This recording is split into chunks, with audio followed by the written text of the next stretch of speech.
thrive. Yes, Lord. Alright, so we are trying to master the ability to be a high level mage. Right now we're facing against a deck that we're also looking to build, and that's a pirate deck. But without further ado, let's see what we can do. So there's a few things that inspired my magical journey in life. One of which was Pokemon. And so these are like Pokemon trainers. Right? These three. It's like Ash, Brock, and Misty. Ash being the one in the front with the yellow, orange clothes, orange and blue. Misty being the girl to the right, and Brock being the one in the middle. So Ash to the left, Misty to the right, and Brock to the middle. But this definitely gives off Pokemon. Let's see what this card does. All rock monsters you control gain 500 attack and defense points. Once per turn during your main phase, you can take up to 5 Emancipators cards from your deck and place them on top of your deck in any order. Okay, that is actually really cool. I like that actually a lot. This also worked with the Emancipator. When I need the Emancipator monster on the field for this effect. Now, Crowley, the Magistus of Grimoire. Now, this card is really cool too. So I'm gonna make some tea. And while I make some tea, I'm going to explain what I know about Crowley. So Crowley, there was a time where I started to study magic for what it truly was. And when I looked up real life magic, or real life magicians, or anyone who was actually practical with the use of magic, Aleister Crowley was the guy that popped up. Okay. But a lot of people revered him as like the world's most wicked man. I've heard him called that. I've heard people call him the world's most wicked man, or like an evil guy, or whatever the case. I don't know that to be true. I don't know this guy. But what I do know is that it's a proven fact that he practiced magic. He was a part of an organization known as, or known by the Golden Dawn. Pardon me. This is also an organization you'll find in Black Clover, an anime that also focuses on magic. And one of the main things that they emphasize is the grimoires. Right, they're really big on the grimoires. And so they have these things called the knights, whatever they are, the noble knights or some shit like that. Anyways, the magical knights. Whatever they were, so it's this group of people. They're like these elites, and the Golden Dawn is one of those groups. It's the highest of those groups, actually, to be more specific. Anyways, Aleister Crowley was supposedly a member of this group in real life, and also in real life, that group holds a similar prestige. But that's beside the point. Anyways, I definitely studied him, respect him in terms of his ability to create grimoires and utilize information. And there's a lot more to it, but we'll get into that once this deck is further complete. But for now, just know this. Crowley, the Magistus of, or the Magistus of grimoires, right? You can send one Spellcaster monster from your hand or field to the graveyard, special summon this card from your hand. Okay, it's a level 4 dark monster, dark Spellcaster monster with 1800 attack points and 1000 defense. You can declare one attribute. This card becomes that attribute until the end of turn. Okay, so that right there is pretty cool.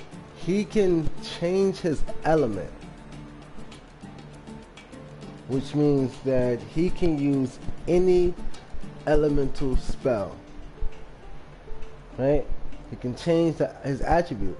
That is the element of the person. If you look at the grimoire, it's like a rainbow colored thing. Well, not necessarily a rainbow, but there's like a few different colors. There's purple, reddish, orange, green, blue, just glowing around it. So you can see that there's an alternation of elements. You can banish this card from your graveyard, then target one Magistus monster you control. Equip it with one Magistus monster from your graveyard except a level 4 monster. Alright, and you can only use each of Crowley the Magistus of Grimoire's effects once per turn. So you can use both of those effects. You can change his attribute and also or a special summon. You can do all three of them. There's 3 different effects. This is pretty cool. I like this card a lot. But now here's the thing, right? You can send one Spellcaster monster. These are all 3 of the Spellcasters for this deck, like the main Spellcasters. This girl, Riliona. If this card is normal summon or special summon, you can activate one of these effects. Add one Magistus spell or trap card from your deck to your hand, or return one of your banished level 4 or lower Spellcaster monster to your graveyard. You can banish this card, target one Magistus monster you control. So this is to reverse the other effect. Alright, this is to reverse these guys using their effects from the grave, which is something that's pretty cool, that they can use their effects from the grave. I like that. This is really consistent with what I've been using already. You can target one Magistus monster you control, equipped it with one Magistus monster from your extra deck. You can target one face to a spell card you control, destroy it. If you do draw a card, then place one card from your hand to the bottom of the deck. Alright, so I like this a lot.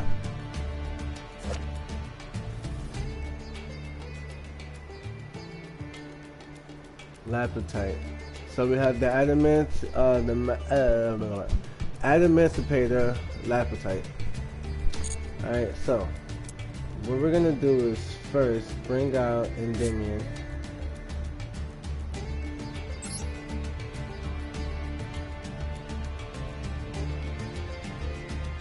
Wait a minute, hold up. Let's look at the deck actually and see if there is a card we can use. So this is gonna get a Magistus. And is this a Magistus? This is a Magistus. So let's do like this actually. We're gonna summon her. We're gonna normal summon Riliona. And we're gonna activate her effect. Alright. Give me one moment.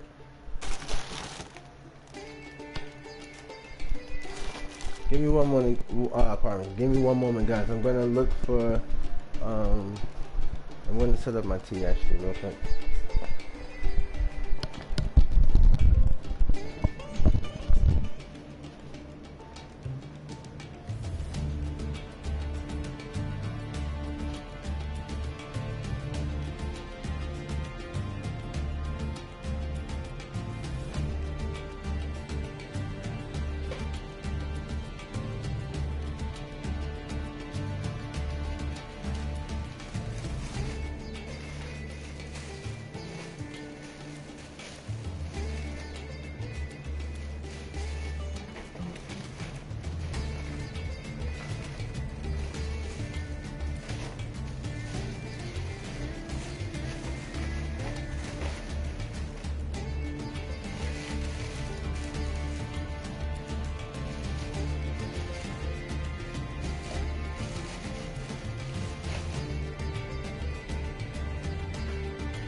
I'm back now. My fault for that. Alright, let me take this up real quick. Yeah, time to lock in.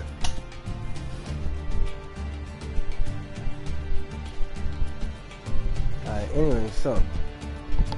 Oh, let me put this shit back on the charger too. So I gotta get back up. Alright, look, this is what we're gonna do. Let me just show y'all a couple of strategies.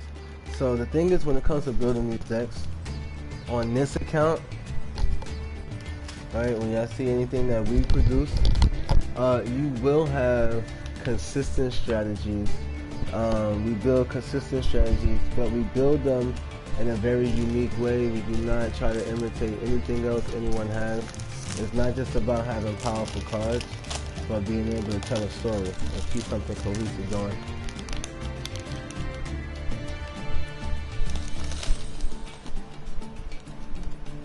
Let's see how this goes.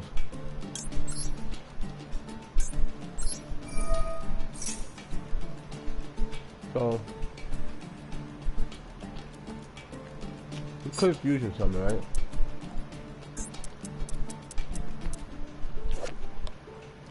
This is a really cool card.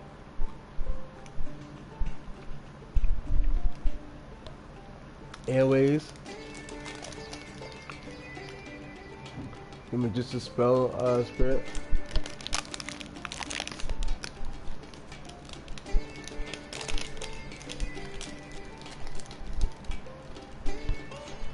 But it's spelled A-wise, I-wise.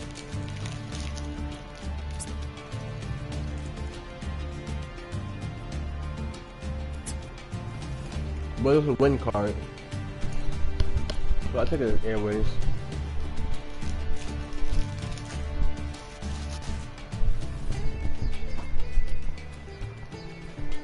Anyways, look.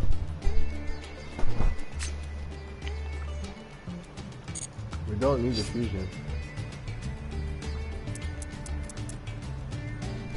This can quickly equip our cards. That's another Magician's card. Now, this picture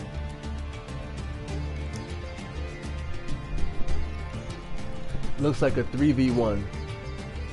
I'm sorry, I'm eating and stuff. You got a snack. I gotta get my energy back up.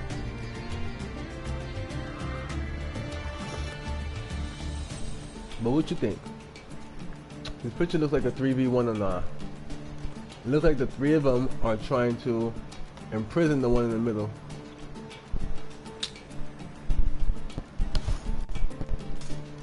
Like what happened with when Orochimaru, for all of the Naruto fans, when Orochimaru attacked the village in the third Hokage, they had to seal him. They had to keep him inside the this little prison. Anywho, we don't need that either. But this is what we do need. A grimoire. A nice book. Some wisdom, man. See, once we get that wisdom, we can activate it. The first time each Magician's monster equipped with an equipped spell will be destroyed, it is not destroyed.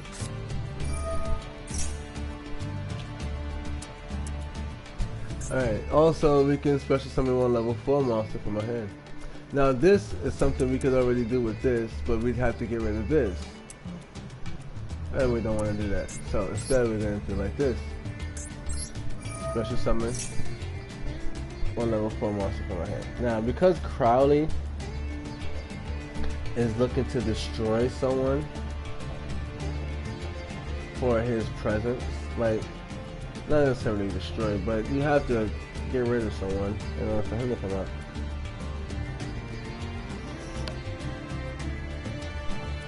Discarding is like a disregard, you know? It's not discarding, it's sending one card from your hand or field to the graveyard. So technically it's not disregarding anything. Okay, that's kind of different. But it's similar in a lot of ways. But we're gonna still go for Endymion. Because Endymion can himself work like... Now look at this. Oh, I can switch them from the field. I'm like, wait, what's going on? But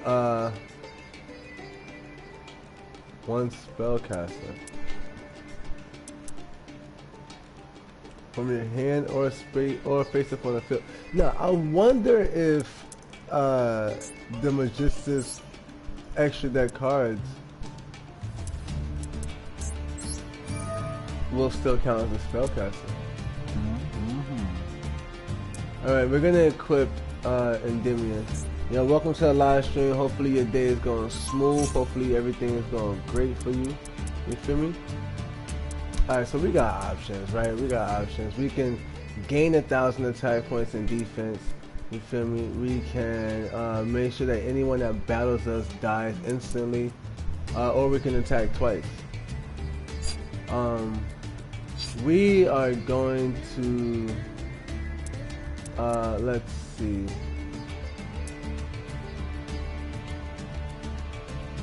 So we're gonna, I like this card, right? It looks pretty cool. Varam. Or Varam. Anyways, we're gonna go for that. We're gonna actually use this card and make sure that we don't die in battle. Now we want to use the Emancipator. Lapetite. And we're gonna activate it. This is so brilliant, I'm telling you. So we're gonna activate it and we're gonna take up to 5 cards and put them in our deck. I'm on top of our deck in any order we want. If you control an Emancipated monster, except this expression card, on your main phase you can escapade the top 5 cards of your deck. If you do, switch them in 1. Oh my goodness. For the rest of the deck. Alright, so what we wanna do is, alright, we're gonna go 1, 2, 3, 4, 5. Alright, so what happens is this, right?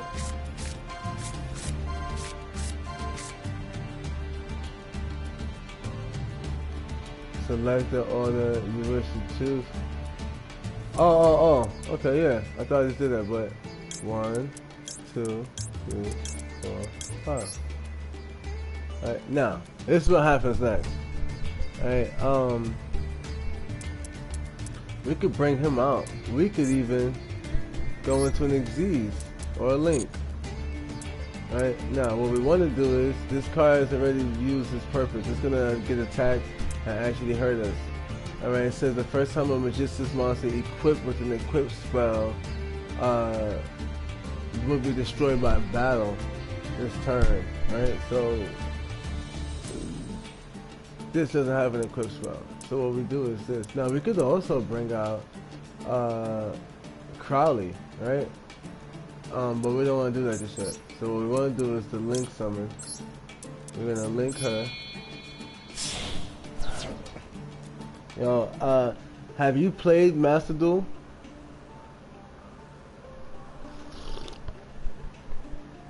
Whoever this is in the chat, have you ever played Master Duel? Or because I remember I used to watch Master Duel, but at that time I only played Duel Links.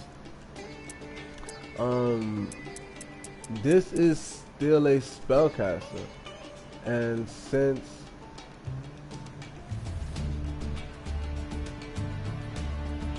this is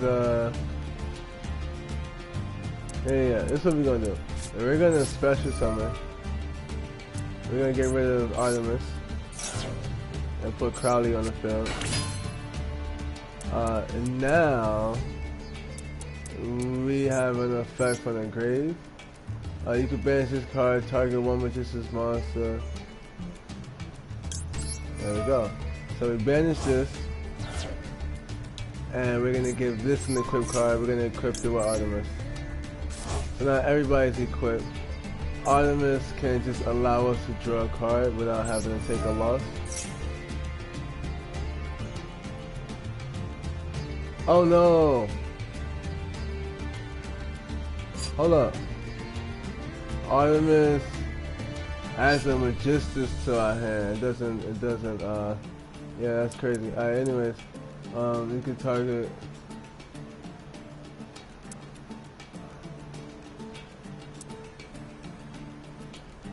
So, but that's good though, because the thing is now we can continuously pull Magistus monsters, right? This could change to any element. We don't really need to do that. And the only thing we can do from here is Xyz, which we don't really need. We'll set this card. I'm mad that I messed up. I had the combo set for this, but I threw it away. So, too bad, right? I had it set so next time we can go into that combination. Granted, we don't have the boss monster for this deck yet. Unexpected dive. Love it.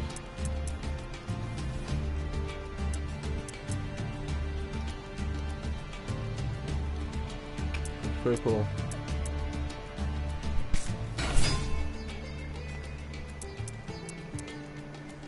Bluebeard.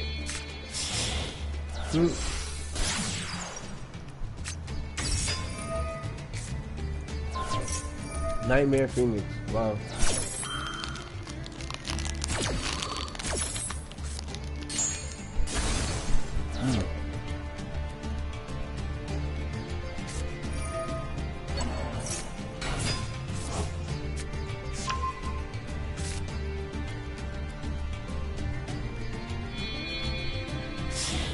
Make 3 or 2, right?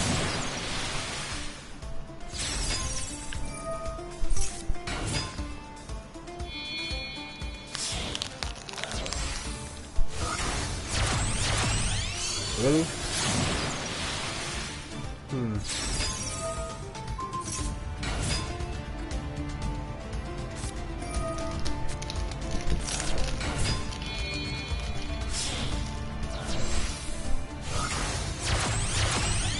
Right.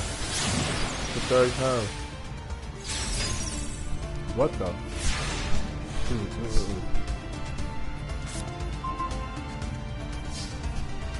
Now that was pretty weird.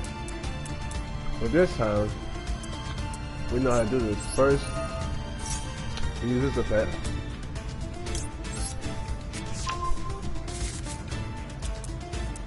Next, we use this effect.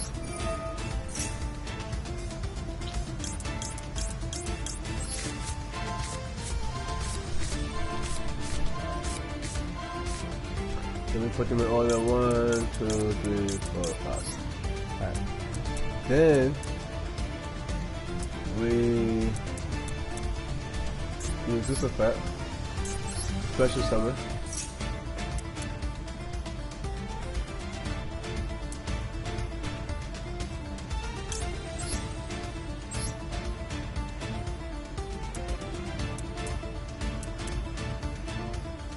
And we're gonna put him, actually we're gonna put him closer to this. Yeah. Put some fire by this man, because he got all that water. That's BC, I'm not gonna hold you, I like it a lot. Anyways, we're gonna normal, oh, no we're not. If I summon her, it's gonna mess up my order again.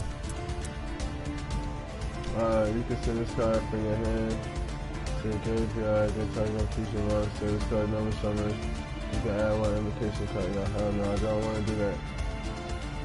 So, we're gonna set this card. Actually, hold up. It says, hold up. It says you can.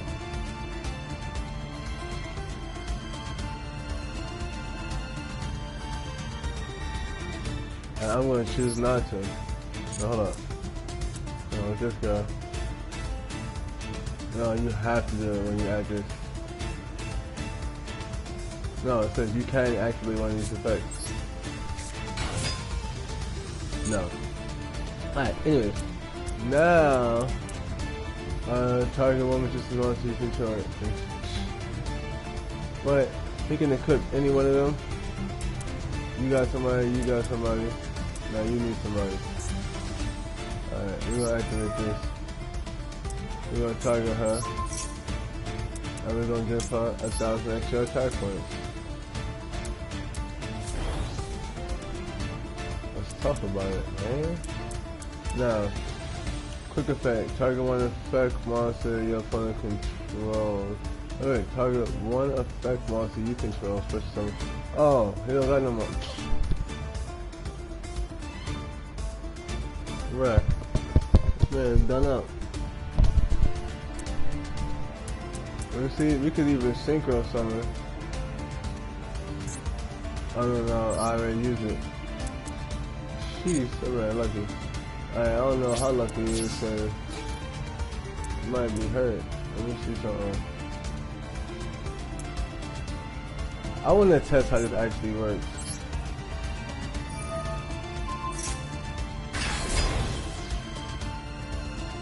Ooh. That was some slick shit. Let's see. If this synchro summon monster is destroyed, start damage said if a monster, let's take a step to this. If a monster, this card is equipped to battles in the opponent's monster, you can destroy that monster.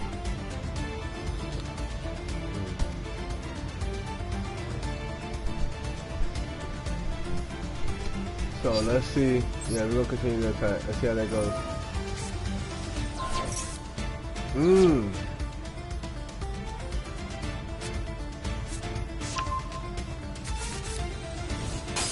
I like that. I like that. He hit me with the okie doke. For the main phase too.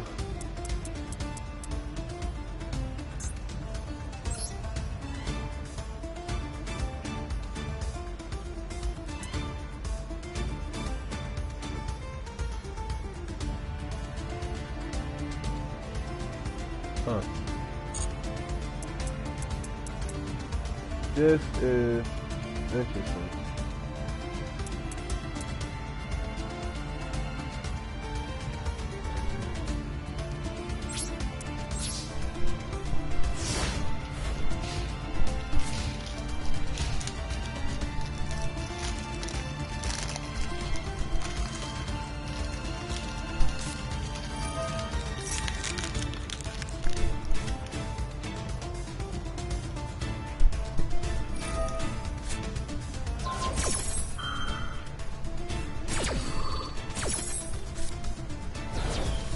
Damn.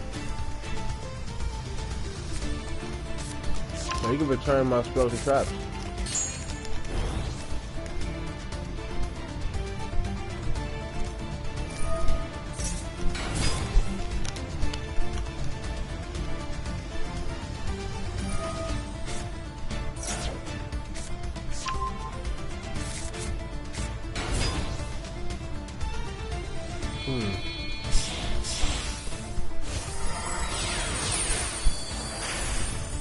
Wow.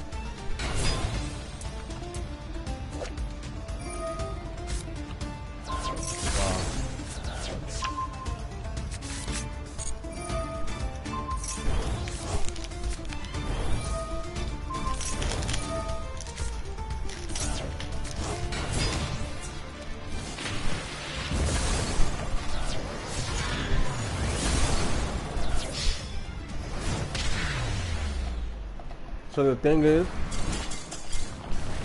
I really want that deck, and I could build it, but I'm almost positive we get these cards. No? But you get the sleeves. And it will open up the pack that gives us this deck. So what I will do is this. We're gonna take them a little bit more seriously. We're gonna use our main deck. We try winning with Magic versus Pirates. But our Magic deck is not complete. There's a lot more work that needs to be done. I'm still discovering pieces to the story, you know. So we still got boss monsters we didn't put in yet. It's a lot of work that gotta be put in.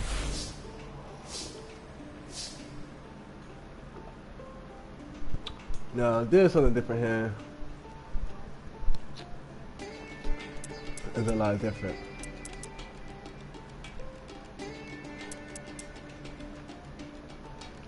So there's a lot of options we got. First things first, you want to activate the Ebon Sun.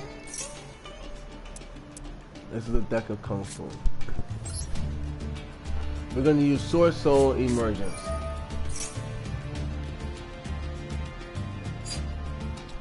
Now with Emergence, we are going to get Taya. We are going to normal summon Taya. We're going to activate Taya's effect.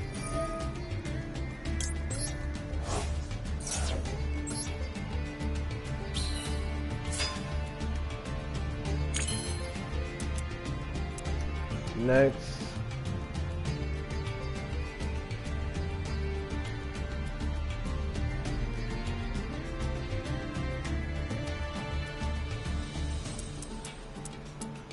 we're going to activate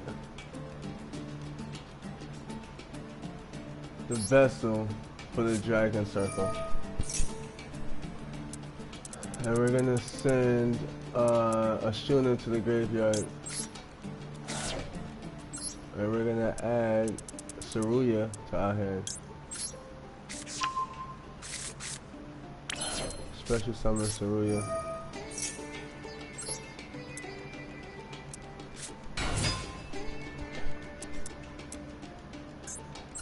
Activate Ashuna.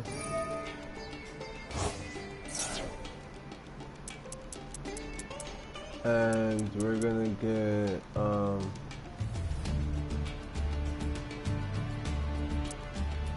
Okora, because even if they weren't gonna use the targeting effects, it's just a strategy we'll go for anyways. So what we want to do is bring out Mula.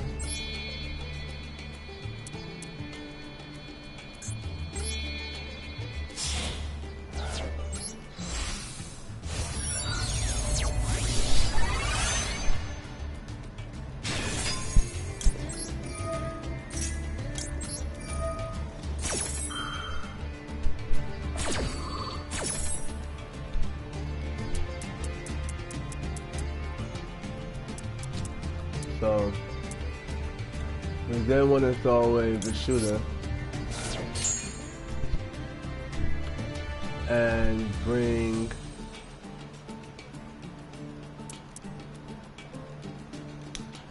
a Tenyi Infinity.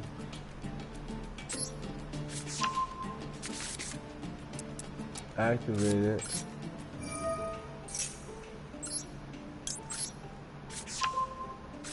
So we can get heavily Dragon Circle.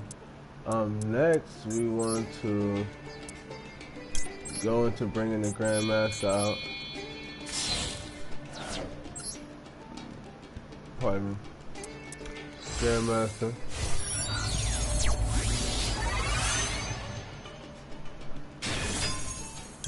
So this martial arts, Kung Fu more specifically, may have a better chance against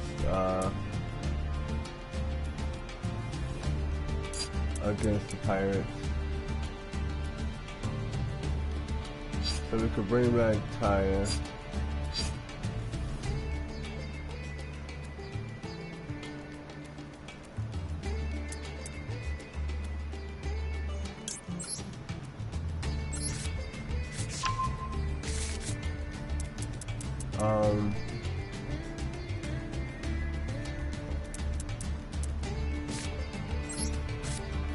And bring them back.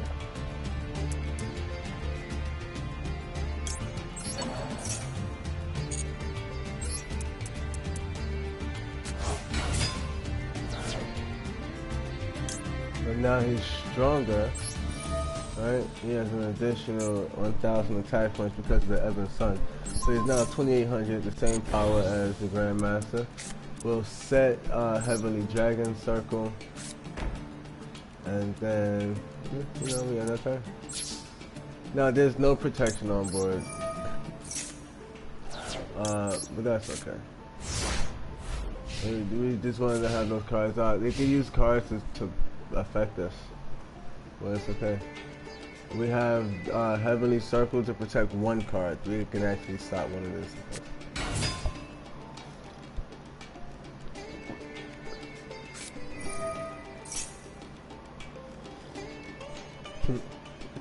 I lied. The Grandmaster can also stop something. Kage to Kage cannot be used as synchro material. Okay. When you normal summon a level 4 monster, you can special summon this card from your hand. Okay, that's gonna give you 2 monsters, so you can link summon. Alright, cool. So one thing about the pirate deck is it is a link deck. It deals with link summon. I like it a lot though.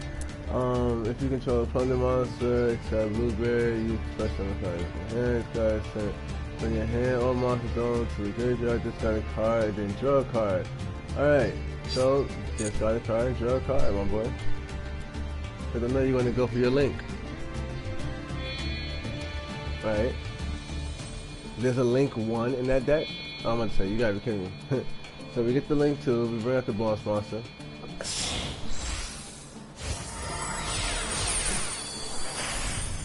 Oh.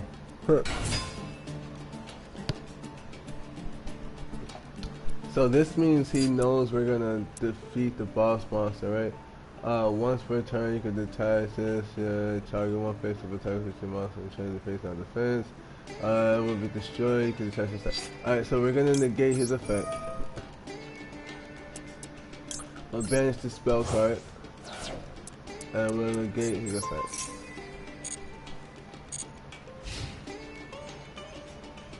Alright, so now it's our turn. This effect is continuous, so we could use it again, right? You're gonna see. We're not gonna do nothing with that. That's a continuous effect.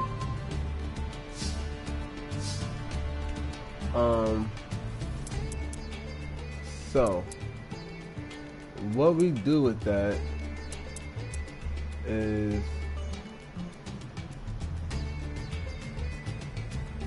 so because we can already use a way to counter monster effects, we'll just assume that we're protected from the targeted effect. Actually, no, let's be safe and use Saruya. Let's not even take no chances. Nope. So now we can go into this synchro, right? Let's just look at this. We can go into the synchro for the 8, right? But also, we can summon this disciple, right? Now watch this. This is where it gets interesting. We got the disciple, and also we can just do away with this too. So just pay close attention. Step number 1: we use Vishuddha from the graveyard. We banish Vishuddha. Right? Martial arts, Kung Fu more specifically, versus the pirates. Come on, man. I can't use no sneaky moves on us, man. Get rid of that. Now, next, we're gonna use Disciple of Nephthys, which is the Phoenix. You see that fire? She's a wind. You see the wind? But you see that fire all around her? Yes, Lord. Because she is gaining the powers of the Phoenix. You can destroy one card in your hand if you do add one Nephthys monster from your deck to your hand. Alright? So we're going to activate this. Right? And we are going to destroy this card. Cerulean Sacred Phoenix of Nephthys. Let's destroy that. And the card that we want to add to our hand is the Sacred Phoenix of Nephthys. Right? Now, with the additional 2 stars on the field, we are now able to bring out the Supreme Oh yeah. Sword Soul Supreme Sovereign Chenging. Pardon me. My boy is broken. And this effect activates, which allows me to throw a monster from my deck to the graveyard. Now, the card we want to get rid of is Nahada, in case we are attacked, just in case. Because we could get attacked and have a normal monster on the field. Right now, it's kind of beat for them. This is game over. You see what I'm saying? We went first, so we couldn't win in turn 2. But very easily, as you can see, there's nothing on that field. A complete board wipe. That boy is completely smacked out. There's nothing that could even do anything. Even try to do anything.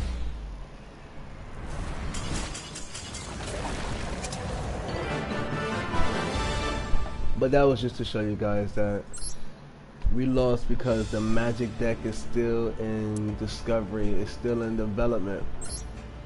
Alright, we're still discovering our magical arts and learning the story. We created this path line in the first place. Alright, now when it comes to Kung Fu, I'm nowhere near confused about that. You can look up Jura Kung Fu on YouTube and you can see that, you know, we're very well prepared when it comes to that, stuff like that. Let's see, can we go forward? Yes. Nice. But let's not cheese our way to victory. I think it's a little bit too easy, and it's just a little bit, it's just not fair really. So we'll go back to this deck and we'll just look at what we need to do to modify it, right?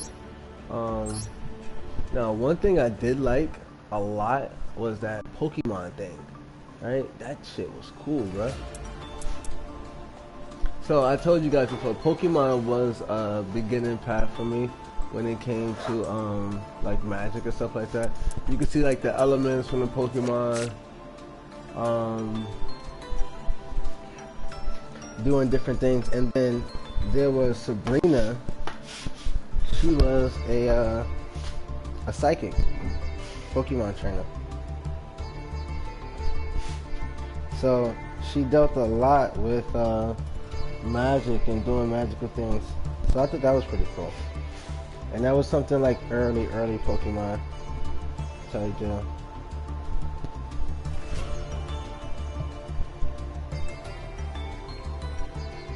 So I always thought that was pretty nice. Hold up.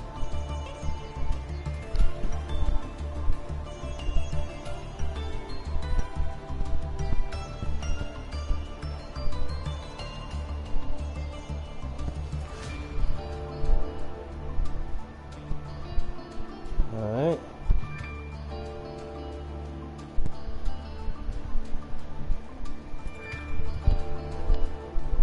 Give me 1 second, guys.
Back in here. So anyways, like I was saying, you know, Sabrina was one who had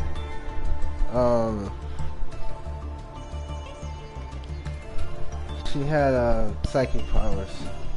She used Psychic Pokemon. Psychic Pokemon were also some of my favorite. So, you know, she just really played a big part in me liking Magic. And then I also realized very early that her name was in relation to Sabrina the Teenage Witch, who was also obviously a mage because she's a witch.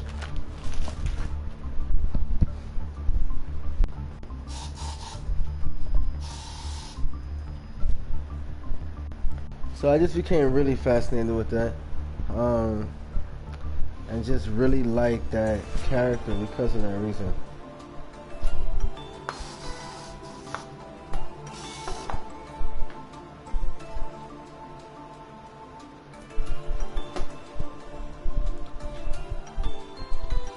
Outside of that,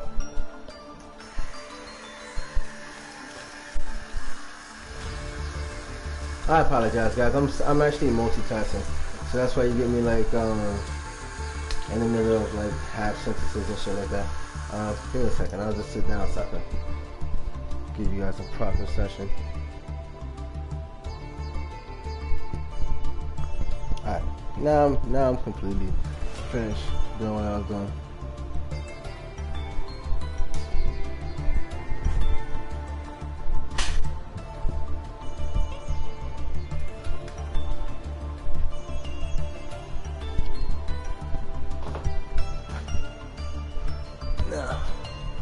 Alright, so here's the thing, right?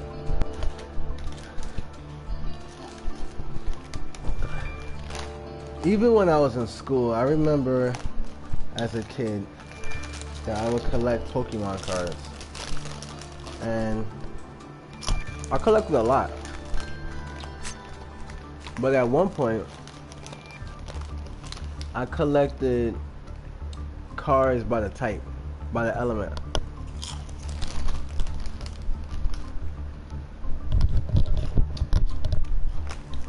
So I would use different types of decks. And I remember my favorite deck being my Psychic.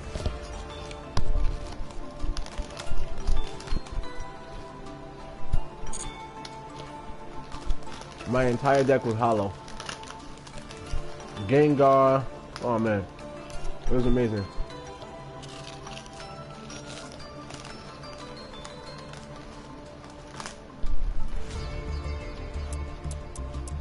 So because of that,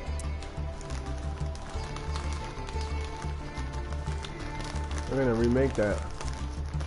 We're gonna use a lot of that stuff to remake this deck.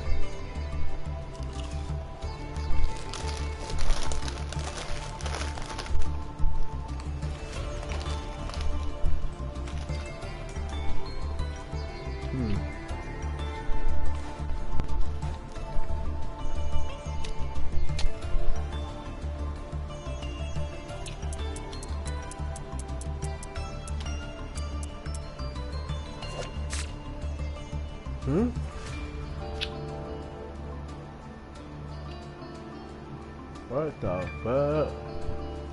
Just summon one memento card. What's those?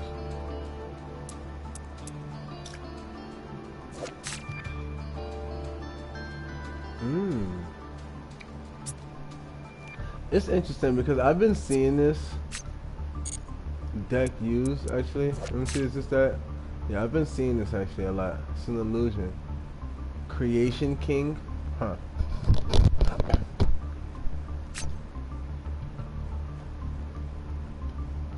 Alright, that's pretty cool.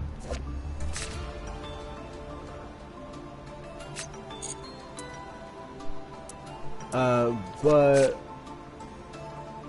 yeah, we're not too fan about that. Alright, let's get out of that. So what I do like a lot, what's this? The Worm Prince? Really?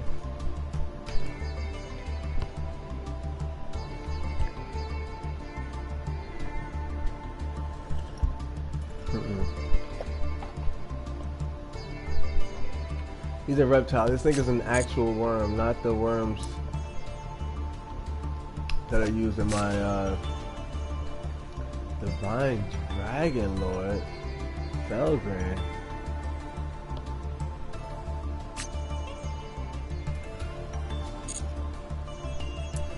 Yo, anyways, yo, listen, I'm really excited about what this deck is gonna create, man. You see what we got so far? We want to use this card, right? This shit right here was broken. I like this a lot. So first things first, let's dismantle anything extra. We have nothing extra. Alright,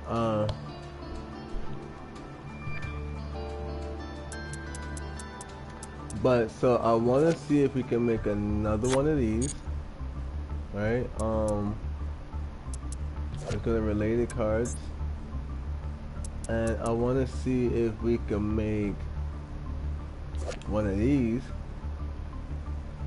right?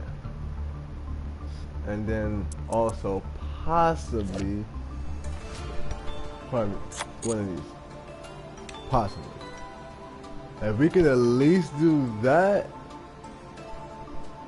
we'll be getting somewhere. But I do think this is gonna be the core to this because yeah, Pokemon was a really big thing for me.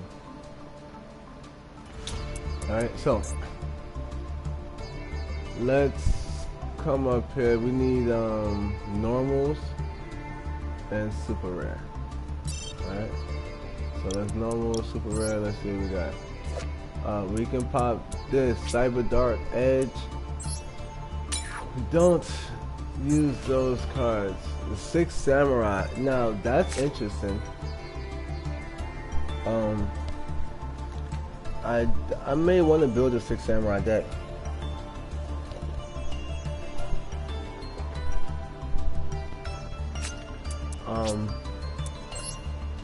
But when it comes to being able to build your decks, one thing you have to learn is that you need to do it within reason, right? Alistair the Invoker plus 1 Wind Monster will create Invoke Raid Jin. So Alistair the Invoker is this one, and so he can fuse with different elements to create different things.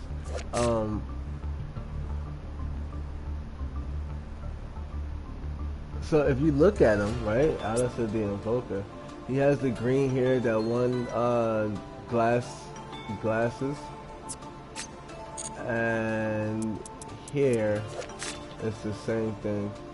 His hood is just down. So, but this one is called Alistair, and this one is called Crowley. So you know it's Alistair Crowley, right? But that's a pretty decent concept or system to try to run within itself. But we don't want all of that. What we do, so we will put this in the deck, right?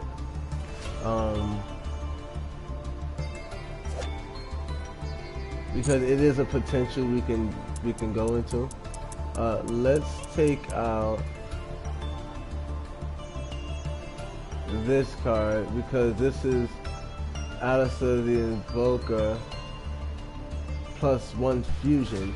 So this is after he's been born again. This is not something that's gonna happen too frequently, right? But yeah, so we come back over here. This is with just this invocation. This is our fusion card for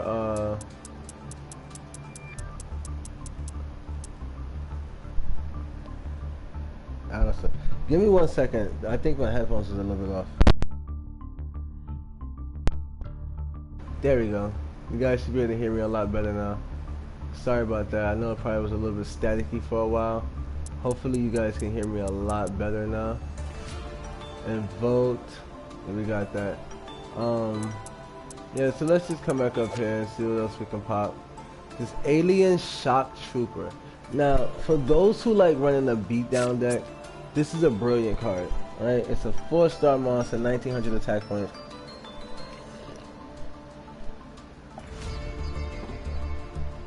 That beatdown strategy is dead now, for the most part, in most cases. A lot of people don't run it too much because there's so many ways to quick summon. So it's like almost no point of doing that. But for those who still enjoy it, I guess that is a great card. And also probably for some reptile cards. There's probably some really good reptile cards you can use that with. But we're gonna dismantle this. Let's see. This worm we don't want at all. It's hollow, gives us some extra. Thank you. Witchcrafter. I like the Witchcrafter cards. However, my queen is already building those. We'll relinquish that. Melfi Pony. Out of control. Shining Draw. Now this is my boy Yuma. Now if y'all want to see me use those type of decks, you gotta follow the Dark Magician on YouTube, which the account is linked on this channel. If you go into the Duelist Academy part at the bottom on this channel, you'll find the Dark Magician, and on that account I'm using all protagonists from the main series. Alright, so that's Yugi / Atem. That's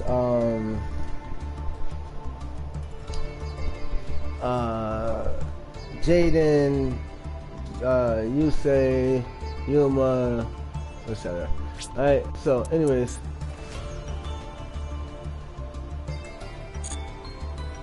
it's only allowing us to dismantle one of them for some odd reason. Alpha Summon. Now this is, oh, this is that shit that goes with them niggas. Alright, target one of your banished monsters and one of your opponent's banished monsters. Special summon your monster to your opponent's field, and if you do, special summon that opponent's monster to your field. So basically you swap monsters, but I can't imagine why it would be good to give them back a monster that's banished unless you're gonna quickly destroy that card somehow. And it is Aleister Crowley who is doing the summoning. Endymion's down and looks a bit I don't know, it doesn't look like it's a good thing. He looks like maybe worried or tired. The girl is also focused on the technique. Whatever it is that Aleister Crowley is doing, they're watching him, right? So for whatever reason, they're watching him use the technique to reverse the banishing.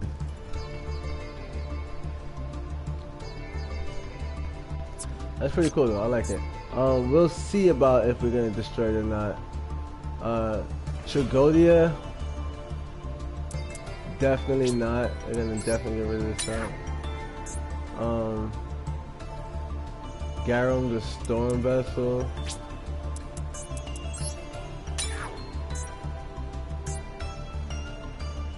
Two Toads with one Sting.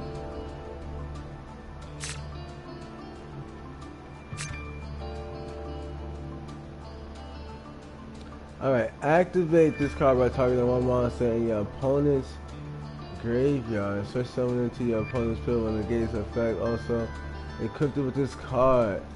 When this card leaves the field, destroy that monster. The equipped monster cannot attack or be targeted for attacks. What the fuck? If this card is sent to the graveyard because the equipped monster was used for material for fusion, synchro, exceeds, or link, you can take control over the summon. Oh.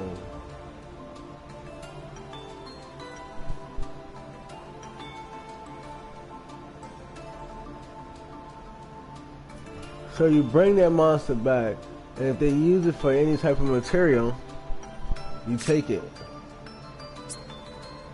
That's the bait. You see him trying, he's about to eat that shit. That's the bait. Oh man, it's too late. And he trying to grab him. Oh, it's too late. Yeah, that's pretty decent. We don't want it.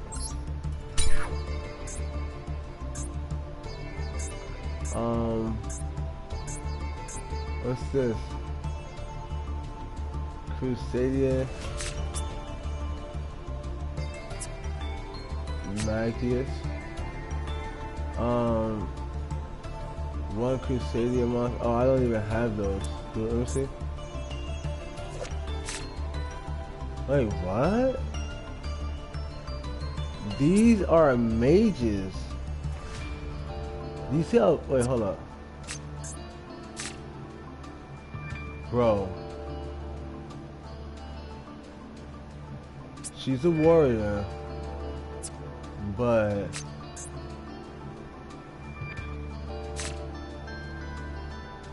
this would be the second lion.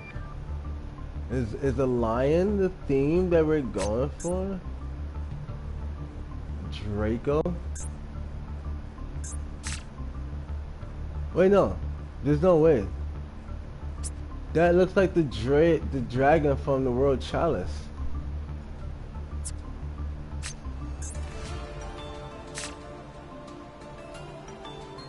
Wait a minute.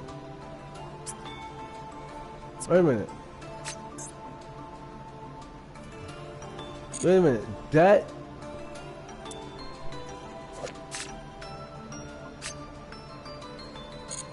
What the fuck?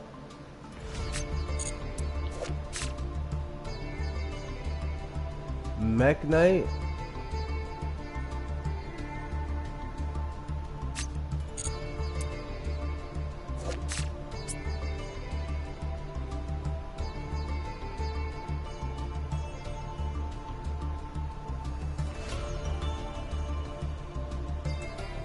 Wait a minute. Alright, so look, if you guys notice, that girl has green hair, right?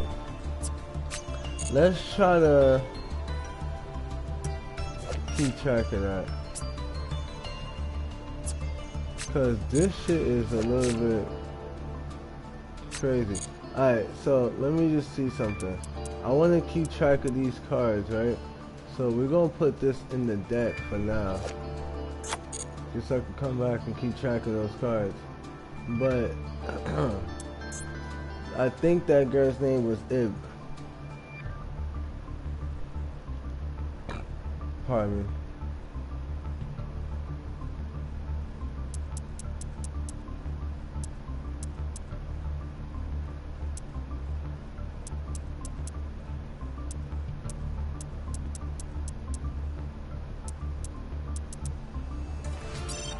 It should be a normal monster.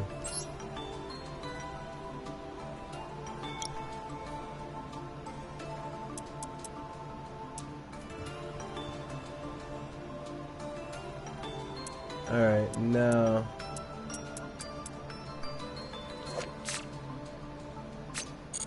the thing is,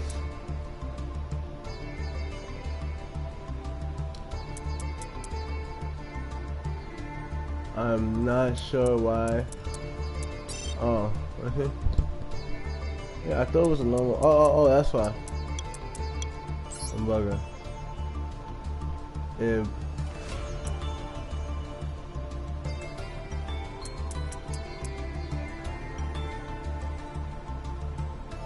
I had it set for only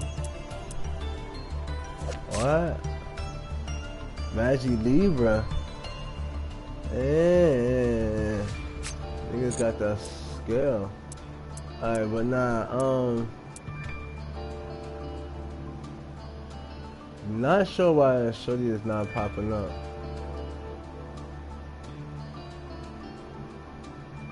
Wait, what? Hold up.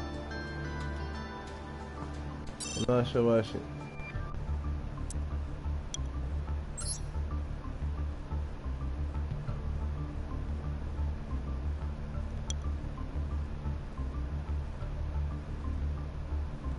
Alright, whatever.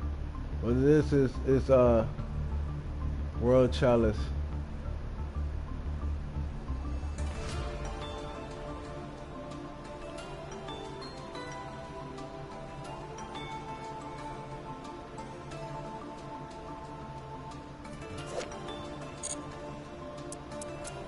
So it's these cards.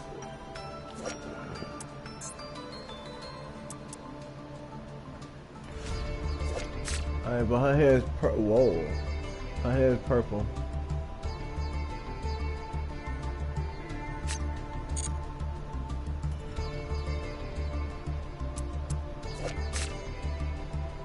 But that's what I thought it was, cause this nigga look like the other blonde nigga.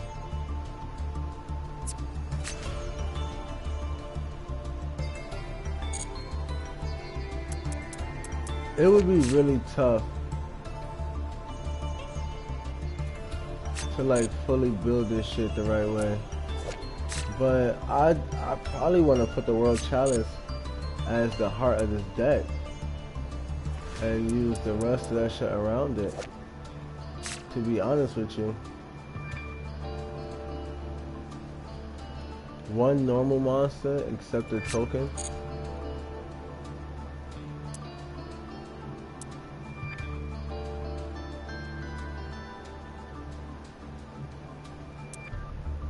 So we probably take that, put it in there. Take that. Right. Take that.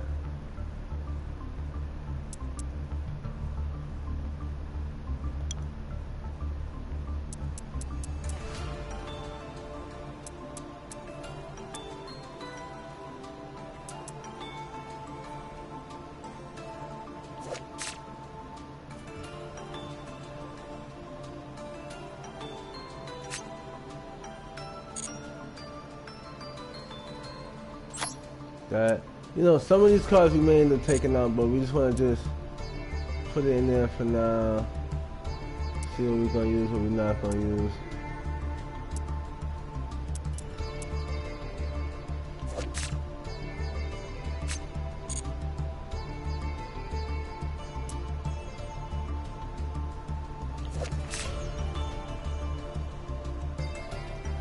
World Legacy, Guard Dragon. My dark. That nigga looks like he is dark.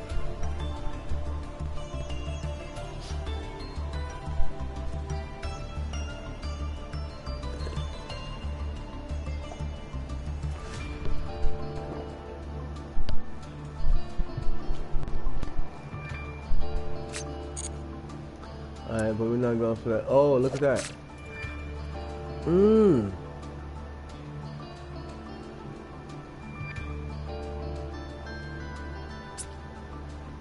That's like the ultimate Pokemon right there.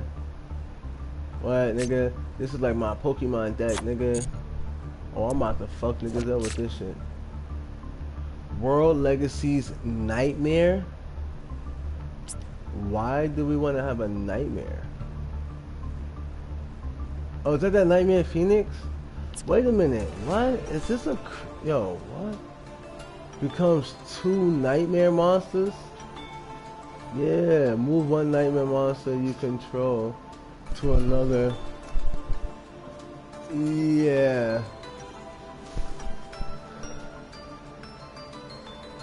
Oh, we don't, let me see.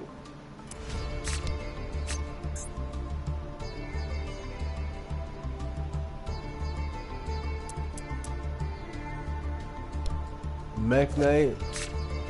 No, that's what the World Legacy is about. Actually, that's what we're gonna do. We're gonna go through the World Legacy because we'll complete the pirate deck and build that shit up too. But I'm seeing there's gonna be a lot of back and forth when it comes to developing. See, that's that Nightmare Phoenix. There's gonna be a lot of back and forth when it comes to developing this deck. But one thing I do know for certain is I want to have World Legacy Scars. All Mech Knight wants on the field game. Okay. Not sure where we're gonna go with this.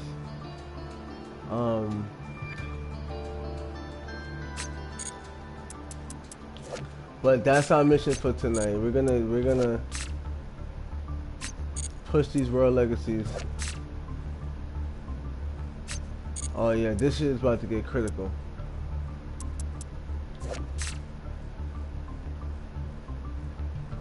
Yeah, this shit is about to get critical. Alright, so look, this is what we're gonna do.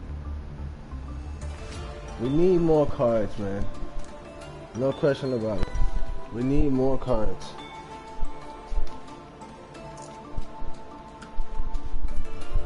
But we want to be able to set this deck up in a way where we can, well, first of all, let's just do this, right? So this is nice, man. I'm not gonna hold you. We won't be able to use the deck because we got cards that we didn't create yet. But we're gonna get some more cards though. We're gonna get the extras and create them. So we need rare and super rare, right? Now, and that's at 18 down there. We got too much, way too much of everything. Everything is out of control. All right, cool. I need to learn more about the World Legacy. That's a must. I have to learn more about the World Legacies because the thing is I really want that deck to be like, look, this is my point, right? So when we go to change decks, which I'm gonna do right now, right? When I go to this deck, right, we go for this. Actually, we're gonna have to use this deck anyways because it's the only way we're gonna be able to clear this out. But my point is that this deck has a complete feel to it, right? It's Kung Fu. So you know we're using martial arts in all of the deck concept. Right? The field, you can't see my field right now, but my field is a Kung Fu field. My mate is a Grandmaster in Ninjutsu. So this is all about martial arts. The sleeves are the Tengi, a monk, a shaman, and a dragon. So martial arts, magic, and the power of completion. That's what my whole thing is screaming. Now, this is the first turn, right? So, what we do for turn one is this. We activate Source Soul Emergence. Let me look at the field that you got. Plunder Patrol Shipyard. Alright, patrol monsters you control gain 500 for each Plunder Patrol card in your spell or trap zone. You can only activate each of these effects once per turn. You can discard one card, add one Plunder Patrol card from your deck to your hand except Plunder Patrol Shipyard. If this card is in your graveyard, you can target one Plunder Patrol card in your spell or trap card zone, set this card, and if you do, return that target to your hand. So ultimately, this card cannot be destroyed. Copy. Now, with knowing that,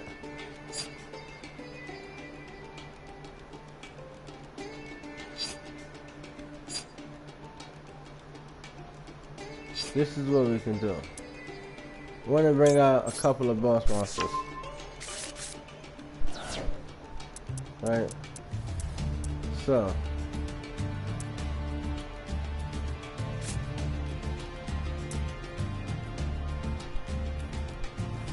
Boss.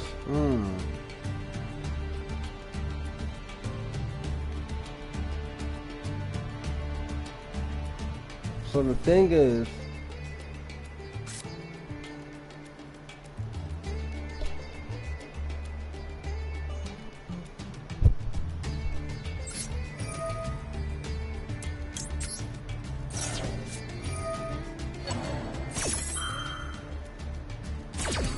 what the fuck?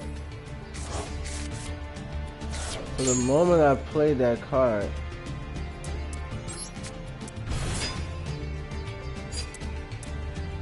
target one monster in your opponent's graveyard, shuffle it into the deck, then you can send one fiend from your deck to the graveyard. If this card is in your graveyard, you can discard. Alright, so we gotta kill him this turn. He's playing a big counter attack. So let's be prepared for that.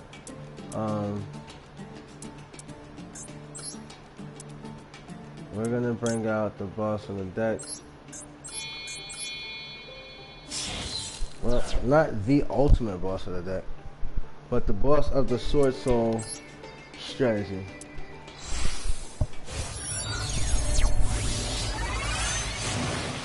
My brother Key.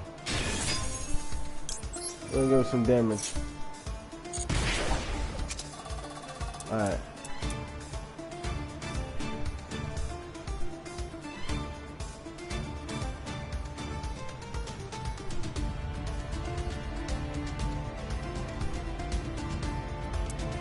Now, next, we're gonna use our field card. Singing, summoning. So this right here is gonna bring out our ultimate striking combo. Right? We're gonna use that.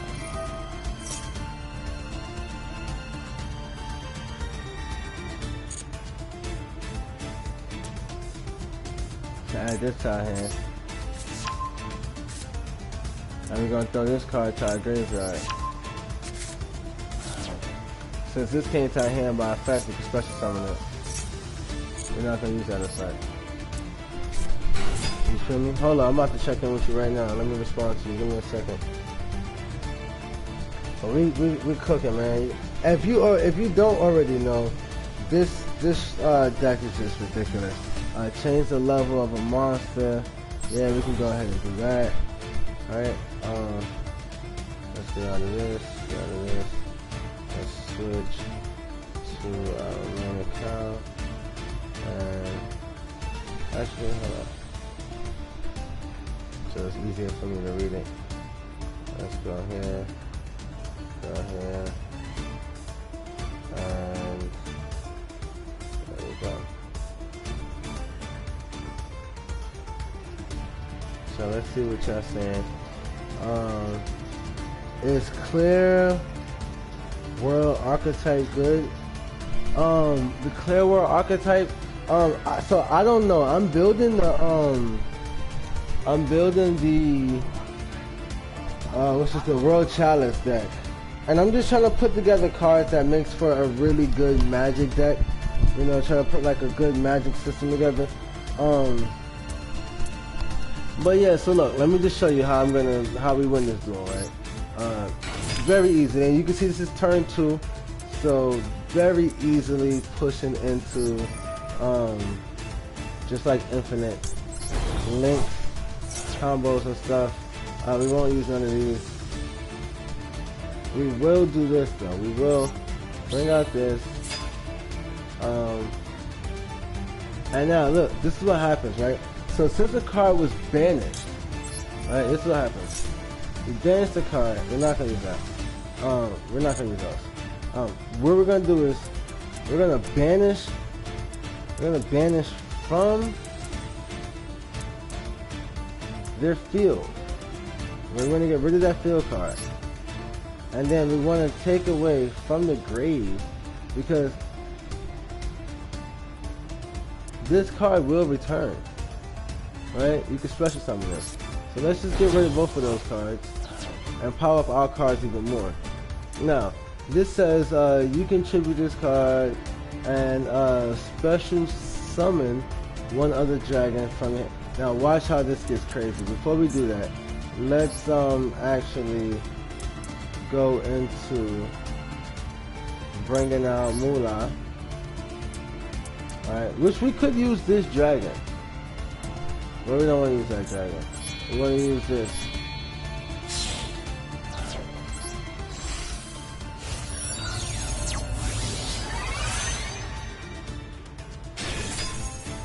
Alright, we get both effects.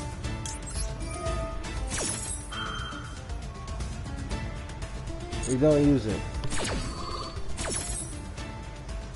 Alright, so first things first. Who do we send to the graveyard? We send a Shuna to the grave. Next. Let's double check what's in the grave already. Alright, so we go for Continue Infinity. We activate Infinity. I'll show you that World Chalice deck in a second. So I'll be able to show you if it's a good archetype or not. But we won't react to that. We'll add the card to our hand. Vessel for the Dragon Circle. Cycle. And then, now, this is where it gets crazy. Alright, this is where it gets crazy. So we're gonna go in for the attack. This is where it gets crazy. First, we're gonna let Moolah attack. Now mind you, this is the first turn. He got 68 because he lost 1200 off the synchro. For long one. Top 5 cards from my. He sent 5 cards from my deck to the graveyard. Now the card, this deck works from the grave for the most part. So when you use cards that make me mill, it's gonna actually strengthen my cards. So we're gonna attack with 0, right? And then we're gonna also activate that effect. Pop it to bring out Pager. Now watch how this works. Pager is gonna get a card. It's gonna get Sengen Cayman. Do I want to set it on the field? The answer is no, because while in the hand, we can use it as a quick play spell. Right? So we will go into an attack. Right? Now, what happens? It says if your opponent's special summon monster, if your opponent's special summon a monster this turn, activate this card by targeting one monster in your opponent's graveyard. Special summon it to your side of the field and defense. When this card leaves, they banish it. Alright, so, and then who was the target?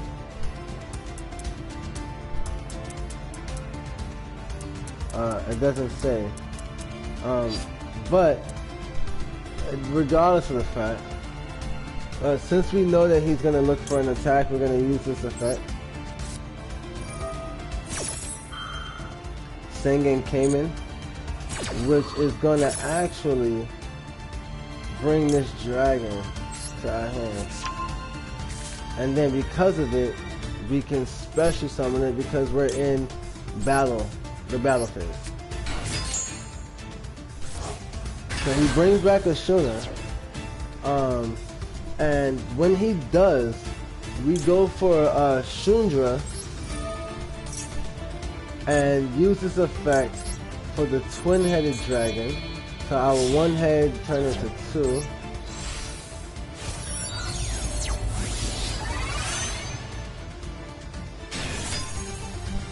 That happens and brings back a dragon. We're gonna go for the green this time. The green comes back and brings back another monster. We're gonna go for the white Pager, so that way we take no battle damage and we are not able to be destroyed. So we continue attacking. Destroy that monster. We continue attacking. Give him 1600 to his life, 1700 to his life. We continue attacking. Then we will take these two dragons, the white and the red, or the yellow and the red, right? So we got Pedra and Shundra, and now we're gonna add Phaedra to the mix. And Synchro Summon once more. And this is how we win in one turn. Regardless of what was going on, this is how you get the one turn victory. We got the three-headed dragon. We go in, and so in the graveyard, right, we have an effect. We can jump back out, but we're about to do like this first. So we attack, and then that happens. So we activate the effect, bring out the two-headed dragon, and once again, destroy a card. We don't need to. Nope. Boom. 3k to your life, and then the 2600 finishes them off. But that's how clear and easy it is to just win with this deck. It's pretty consistent, as you guys can see. Almost every duel runs the same way. Dueling online is no different. I can show you guys plenty of replays. You can also follow me. You can take my Duelist ID and follow me, and then from there you'll be able to yourself see my replays. Alright, this is the last duel from this. What we really want to do, like, I'm not gonna lie, what we really want to do, let's just kill them, let's just defeat them for the last time, because what we really want to do is the World Chalice. I can't deny that World Chalice system is going to be amazing. Alright, I really look forward to it, because basically it's like artifacts, right? And Yu-Gi-Oh! Played a big part of my magical journey when it came to that, because you know, they have the Millennium items, these artifacts that have a lot of power within them, right? So we want to win first turn. We can't because we're second. Because we're first, so we gotta win turn 3. Alright, so that's no problem. First thing we do is Ashuna.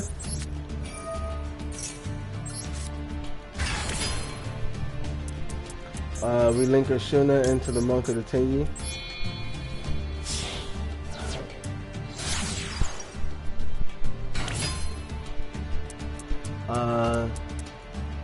We special Rapora.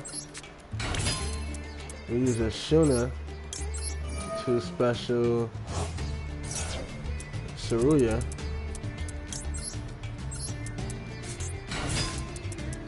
We Synchro Summon, and we bring out Mula.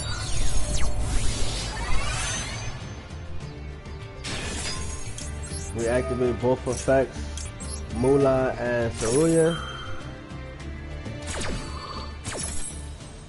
Saruya pulls out Sahasrara. Oh, I said Sahasrara. Sahasrara. Sahasrara. Yeah, we gotta say that properly. We can't just be jacking up the name and stuff like that. Okay, now, mind you, I do believe we did not. Yeah, I do believe we did not normal summon. So, and we have material to return. So what we're gonna do is, we could normal summon and link summon again. Ain't that something? Actually, this is what we're gonna do. So look, this is what we're gonna do. We're gonna, wow, this is ridiculous. We're gonna normal summon, and then we're gonna special summon Saruya again, and we're gonna this time bring out the Grandmaster. So we're gonna cancel effects. He can't be targeted. This is a board lock right here. We get a card.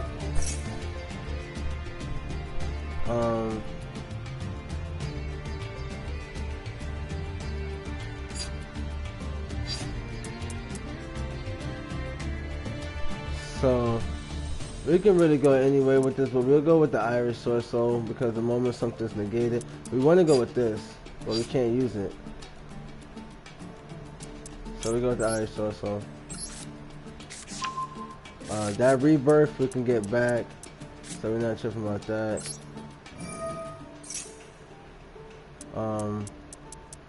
And plus we probably won't even use it. So 9 times out of 10 that card won't be used. We'll add this to our hand. And we'll pop. We could even pop this. We could even pop the Irish. So we'll pop the rebirth. We won't need to use the Phoenix. For some reason we couldn't special this. But that's cool. We're in our turn right there.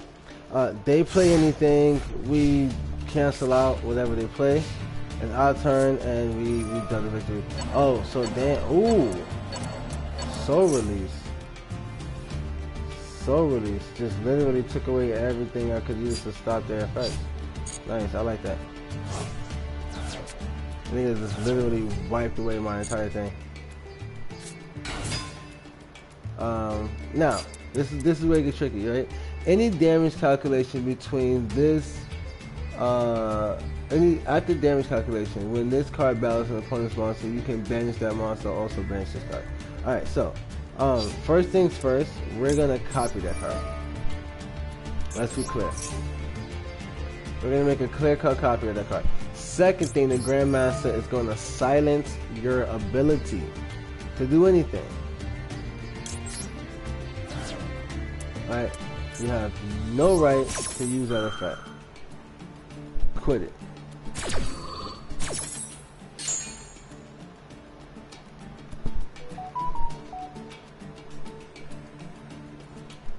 Alright, let's go right here. Unfortunately.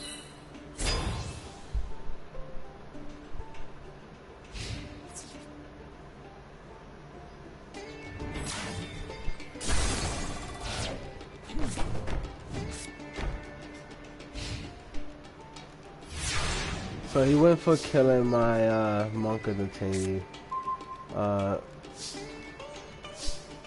Probably not the best thing he could have done. But you know, they're probably stupid, so they don't know the difference. This is the thing. So what we want to do is make another copy.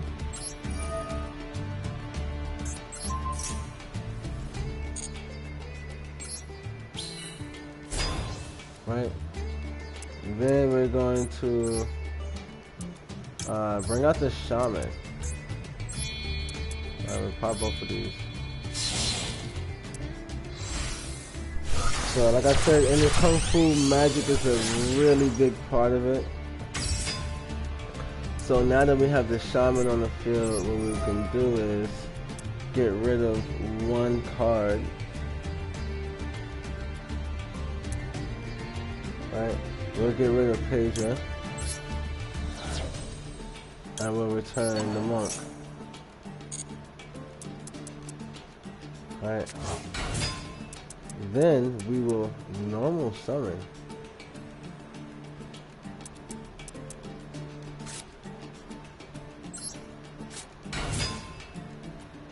And then let the games begin. So I couldn't win the first turn because it was first turn. But after that, the game's over. We win a duel, like right now. You see? You heard that music? That means that they know you are about to win.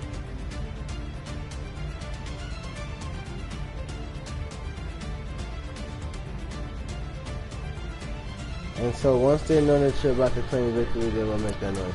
Alright, so we're going to use the Monk first. And we're going to use the effect of the Shaman to actually pop this card and get it off the field.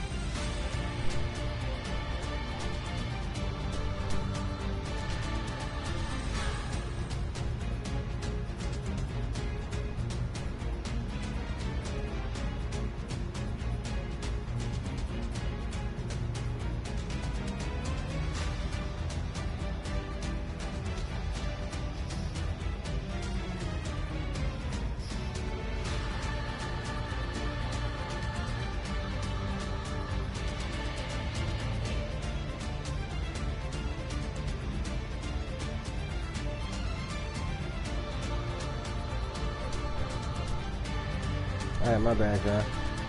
My baby girl had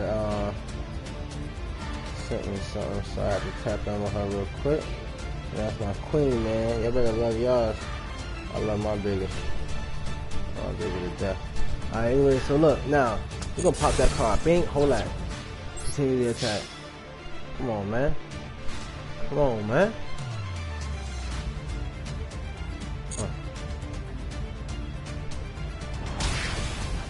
So if they decide to stop it and pop one of these cards for whatever reason, we're gonna evolve this dragon into the 3-headed dragon. But that's if that happens.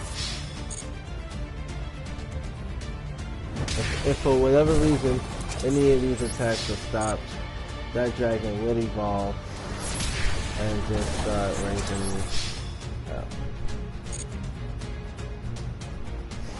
And that's it, that's game. So we were able to defeat them.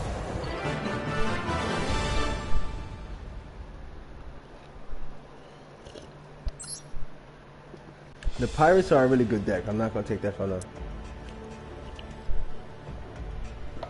It's just that this Kung Fu deck is it's a bit personal, so kind of works a little bit different.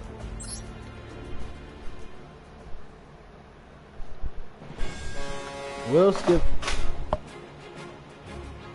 through this.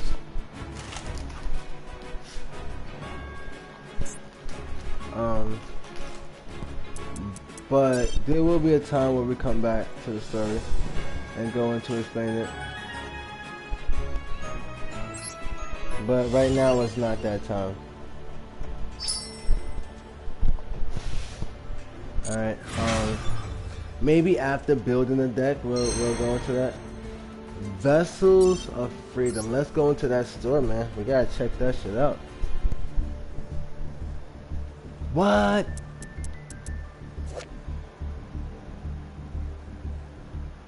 Raffaele, champion for hire. Now that for hire series is also interesting to me. Ooh, Fogo, Justice for hire. Look at that, nigga. Yo, bro, my son is beastie. That could turn. Yo, nah, I ain't gonna hold you. This nigga is fire as fuck. That shit. Are they all beasts? Oh, he's a dragon.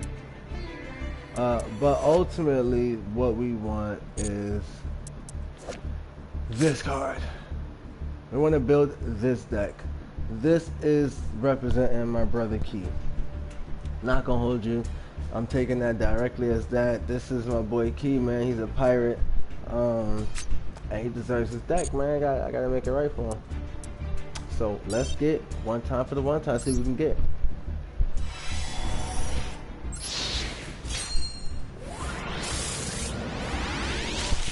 Shout out to them ocean lovers. Yeah. Now I'm not gonna hold you. I'm really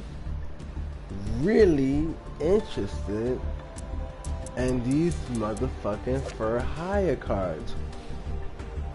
Right? Seal. Strategist for hire. That's like these niggas are mercenaries basically. They for hire, but for hire because they're beasts. This shit is so cool. Let me see, related cards.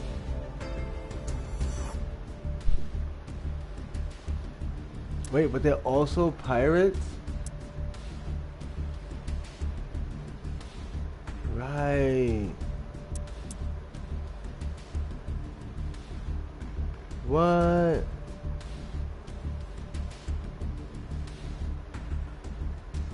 The for hire deck is a pirate deck? It gotta be. This is a field card. It's a flying. Oh, the flying fortress. So it's like it's pirating in the air. Wow, that's different. That's some other shit. But that's cool. It's just some other shit. Just got a fish monster.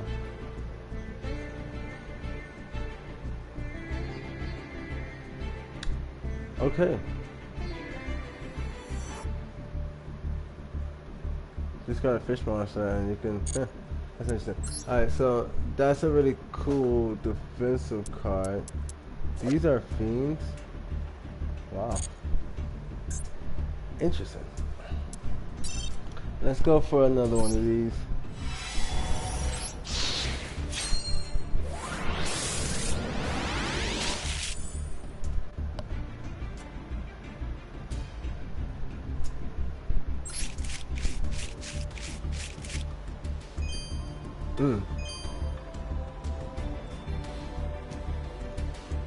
Mayhem for hire. We will make a deck. We're gonna use this somehow. That for hire shit might actually go in this deck. It might actually. That might be the companion. Mystical beast of the forest.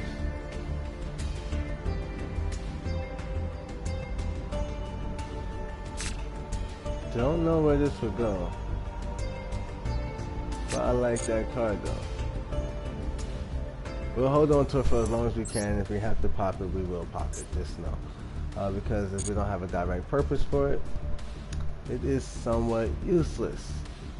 Y'all see the background, man. Y'all know what time it is. That's that KO, that KO.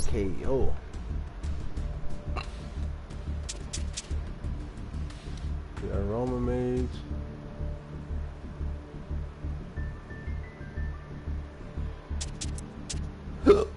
Now these NFTs we don't need, pardon me, because we're gonna go in for the I think now this is what I was talking about. Alright, now you see this? Look at that layout. You can see my three main cards are all Kung Fu and martial arts related. I have a beastie ass deck box. I got the Soul Swords layout with the ninjutsu, the Millennium Puzzle. Cause you know I'm the chosen one when it comes to this. It just aesthetically fits perfectly, right? This right here doesn't. There's some music. There's just like a bunch of random stuff, right? And there's nothing that I could use for the aesthetics of this outside of, now we can get something from that, we can get something from, we're going to delete what's this thing called, the World Chalice. We can get something from them. Alright.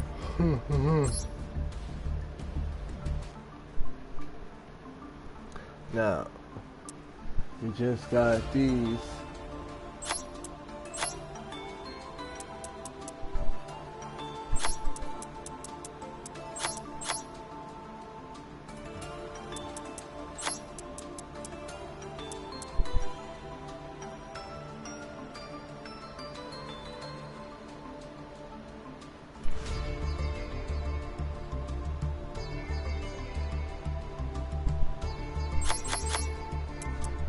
Alright, now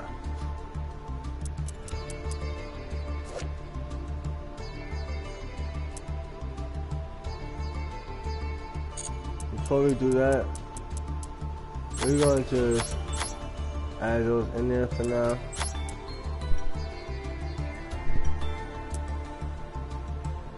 And then we'll slowly take them out as we get different stuff. But let's just see what we got. Related cards.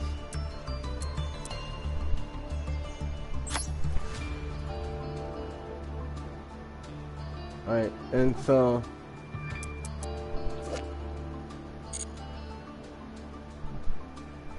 I don't get why this is a pendulum card. Oh, wait, yeah, this is a pendulum card, but it's the only one. That don't make sense.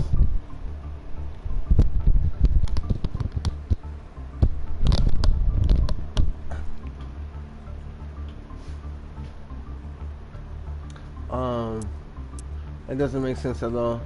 And it's like one. I wonder, however, if it comes to these guys, they're gonna relate it. If they have another pendulum card, which they don't. They don't. They have some powerful fighters. So.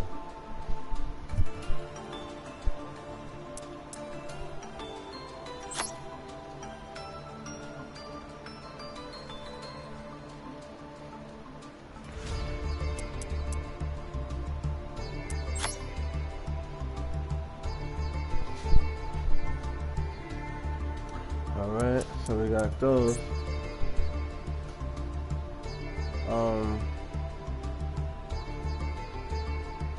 Then we just look at the bookmark, because there's always just some cards that are just worthy of going in any deck to hold them down. You know, just to hold them down a little bit. So we're gonna put this in there. You feel me? This. Just a few cards that's gonna keep the deck playable. We might lose a lot, might get fucked up back to back, to tell you the truth, but it'll make the deck playable. You can't really complain with that. As long as we can use it.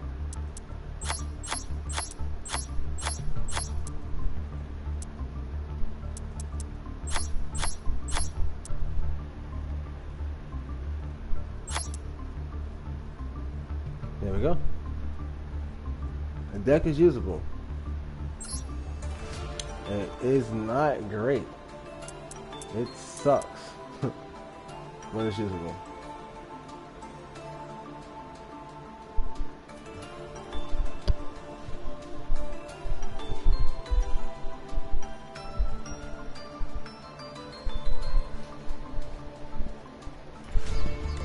Now,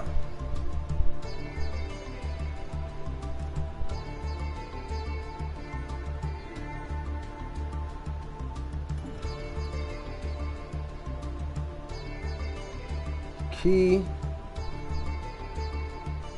has a pirating system. The Kraken.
Okie dokie.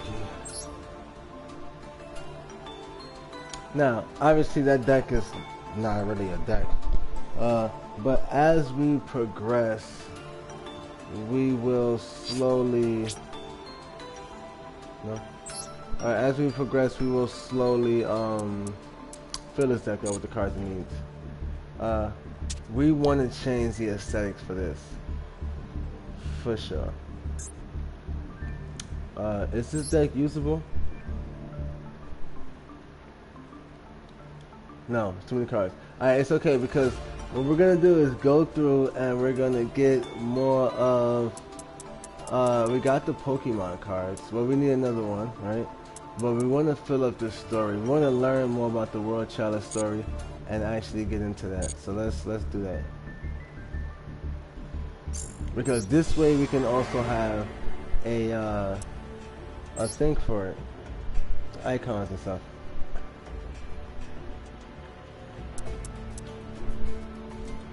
Now I believe we started the World Chalice story. Look at where we at in the story mode. We got 1, 2, 3, 4, 5, 6, 7, 8, 9, 10, 11, 12, 13, 14, 15, 16. So we got 16 stories to complete.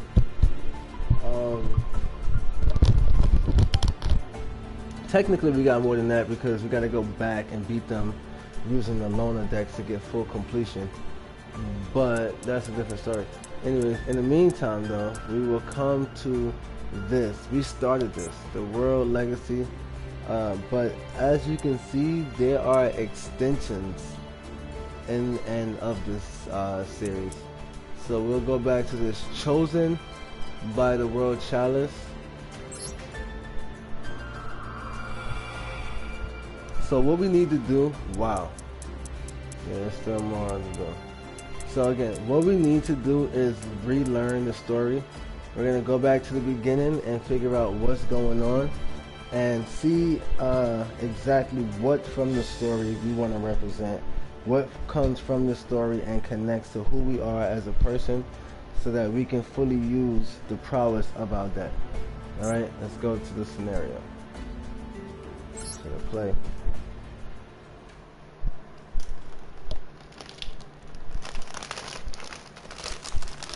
Chosen by the World Legacy. I thought it was World Chalice.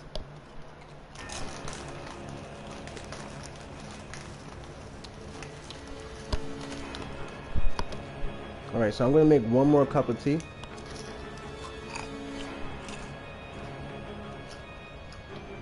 So you guys gotta bear with me for a second.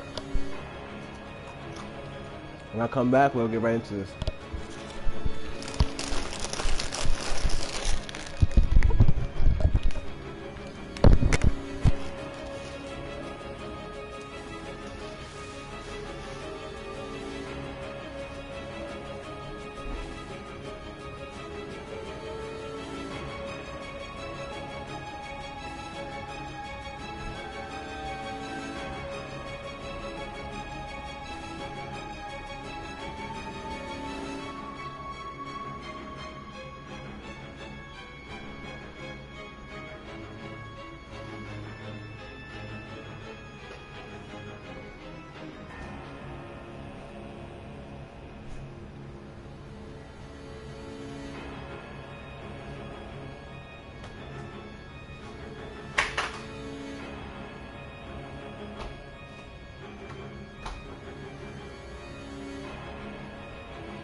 Alright, so while my tea is heating up, let's get into understanding this. Alright, first things first. It says the rulers of this star were not human. Alright, so whatever planet we're on, we're not dealing with humans in terms of whoever's in control. That world was ruled by 7 mechanical life forms known as the Mech Knights. Okay, so let's keep track of this. We know that the Mech Knights, there's 7 of them, and they are in control of this world. Okay? Apparently they're different as well. We see one with a shield, or with shields. We see one with an axe, one with a sickle or a scythe, like arms, and then the one has like a wand or a mage. Or a staff. Anyway, these guys are known as the Mech Knights. And across the land spread their vanguard, the crawlers. Okay, so now the Mech Knights are in control. Okay, let's understand what's going on so far. The Mech Knights are in control, and they have crawlers as their minions. These crawlers are their vanguards. They're the ones who are protecting or fighting for the Mech Knights. These crawlers tend to swarm and destroy all human-made structures in their path. So they're coming to just pretty much wreak havoc on everything. Right? They most likely lack any emotions. These crawlers are like robotic. Right? Helpless before those ruthless machines, mankind had no choice but to live in hiding. Dense with thick trees, gloomy even in the daytime, a hinterland known as Forest of the Stars. So this is where we are. We're in the Forest of the Stars. Therein lies a hidden village where humans live inconspicuously. The village was protected by a barrier that would prevent intruders from invading or even discovering it. The ritual wand, passed down through many generations, made the barrier extremely resistant, and it had never broken. Not once. But even so, the villagers were suffocated by their anxieties day after day, not knowing when the great threat would come knocking at their doorstep. From within the suffocating unease of the village, there were still those determined to fend off the crawlers. Aurum and Ningirsu. Ningirsu is the guy with the staff. Aurum is the guy with the shield and sword. Okay, let me go grab this drink and I'll be right back.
Sorry for that delay. I know that was a bit stretched out, but we back here. Made my tea, and we can get back in this. We can move forward. We're gonna rock this thing out, man. All right, so Orym and Ningirsu. All right, neither one of them have the power to defend. They both use their powers offensively. All right, which I find very interesting. But let's continue.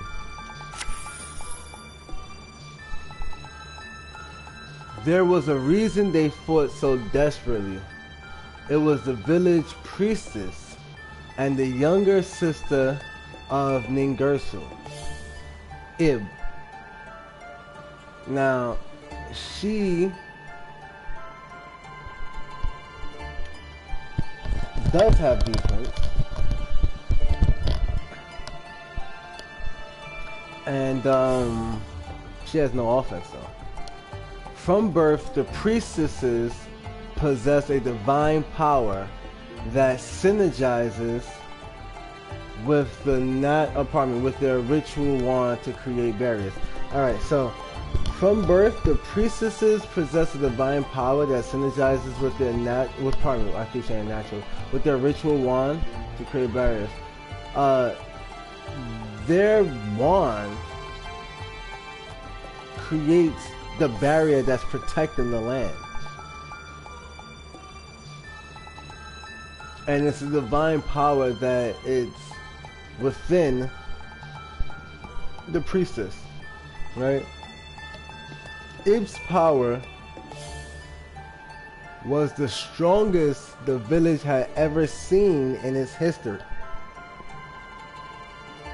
So far, she is the most broken of the World Legacy or World Chalice, right? But it was meager compared to the frightening forces that grew stronger by the day. Her companions saw how hard she was trying to put on a brave face for the villagers and wished they could lighten her burden, even by a little. Orym and Ningirsu, along with the baby dragon, Imduke, I say Imduke, out of control. With the baby dragon Imduke, crossed the barrier in hopes of slaying even just one crawler. One day, Ib heard from inside the forest a faint sound like that of a human voice. Orym and Ningirsu could not hear it. However, Ib proclaimed that she keeps hearing the voice. Alright, now we have the guard dragon. This is Imduke. Afraid Ib would venture into the forest alone, Orym, Ningirsu, and the baby dragon Imduke set foot inside the hinterland.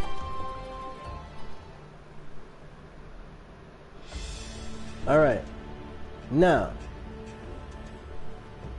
with that being said, right, we're gonna go to this.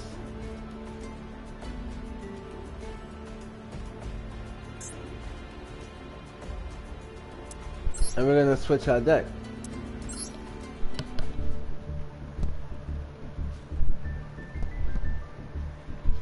Alright, now the Mighty Kraken, we love that shit is being built. But right now we gotta go to that Sphinx magic, baby.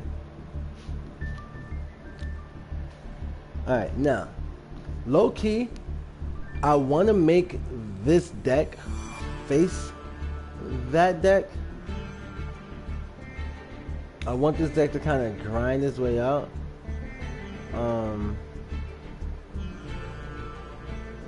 So I can kind of see what cards should go in and what cards should be taken out and blah blah blah. That's what we're gonna do actually. We're gonna make this a bit more of an adventure. We could, as you guys can see, we can easily just defeat them with the Kung Fu deck. That is not really promising for us. It's not as rewarding. We'll take out Misty for now.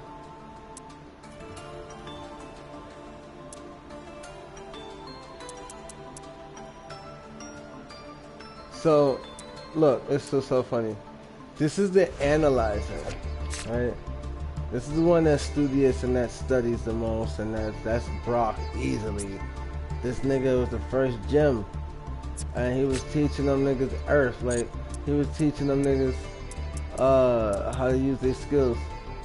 Misty, the researcher, she was she was actually kinda. Didn't she study water Pokemon? And like she was trying to, it was something she was after, I forget what it was. But and then Ash was the seeker. He was the one looking for more and more Pokemon. Right? But either way, this whole thing is pretty nice. I like the setup for it. What we'll do is we'll take out Misty and we'll take out this spell card, which actually needs to be in the deck. And then from here, we need to take out some cards. So we'll take out one of these. We'll take out two of these. No, we will take out Hida, the fire charmer. She's fire.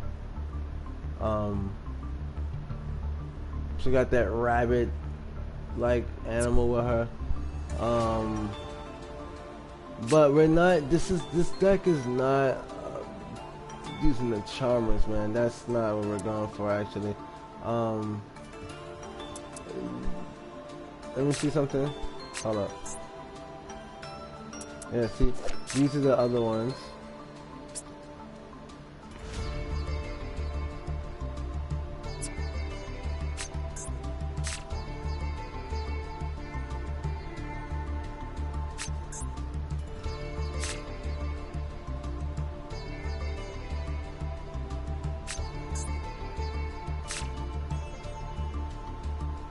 Fire, water, earth, and air.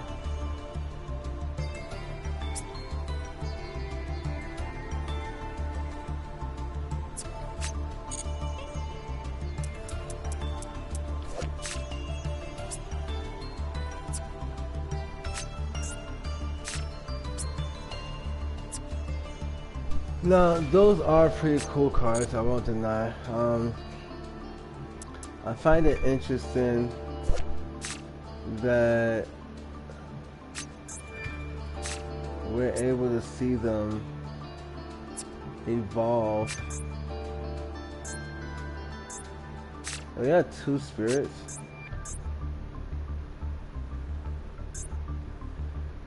Yeah.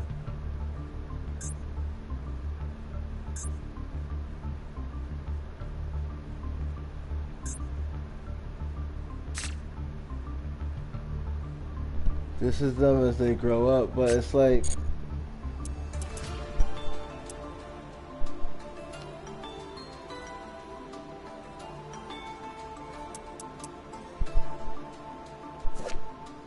so you go to like this and you can see them as the babies.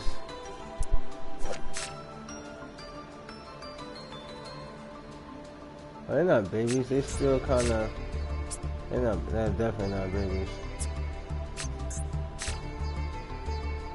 But for some reason, I thought maybe because of how she is, I never really looked at the rest of them. These two are covered up, so but you can tell from these that they're not kids. Alright, so but that's a whole evolution. This is like a whole chain line. They evolve all the way. Look at this. What the fuck? Awakening of the possessed.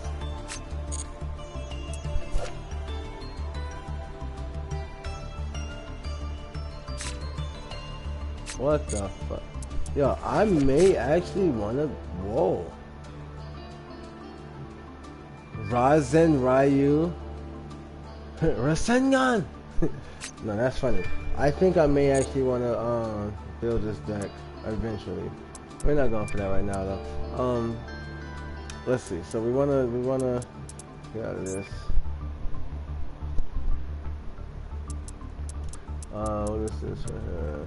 Falling up there. What the fuck? This is always some new wicked looking cards. But anyways, the deck needs to drop 2 more cards. We're gonna drop this. That's what I was talking about. Alistair the Invoker of Madness. I don't know if I really want Alistair to be such a. And he looks crazy right there. I don't know if I really want this to be the overall theme of the deck. 2 monsters with different types of attributes. This card becomes on the field or in the graveyard.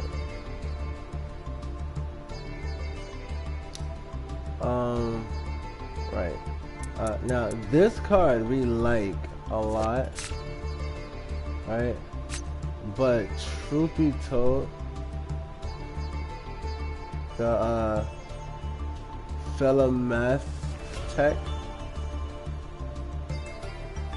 Cladis. Alright, if this face-up card would be destroyed, you can attach 1 material instead. He has 2 materials, so he can survive twice. Each time your opponent activates a card or effect except spell cards.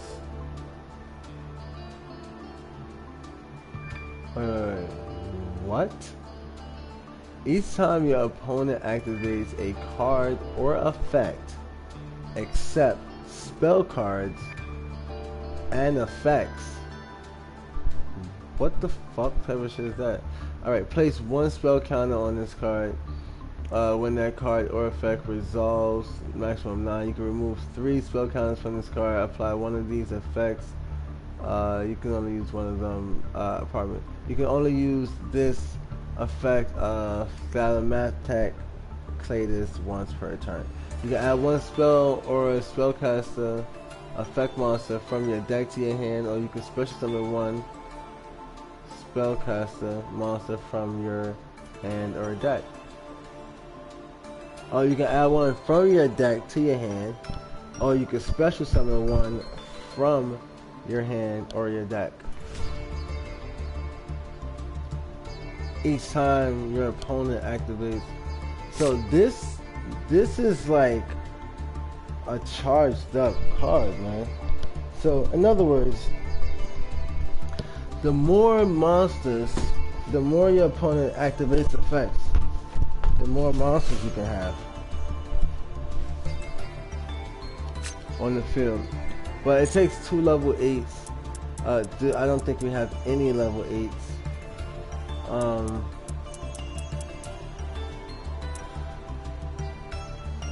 This card goes for, let's see, related cards. Crusadia cards. We don't have those. But I do like these. Look, this is what I'm saying. That's not the same card? Am I bugging?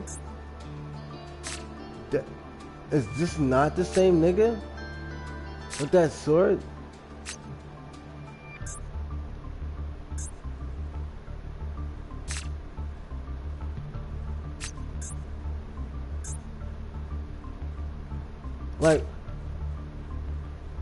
Like, yeah, bro, is that not the same nigga? This has to be. That's why we gotta go through the story, because I believe this is that nigga evolved. I mean, I could be wrong, but I feel like this is that nigga evolved. Wait. It said we cannot. I'm about to say, what you mean we can't generate that? Yeah, it's that dragon, man. It's really that dragon that's giving that Draco. And the thing is his name is Draco, and the other one's name was M. Duke.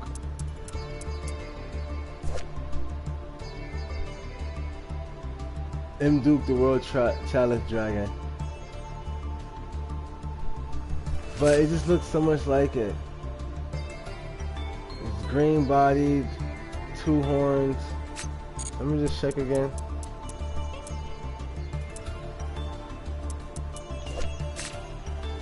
Green bodied, 2 horns.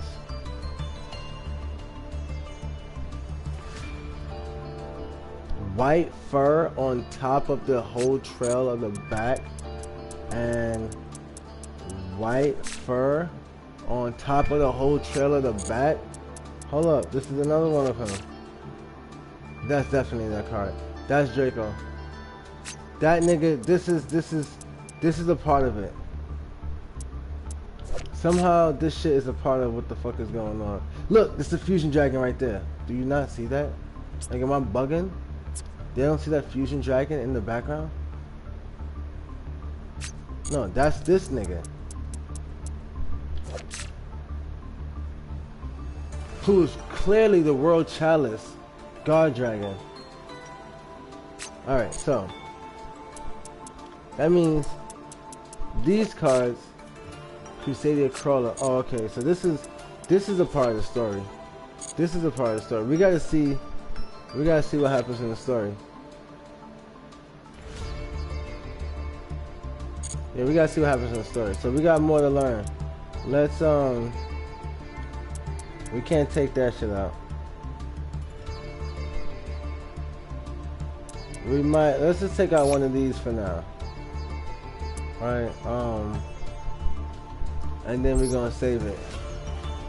Now, it's a good chance this deck loses.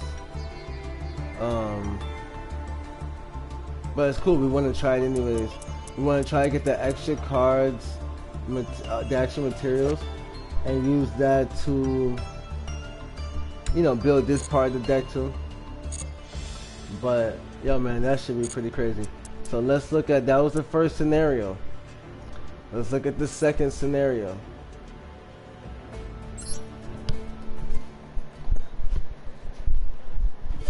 And I can take a sip of this tea.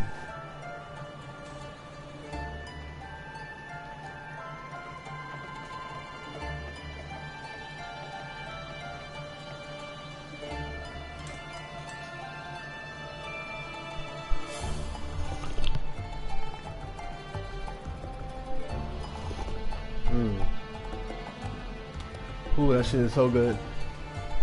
Alright. The sun had already set, leaving only starlight to guide them. The scent of trees and soil hung in the cold air. Though her footing was unsure, it ventured into the forest as if she was being guided.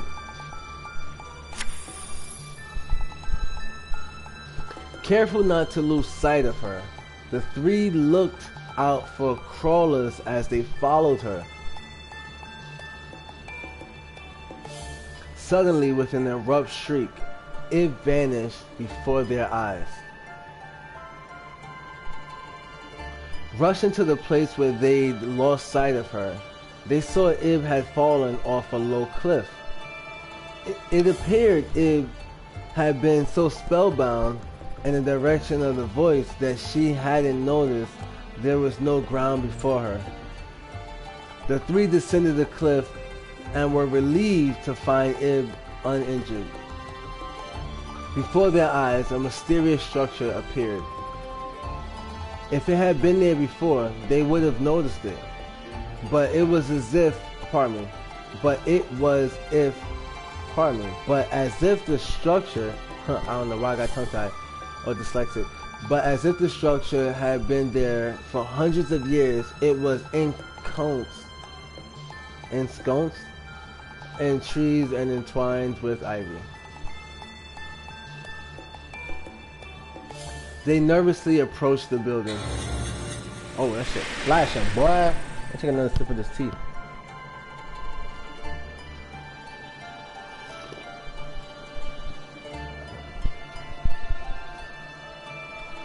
The wand Ib held in her hand glowed, and the building started to rumble, as if in response. A mighty light radiated from the building, blowing aside the trees and cloaking everything in blinding light. Even with their eyelids closed, the light pierced mercilessly through. Alright. When they finally opened their eyes, a fairy fluttered into the air before them. Right? The World Chalice Fairy. This thing, it came over to them. The fairy spoke to the startled party. I am Lee, the World Chalice Fairy, a spirit that had been sealed inside the building that released the bright light known as the World Legacy World Chalice. Okay. In previous times, it was her duty to guide mankind, but was okay. In previous times, it was her duty to guide mankind, but was obstructed, or her duty was obstructed, by the Mech Knight.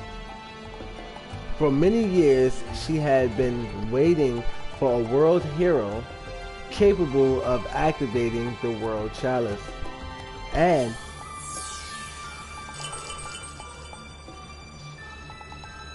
that they are those world heroes.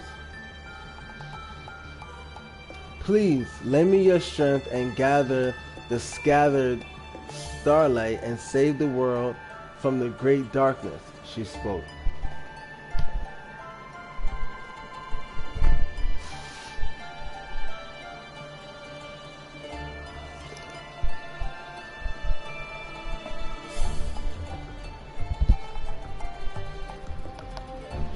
Though bewildered by Lee's story, Aurum and the group were moved by her earnestness and decided to lend her a hand.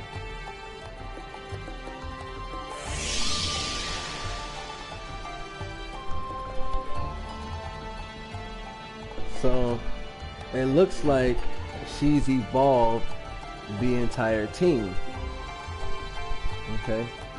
Hearing their resolve, the Fairy Lee smiled and bestowed upon them the powers of the awakened World Chalice. So she gave them the power to evolve into these Link monsters. Alright, so now we know that. We know that we were given the power to evolve into Link monsters.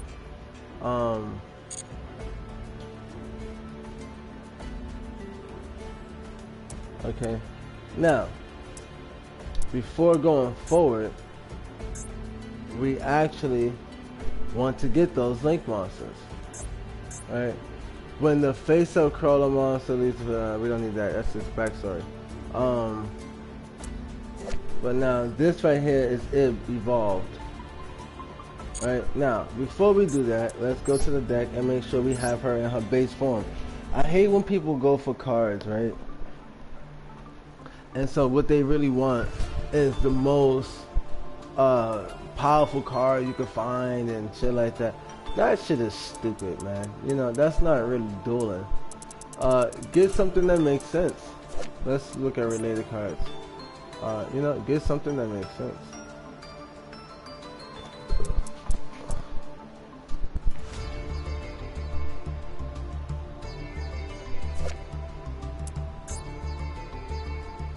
I was about to say, why am I not able to find these cards? Now, this right here is, we can't dismantle them. This is ridiculous. Why even, but this is the World Legacy. Let's make sure that this is what it is. So, they are beckoned by the World Challenge. By the World Chalice and World Chalice.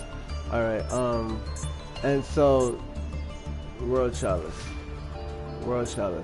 This is World Legacy, World Chalice. This is where their power comes from. But the World Chalice is a part of the World Legacy. So this gets tricky. This gets really tricky in story, but I'll try to keep you up with it. She low-key explained it. This may be that moment. Yeah, she bestowed that. She basically said that we'll go back to it. We'll go back. Just give me a second, actually. So we'll get that card. We'll get Ib, right? In the meantime, let's look at these cards and actually break down their story and understand them. We gotta tie everything together so that it makes sense and we're not just randomly doing things, right? So, first things first, we have crowned by the world chalice. So to be crowned is kind of like to be royal, to be princess, the queen, the king, and the prince.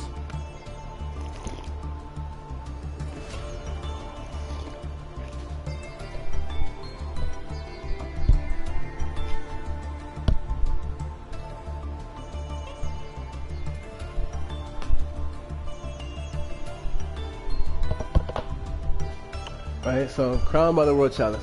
Alright, now let's read into her flavor text.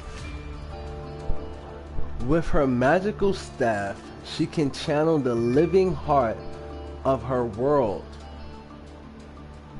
to shield her people from the mech knights that have overrun it.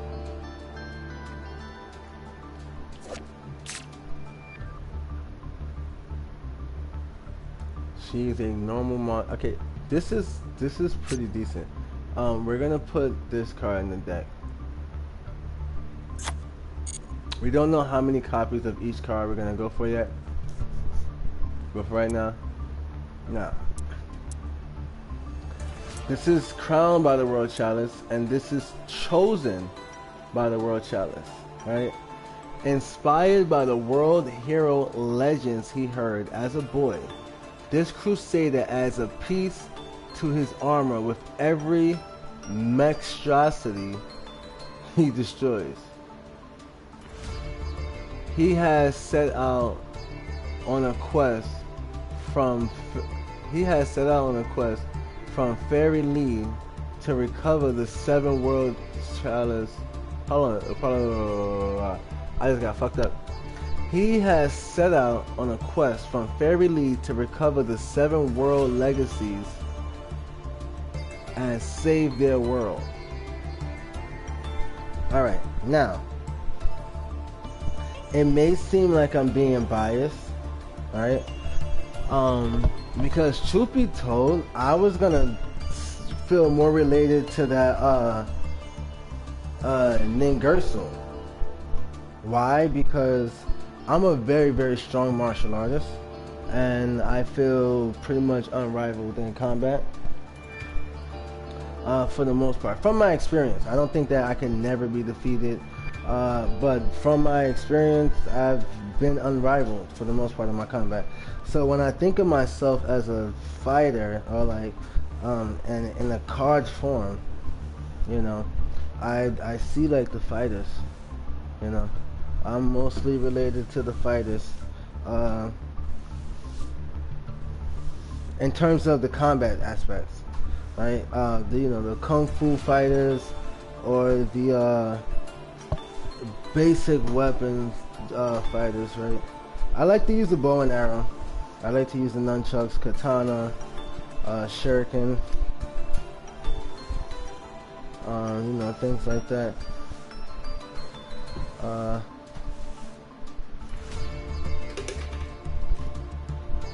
But from the story, right, it says that this guy, right, inspired by world hero legend he heard as a boy, and on top of that, look at this, they're elemental, right? I'm a fire sign.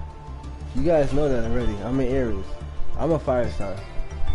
Homeboy relates to me. I thought it was this one because I definitely prefer to use like a bow staff. That's one of my favorite weapons, is the bow staff.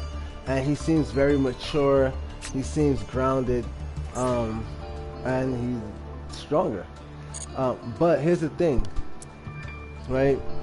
Inspired by the world hero legends he heard as a boy, I was inspired by superheroes as a kid to want to have magical powers. Superman, Batman. Though Batman doesn't use magic, he's just a martial artist. But still, I was in Spider-Man. I was inspired by these characters and figures as a child. And that motivated me. And then I just got finished telling you guys that the reason why I thought that the World Chalice was interesting because it seemed like there was a bunch of pieces to it that they were collecting on bodies and stuff. And Yu-Gi-Oh was an inspiration in itself for me for Magic, not just the card game itself, but for the aspects of Magic that's involved in the series, and also that's in the cards and stuff. But he sets out to collect the 7 world legacies. That's like collecting the 7 Millennium items, which on Duel Academy, if you guys look on this channel at the bottom, you'll see Duel Academy. If you go to Duel Academy, you'll see the 7 Millennium items. Those are 7 deck styles that we're building to tier 1, tier 0 level.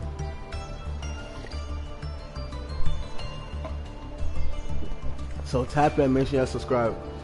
Anyways, so yeah, you know that gotta go in the deck too. That shit is broken, I ain't gonna hold you. I did not realize how much it's right-handed. He's right-handed, so this is definitely something I can see myself doing. Left hand block, right hand strike.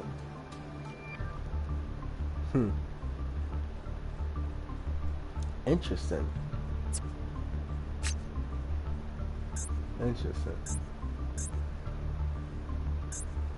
Right now, we have beckoned.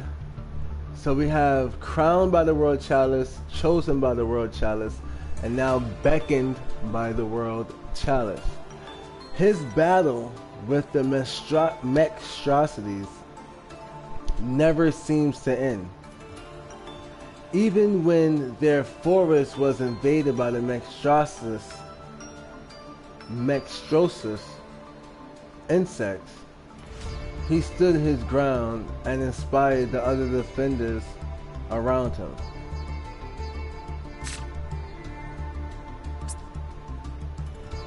Those must be the insects that he's fighting in the background. He stood his ground. He's fighting no matter what. He just keeps fighting. So I like that about him. Homeboy does not give up.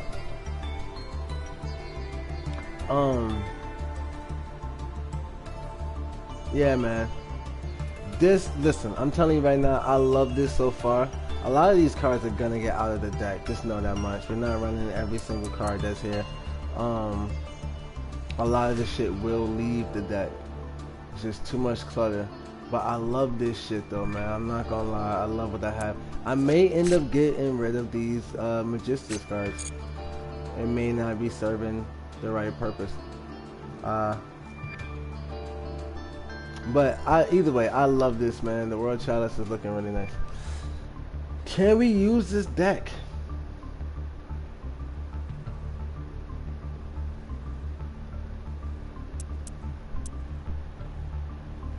That is the question. Let's save and return. That is the question. Can we actually use this deck? We don't know, but we're gonna use the loner deck right now. That way we can build the deck further. We can add more value to the deck that we have.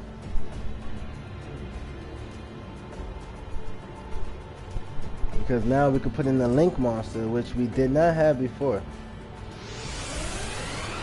Ib did not have her ability to evolve. Right now we can evolve a dragon. We can evolve this dragon.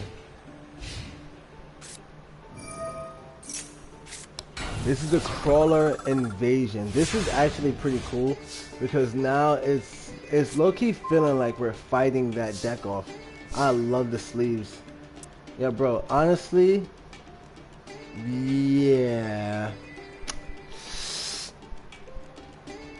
One normal monster accept a token. I don't see how that was supposed to come together, because when the card it said accept a token.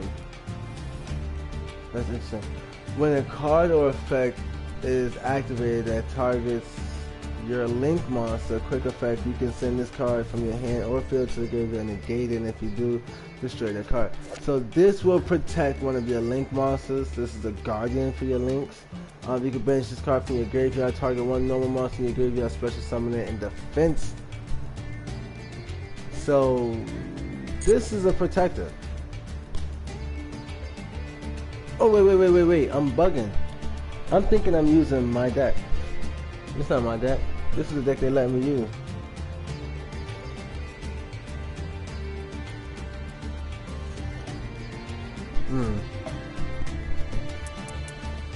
This is what you gonna do. I give you a token right there, right?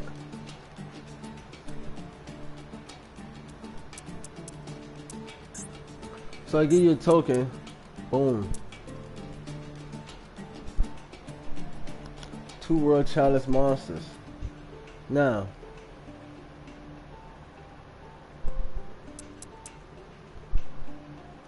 two monsters with different attributes. Now watch this. It's a light. It's a light monster, but it's not a World Chalice. But let's just see. First, we're gonna use reinforcements of the army. I can get a warrior. It's only one. Beckoned by the World Chalice. I wish I could have used that in my worm deck. I ain't gonna hold you. I should have been fire. For real. Alright, anyways, so we're gonna use the one-time passcode. Tell you how to do this real quick. Bam! Oh, that shit gotta go on defense. That right there is not pretty. But we're gonna summon Beckoned by the World Chalice. Right now, we're gonna use that to go ahead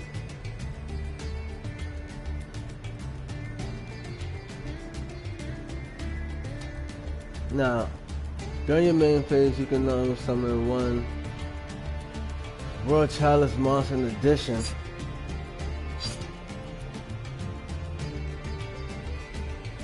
Alright, so that's what we're gonna do. We're gonna see if this could work. We're gonna try something. You feel me? We're gonna try something.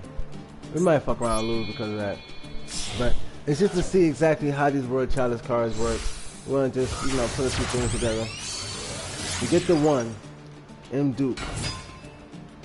Right? M Duke allowed us to be able to normal summon again. Alright, which should have gave us the ability to go into link 2s. We could use this one or this one. This one, this link card cannot be destroyed by a battle. Or card effects while this card is co-linked. If a monster will be destroyed. Wait, if a monster's card points to it will be destroyed, okay. But you're not gonna have no right point to this shit because it's on the sides. So, if this card is sent from the physical grave, you can play someone 1 World Chalice monster from your hand. So this is not gonna be really ideal. We really want to bring out this nigga, Aurum. The World Chalice Blade Master. And Ib, the World Chalice Priestess. Yeah, we want the Blade Master for right now.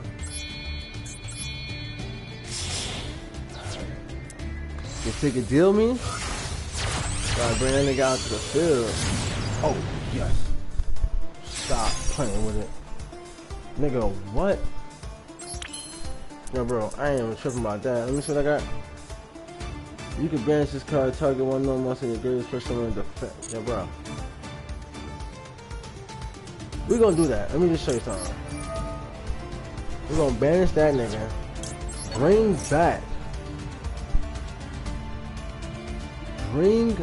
back my boy named Gerson. You contribute 1 World Chalice monster this card points to. Target 1 other monster in your graveyard and special summon it to a card to. So what? No. Look, so we don't even want to do that. We want to do. What the fuck? Alright, what we want to do is come out with a 2-piece. I'm gonna go with the security token.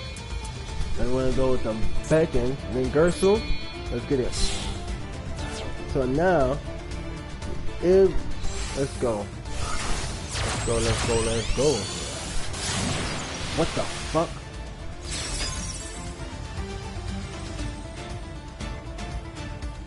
Bro, I'm not lying.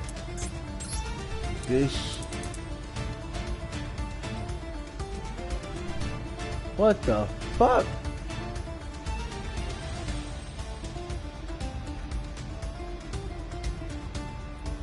Okay. He's the strongest. He's the strongest, no question about it. That's what we're gonna do. We're gonna set one card.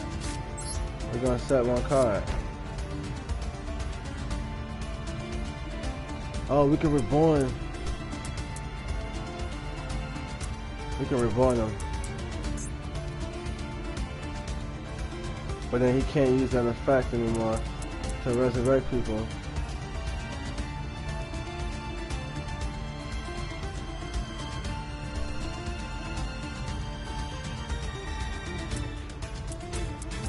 But if we got another one, we can.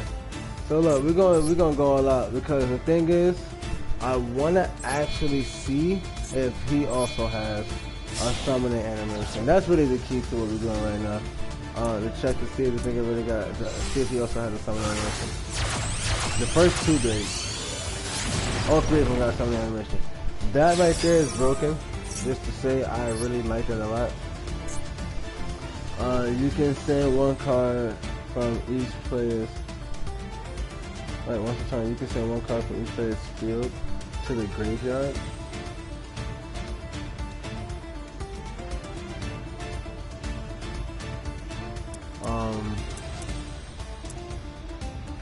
Okay, let's just go into battle and see how this goes. So far, I'm really liking these cards. Wow. Oh, he popped him. Look at that. He just popped him off the field and made it useless. So we know them crawlers are very dangerous. They can just destroy things.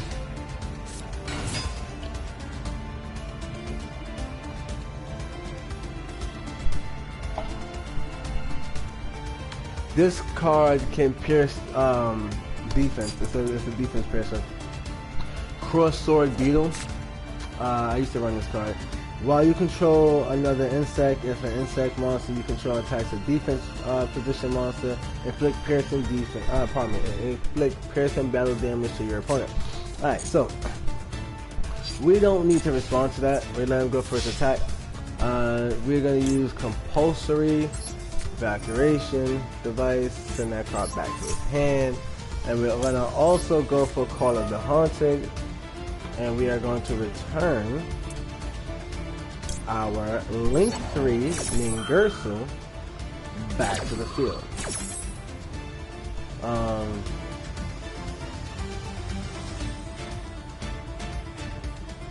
Right.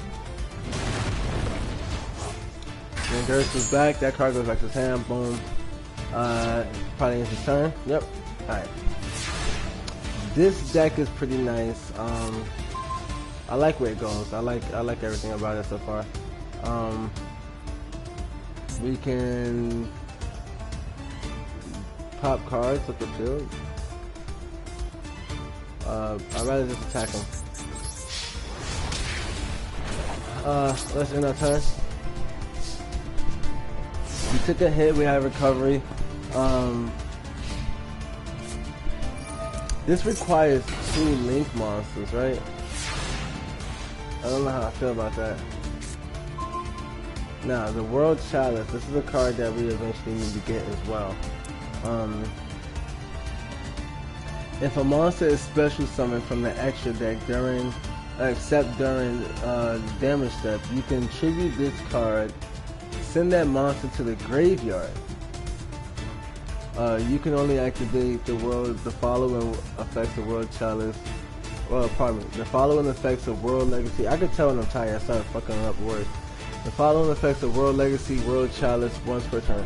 If this card is if this face-up normal summoned or set card leaves the field, you can special summon 2 World Chalice monsters from your deck, except World Chalice, World Legacy World Chalice. During your main phase, except during the turn, this card since the graveyard, you can banish this card from your graveyard. Add 1. Alright, so we want to normal summon this. You must tribute 1 other oh! No. I just realized it was a 5-star monster. Wow. It's hers. So we're gonna actually go for using Regeki. Popper's Field.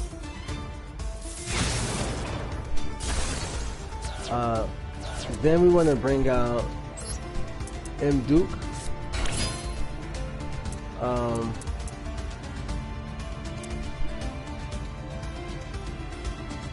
And then we could link summon, right? But it's just best for us to attack right now.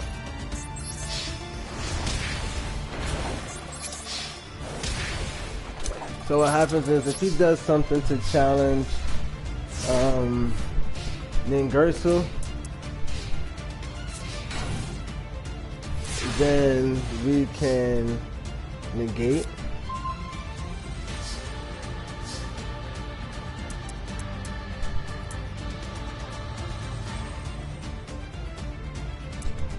So we want to bring out Ib, Crown by the World Chalice. We bring out Ib, and see, this is where it gets kind of broken, right? We bring out Ib, and when she comes out, right, we're gonna evolve her using the power of that dragon. When she comes out, she's gonna come out on the side of her brother.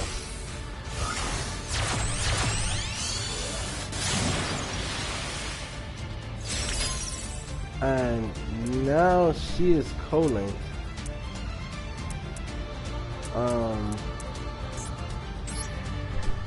We can banish 1 card, special summon 1 monster from defense, from your graveyard defense.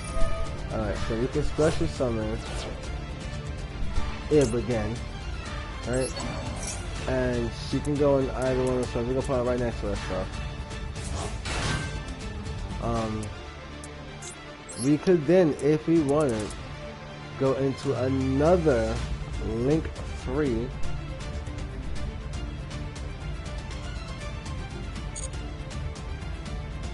But instead, we're just going to go for the attack.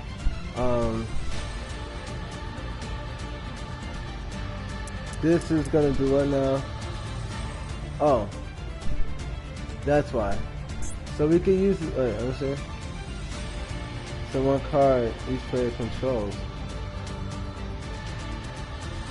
Alright, so we'll do it like this. And we'll go with getting rid of this card and getting rid of this card. So with that, there's no blockage, and we are able to attack directly. And we rightfully earned Ib. She is now part of our team. We needed that. Welcome to the squad.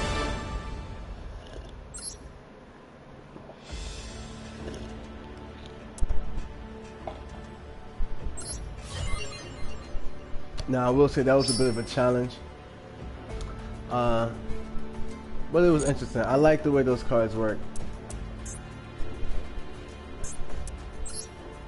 Now we're gonna go to edit deck and add those cards into the deck. Alright, so we got her.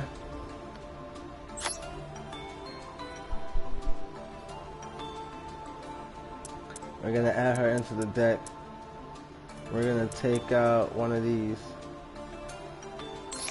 But as the deck goes, as we build, we'll see more and more what needs to actually come out. We may put multiple copies of other cards in the deck. But so far, I love the fact that there are summoning animations. This is like, you don't even understand. This is so broken for me. So we gained We gained everything. So we got the dragon from there. We got the fairy from there. Alright, the fairy that gave us the mission. Alright. And this thing is locked. But now, we can go up here and do 4 and 5. But the story continues this way. So let's look at the next part of the story and understand more of what's going on with this thing.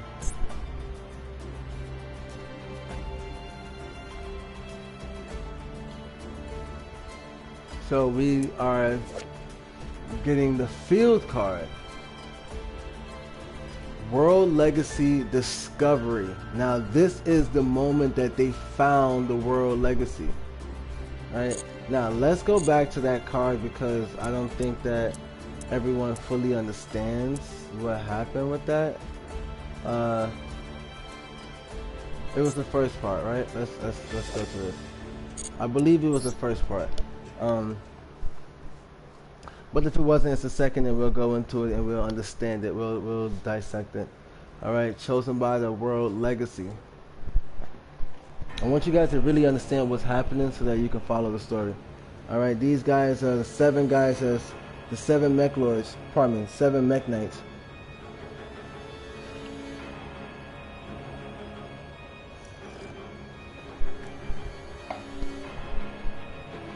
And they use crawlers to attack people.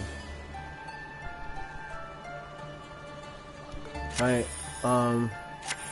then we got these guys.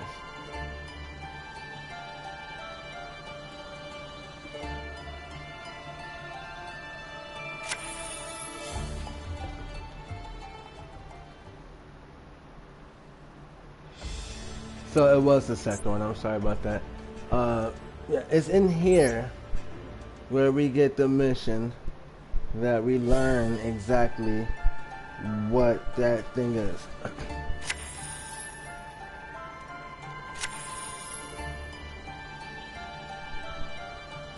Alright, this is the moment. This is the World Chalice Discovery. This is when they figure out what that thing is.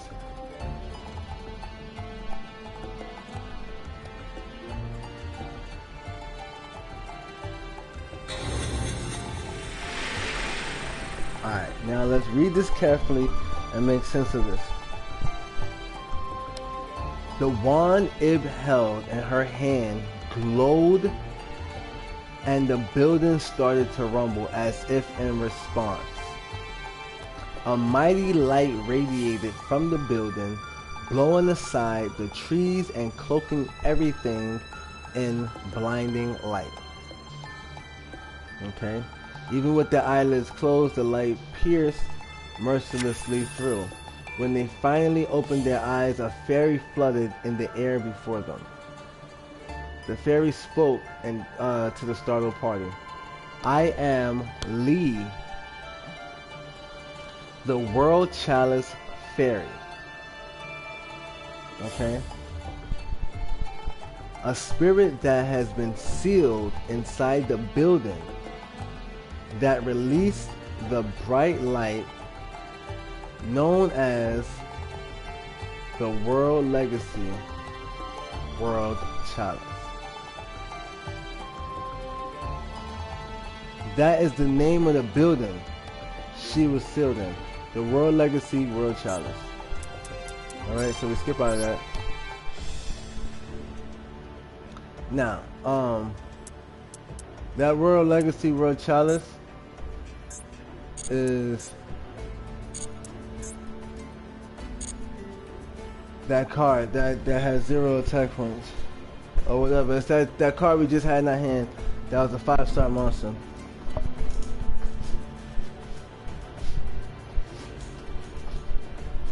Alright, so now, pardon me, excuse me. This is the discovery of the World Legacy. I love it.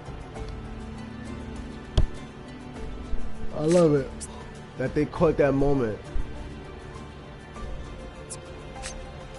Alright, anyways, let's play this out so we can see what happens next in the story. Alright. To protect mankind. I'm definitely tired. I'm about to roll up a spliff and wake my baby up so I can smoke with my queen. Alright, to protect humankind, accepting Lee's earnest wishes, Aurum and the group promise to help her. So he's low-key the leader, but she's the chosen one. She's the most powerful. Accompanied by Lee, the group set off to return to the village, but they encountered several crawlers who blocked their way. Aurum, Ningirsu, and Mduke stood before the crawlers with their new strength coursing through their bodies. As they stood between the monsters and what they set out to protect, tension hung heavy in the air. A cold sweat dripped from Aurum's chin and dampened the forest soil. As the great tension crescendoed,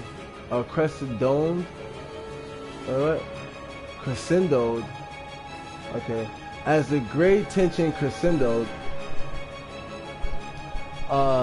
the party suddenly seized upon their foes, lunging towards the exoskeletons of the crawlers. Aurum's sword cleaved the enemies with ease. Ningirsu's lance pierced nimbly, and Mduke's claws teared ferociously at their metal hides. Nice. Nice. I like that. So basically, they started kicking ass. They evolved themselves and started kicking ass. The battle was over almost as quickly as it started. And those newly evolved skills make them a lot more formidable for sure. The power of the world chalice that Lee had granted them was much greater than expected. They couldn't conceal their surprise at the world chalice's great power that now dwelled in their bodies. Ooh, 1, 2, 3, 4, 5, 6, and 7. According to Lee, there are 6 more world legacies in the world with equal power to the world chalice. Oh shit. If they were to be recovered, it would be possible not only to destroy the crawlers, but to destroy the Mech Knights who ruled the world. This information provided a great ray of hope for the village people who lived so long in the gloomy forest. Oh shit. Following Lee's words and the guidance of the world chalice, the young folks of the Forest of the Stars set out on a journey to seek the next world chalice. The next world legacy. So now it makes more sense. There's 7 world legacies. The world chalice is one of the 7 world legacies. Alright, that is actually pretty cool. It's actually pretty cool.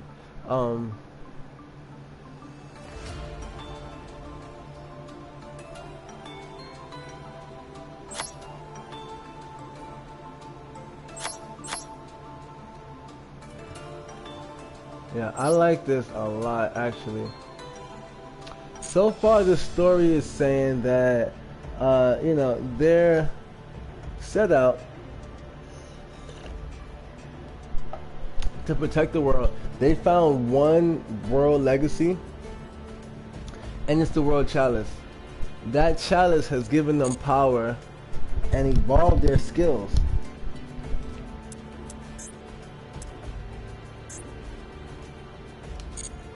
And we want to further evolve those skills, actually.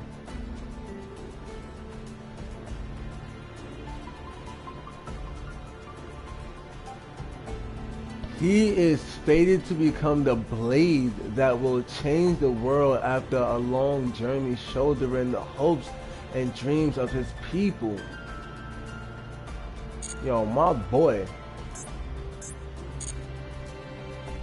My boy. So we got an extension of the story still.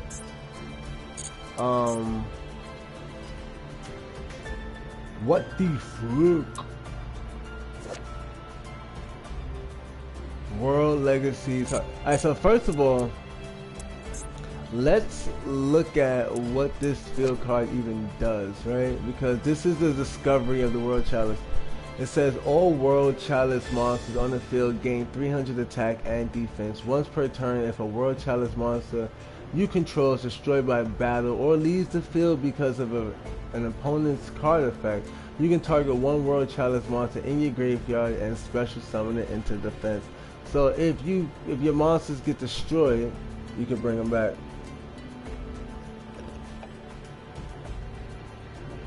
Because that's basically saying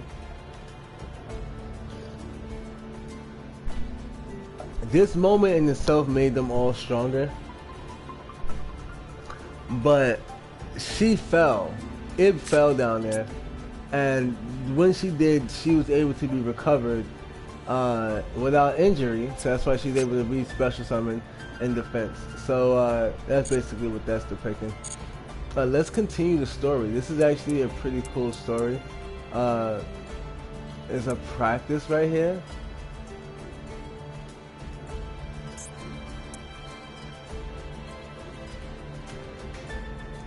They want us to use a crawler deck. What type of nonsense is that? Oh, but to be fair, we may end up having to use different decks when we may have to use the different things. We'll see what's going on. We might have to use like the different variations, mech knights or whatever. Let's continue the story.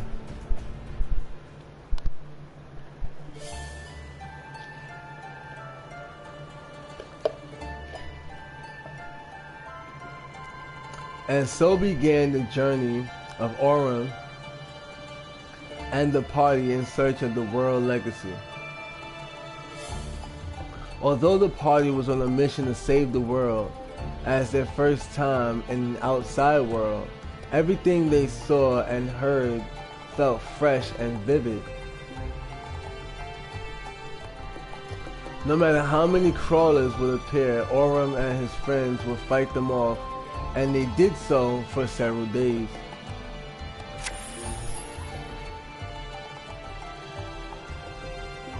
Those are the link monsters. How long must they have walked? With Lee as their guide and the World Chalice as their beacon. Oh, pardon me. How long have they walked with Lee as their guide and the World Chalice as their beacon?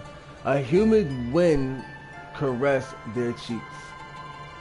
Before the party lay a vast swamp. A great artifact was submerged in the muddy expanse. The giant armor lying in the bog was one of the express purpose of the trip. The world legacy known as the world armor. However, they found more than just the world armor there. Not only on the surface of the armor, but also On the inside, dark figures squirmed like ants on a corpse of a dead insect. Crawlers swarmed the world armor. Their numbers was countless. From a red monocular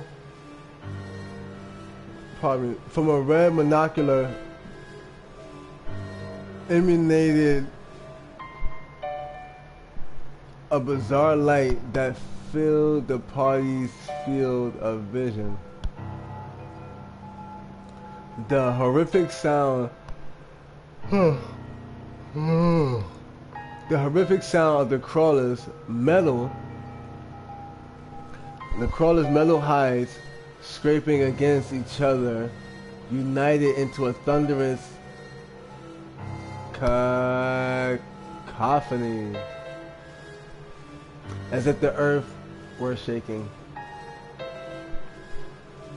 Standing before the three were superior specimens possessing power far greater than the Standing before the three were superior specimens possessing powers far greater than the crawlers they had crossed in their path previously. Witnessing an overwhelming sight, the party decided it was reckless to try to break through from the front. On Lee's suggestion, the three friends dared not engage and instead headed for the world armor. Wait, what? If they didn't want to engage, why they still headed for the world armor?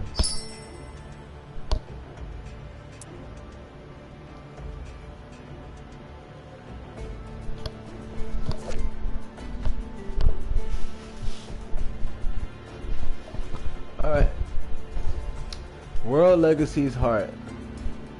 Target 2 World Chalice monsters in your graveyard with different names and add them to your hand. If you link summoned... If your link summoned monster will be destroyed by battle, you can banish this card from your graveyard instead. No, that is broken. Thank you. Thank you very much, actually. This is battle number 3. And this battle gives us the Blade Master Aurum. We need Aurum. Like, don't fuck around, bro. We definitely need Aurum. We got and look at that. Ningirsu. We get Ningirsu. We get to get Ningirsu. So I think that this is pretty cool. How about we do this one first, right? Because Ningirsu is the boss. We know that he's the boss ultimately, probably. Or if not the boss of the deck, at least like a powerhouse. It's definitely a power play. Ningirsu is like big boy on the map. Comes out to fuck some shit up. Right? So we want to bring out Ningirsu. Right? So this right here is just a punishing combination. I'm just now learning this deck. As you guys can see, we're learning this deck together actually. But from what I see, I know these cards, some of them. Right? We know Terraforming, we know Unexpected Die, we know Reinforcements of the Army, Compulsory. Compulsory is just a really decent trap card. Sometimes it can be impermanent and stuff like that. Anyways, so we want to use Reinforcements of the Army, Ningirsu. Yes, Lord. Let's get Ningirsu. Then we want to Unexpected Die. Ib, because see, we have everyone else, right? So we're gonna bring out Ib. We're gonna bring out in defense. We're gonna terraform it.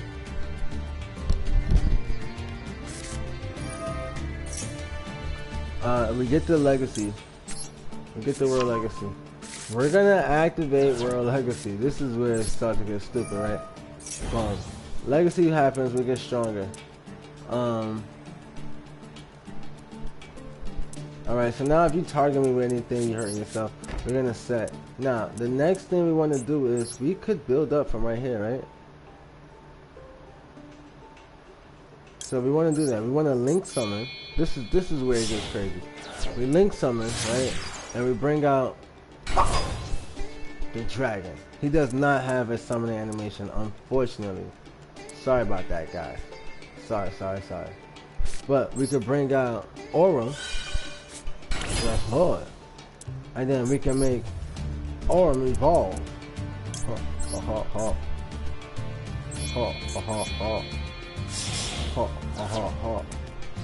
Let's bring out my boy Aura Evolution. Yes, Lord. That fire. You see that fire in the background? Stop playing with it.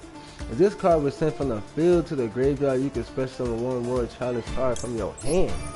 Yes, Lord. So who we gonna bring out? Ningirsu. Let's go. Ningirsu's on the field. Now, we could pop Ningirsu and special summon one monster, right, from our graveyard. Any monster. That's where it gets a little bit broken. We can bring back any monster.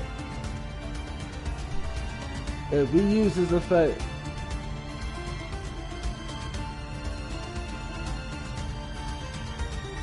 we're gonna use it once for a turn. You can use that effect to normal summon once per turn. But they didn't say nothing about if it's sent to the graveyard. You can keep using that effect. Alright, anyways, now we definitely. So how you bring out your boss monster? You go ahead and use Duke again.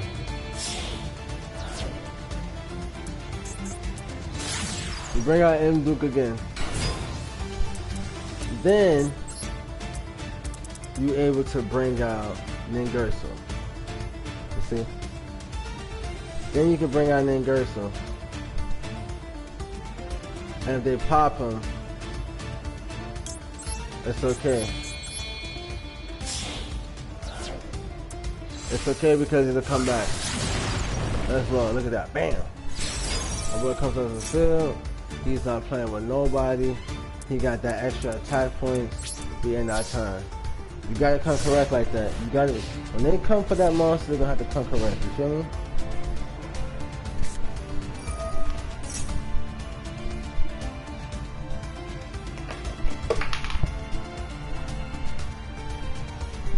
So now, let's put the monster on the. No. He used what? I can return that monster to spare myself. Wow, World Legacy in Shadow? Are you fucking kidding me? It's like a counter World Legacy card.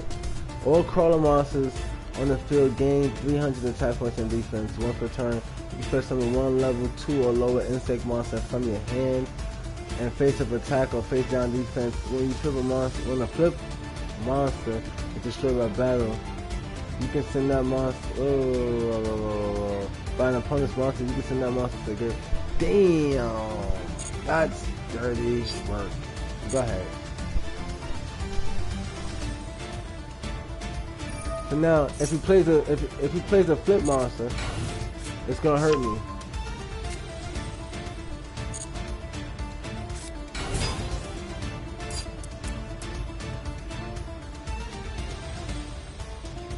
Let me see, if this card fits at least a flip because of the opponent's card effect. No, I ain't gonna use no card effect. Go ahead, do your thing. Are you stupid? Wait, hold on.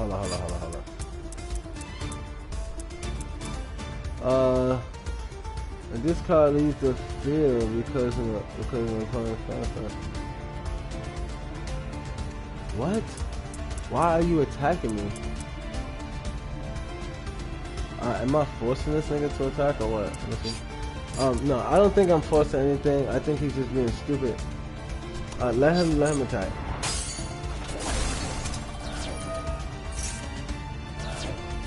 You send my card to the graveyard, right? I can target one more Charlie's monster in your graveyard special summon in this thing.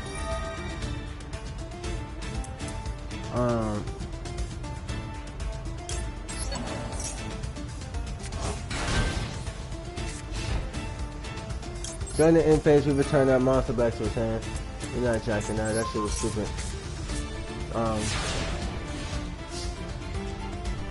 But see, it's kind of okay for that type of stuff to happen. Because look, right? So, we go into the normal summon. Right? We get another card.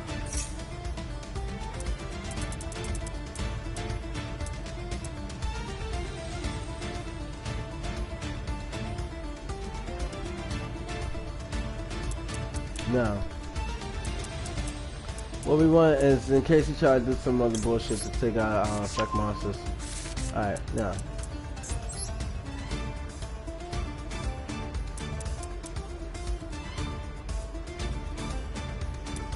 We want to save this just in case.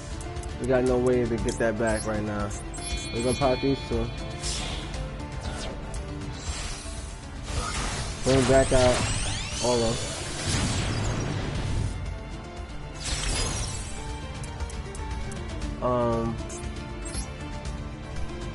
If this card's in the graveyard, you can sell my spin hand. I just card in hand. Yeah. So look how we do this.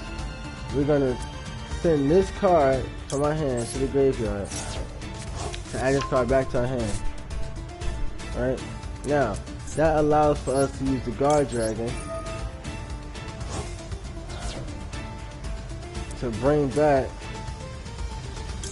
the World Challenge. And then we can use the Blade Master to pop Ib and bring back Ningirsu.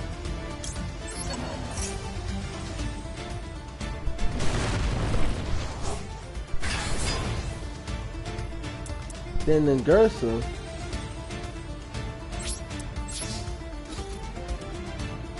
gonna stack them life points, nigga. Hold up. Yeah.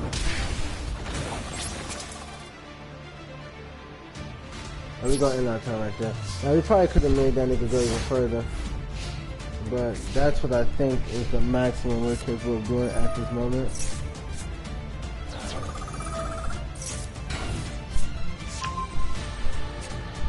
So that's what we're rocking with.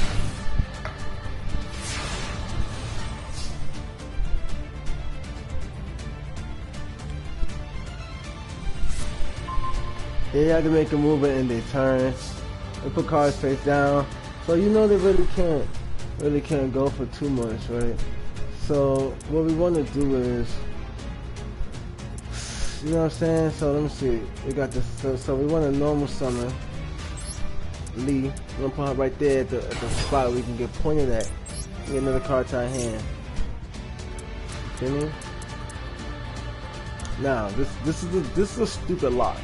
You get the guard dragon. It's something I just learned just now, right? I'm just learning this in a lot. Alright, then we're gonna go ahead. I'm gonna say something. We're gonna go ahead. And we don't got a 2 yet. We don't got the 2. Right? We don't got the 2 yet in the grave. But we don't got the 2. We could bring out another Blade Master, right? We could bring out another Blade Master. And then that can bring out the 2. Right? So we pop this. Bring back the Blade Master.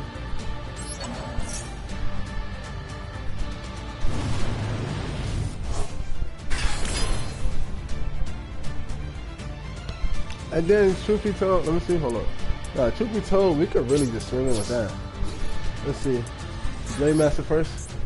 Oh. Shit. Yeah, Blade Master first. Ooh, dirty right. Oh.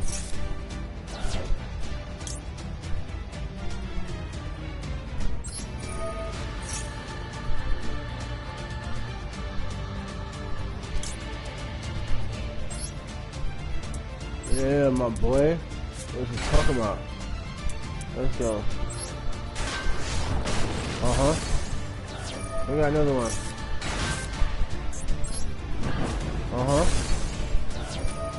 We got another one. Oh. Alright. Wait, hold on, I'll be right back.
Alright, you guys. My bad about that, but I am definitely back. Main phase 2. Alright. Anyways, let's look at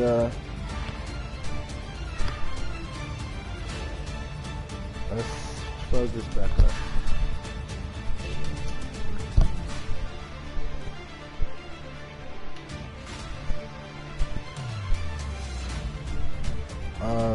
Lightning God, if you haven't already subscribed, please subscribe.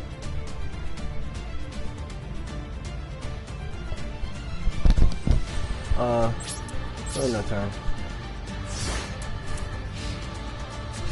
Oh, we could have popped this.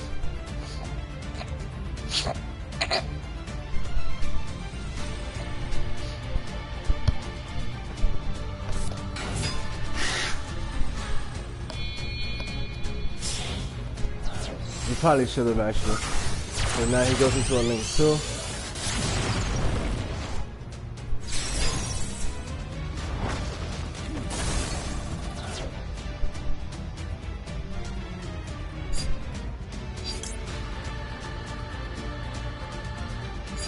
Wait a minute.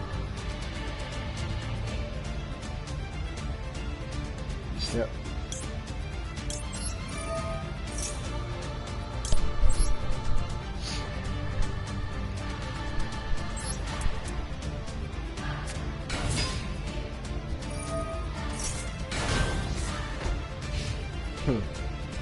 That was very well played.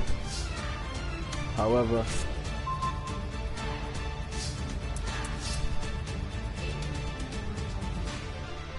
though it was very well played, it was also slightly annoying.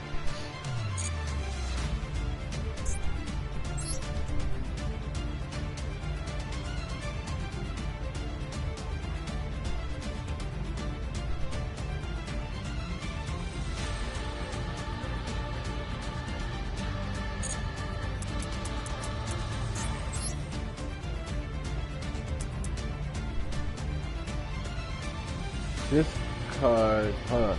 This linked card cannot be destroyed by battle or card effects. The opponent cannot target this linked card with card effects. If a monster this card points to will be destroyed by card effects, the same size. The graveyard said this card is sent from the graveyard. Or someone wants it. Alright, so we're gonna go with using IG. Let's just evolve first.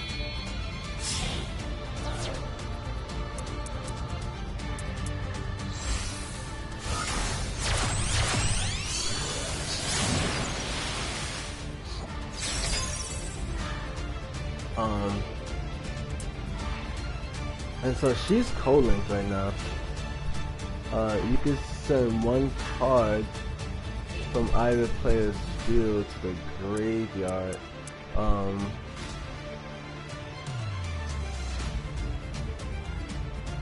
Wow, this is what I need to tell you. I'm going to ask for on the face down. Ouch.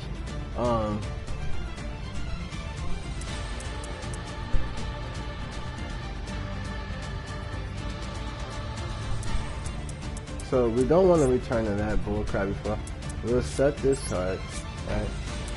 What we'll do is we'll activate this effect. We'll get rid of this card and the field card. We'll look in the grave. Banish this card for someone from the thing. Yeah, we're gonna banish this card. And we're gonna special summon another ink.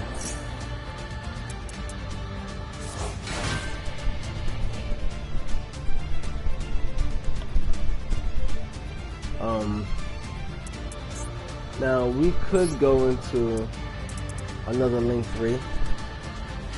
We can go into a link 2.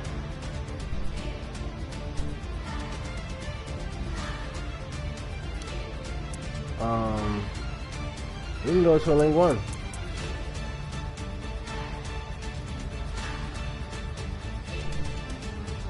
No, we can go into a link 1.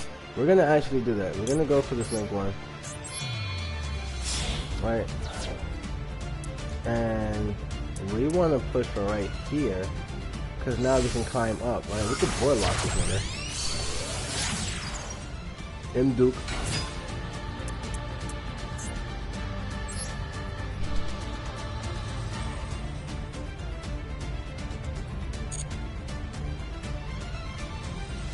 But we should be able to attack from here. So we'll throw 25 at him at the 19, so he drops and lose 600. Drop to 5. The effect activates, you get to bring back 2 monsters.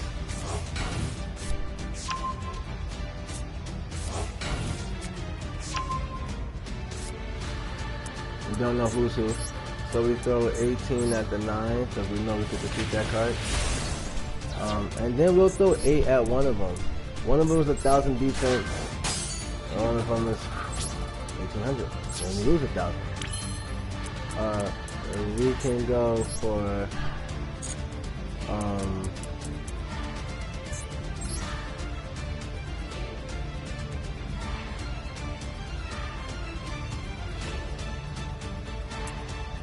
oh, we can actually end our time. Let's just see how that goes.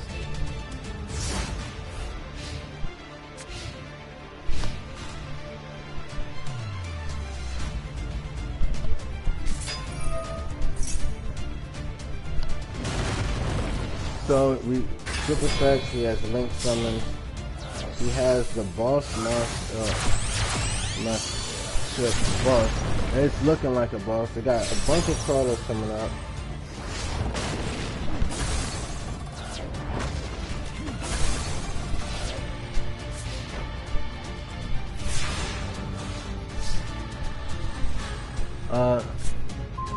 He has 500 life points. Oh wow.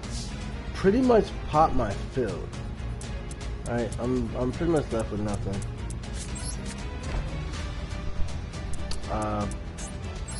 Very, very well played. Let me craft my hand back. We don't really want that to happen.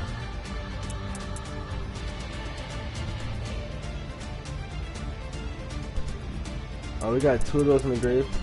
We have 1 more. So lucky. Alright, so pretty much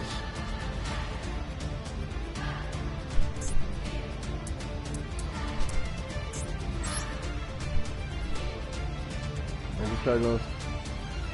Bring your deck to your hand. Yeah, we need this. We need this. Good Lord.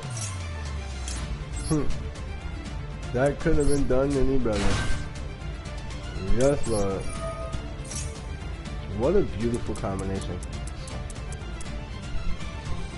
If a monster's first time from you can send this.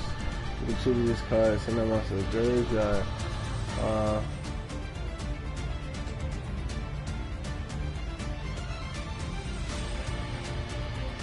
If this face-up card when someone leaves the field, you can switch them in 2 World Challenge monsters from your deck. During the main phase, except for card event. Alright, so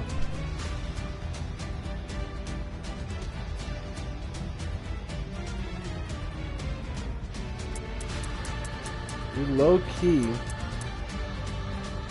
No, we don't really want none of these things. They're not gonna really help, really. So we low key want to get the World Legacy World Chalice. This is pretty much the artifact. This is one artifact, the Chalice. And this is actually the artifact that gave power to our hero team. Right? So we're gonna go for this card. Let's see how this goes. Right? We want to take this monster and let me see. We want to normal summon this monster.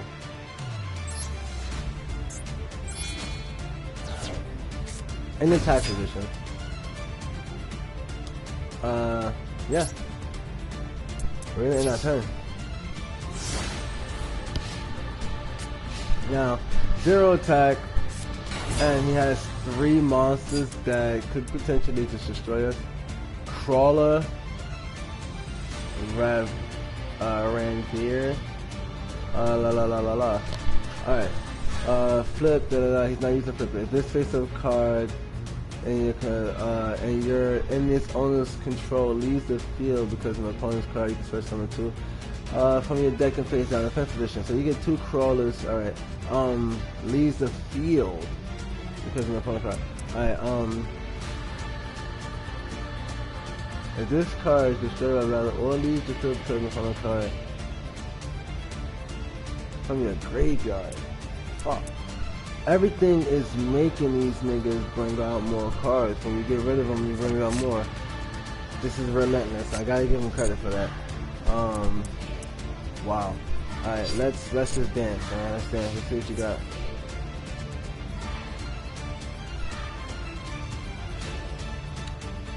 So that's the strongest card he has.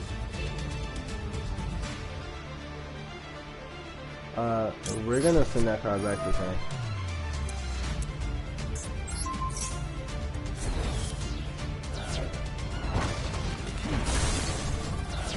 We take damage, take 19. We are then able to activate the World Chalice, which is gonna then give us 2 monsters. 1.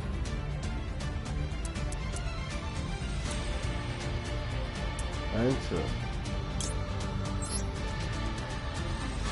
We got 1 in defense, Ib. 1 in offense, and then Gertrude. Let's do this. Oh, you gotta go to the main page too. You have to, man. You gotta go ahead and power up, because had he left it like that, it was over for him. Now his monster is stronger than ours. But here's the punishment, right? Here's when niggas get punished. We set this card. The punishment comes in. During your main phase, you can banish this card, add 1 World Legacy card from your deck to your hand. Alright, so we want that. We want to get a World Legacy card. We pop that, and we get in. Baby! How about we get that field card? How about we put this thing in our favor? How about we change this whole game up and make this shit look pretty for us? Yes, Lord. Can we dance or not? Can we motherfucking dance or nah? Now hold on, I'm done. Chief.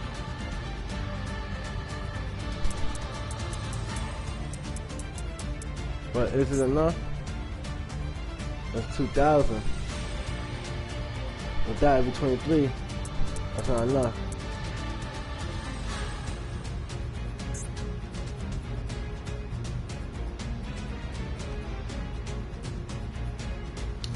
Now hold up. How did I summon Justice? I summoned them niggas with that, so I never summoned this turn.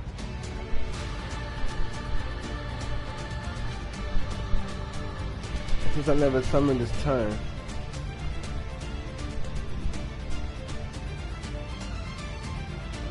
That means I can use this effect. And add a World Chalice monster. So we're gonna get rid of Ib to get the fairy back in the hand.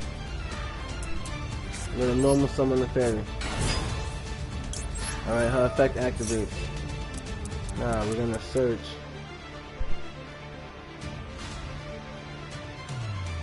This is a really cool effect. I'm not gonna hold you. But we're gonna search the dragon, the guard dragon, just in case, because we're gonna assume that these niggas is gonna try using the effect to stop us right now, because they can't really get past it any other type of way. We're gonna have to go for the Blade Master, all of them. Let's go, my boy. We front row and center.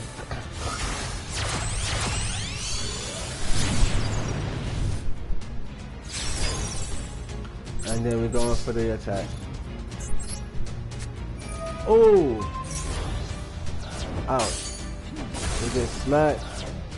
Now, this is what happens. Target 1 World Chalice once in your gauge, that's for some strength. I'll just tell you can set some over. So this is what happens. We get one.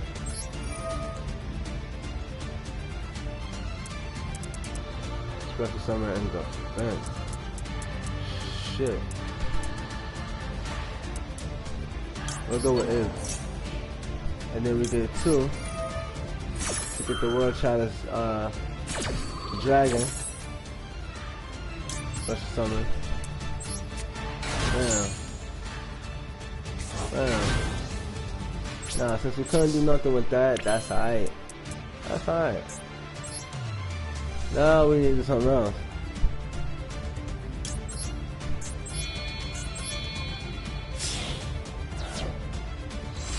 Let's lower it. We're gonna link summon one more time. And we're gonna bring out Evolve one more time. Now let's get it. See, now that power up was there, but that shit ain't there no more. You feel me? You gave me 1,000 life points. I don't know what that was about. Summon that card, that shit ain't gonna do you no good. You think you about to give me? You see, look, he powered up his monsters with this. Yo, hold on, why you get stronger?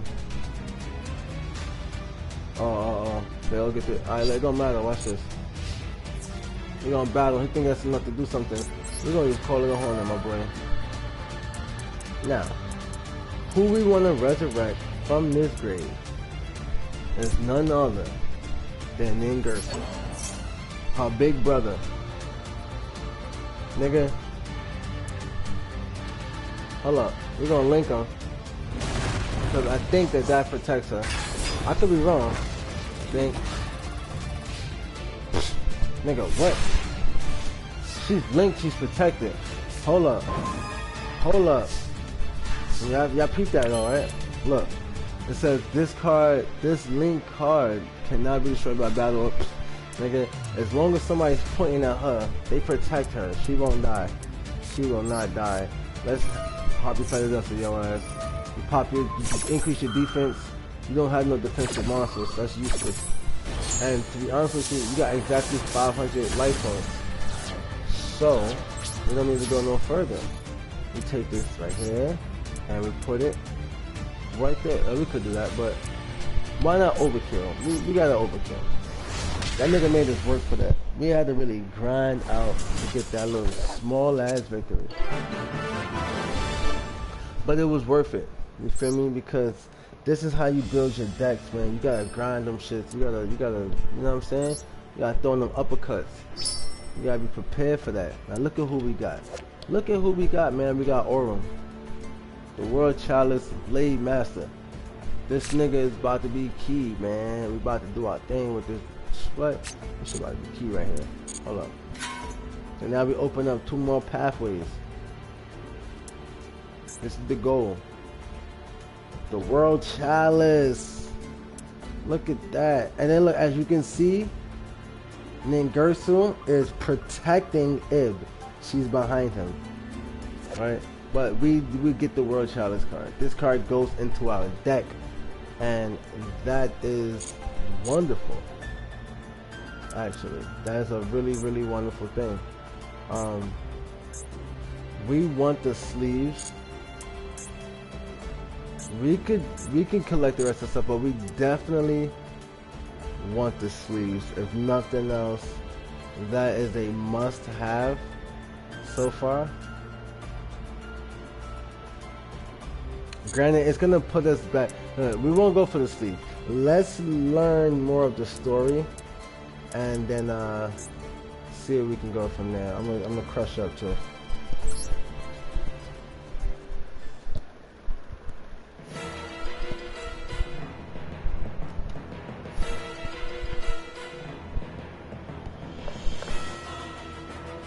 All right, with the world armor in front of them, Aurum's party became blocked by a swarm of crawlers.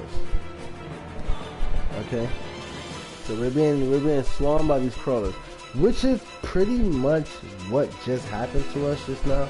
Essentially, we were surrounded by them niggas, and because it was back-to-back onslaught attacks from these crawlers, right?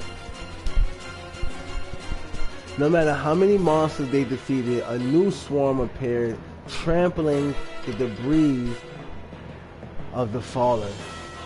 Now divided, the party struggled. Oh, they split us up somehow.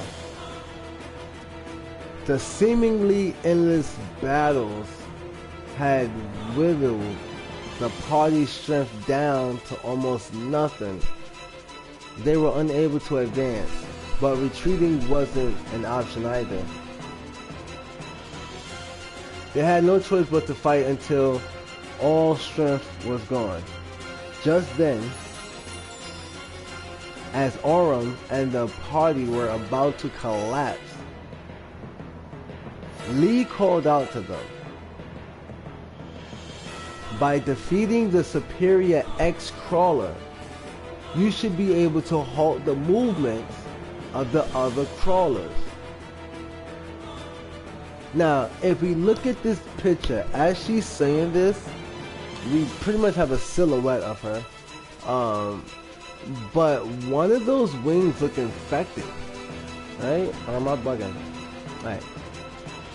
In the midst of the battle, Lee had discovered that the X-Crawler was the commander of the crawlers. Trusting Lee's insight, the party pierced through the siege and closed in on the X-Crawler. The X-Crawler resisted fiercely, but they channeled the last of their strength to defeat him. Just as the commander collapsed, the swarm of crawlers surrounding the party suddenly stopped moving. Greatly wounded, Aurum and the party finally arrived under the world armor. But there were more than just crawlers there. There were more than just crawlers there. So there's 1, 2, 3, 4, 5, 6. Ah, fuck. That's 7. Those 7. Listen, those 7 are probably gonna be those mech knights that were attacking, or that the rulers of these niggas. Yup. 7 colors of light suddenly shone down from the heavens. There appeared to be 7 knights. Look at that. 1, 2, 3, 4, 5, 6, 7. Oh my goodness. Fuck. Now, this is actually going to be a challenge. Let me use the bathroom real quick.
So we're back. But now here's the thing you guys gotta remember, man. Dueling is one thing, but the way that they have this story, it's pretty much like, it's almost like an RPG, right? So you're dueling, true, but it's like you get these boss battles. You get like these RPG style boss battles where you're like fixed to defeat bosses, essentially. Like, not just boss duelists, but these cards have stories, man. And within their story, there's like another RPG, you know? It's low-key like RPG after RPG. I'm just sweeping up a little bit.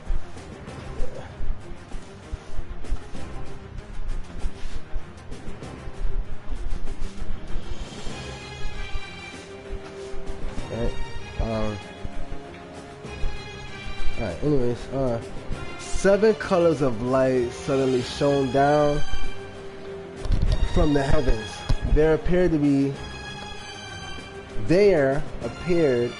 the 7 knights. Pardon me. The 7 knights. So these are gonna be, I wonder if there's a knight for each world legacy. Right? There's 7 world legacies and there's 7 knights.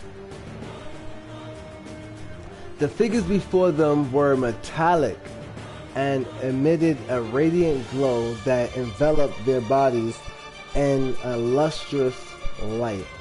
So they're metal, but they're glowing with this like energy. The Mech Knights who ruled over mankind and all of the world had now descended to this very place. Now we may build a Mech Knight deck just to understand that story a bit more, right? Hold up. So yeah, we may actually end up doing that, building the Mech Knights, getting that story together, you know. Cause I think that's pretty cool, right? Orm and his friends found it difficult to describe the figures with mortal words, and could only stand frozen in their otherworldly presence. Then, suddenly, the Mech Knights reached their hands out, silently. What the fuck? A mysterious energy sprung forth from their hands and began to shroud Ib.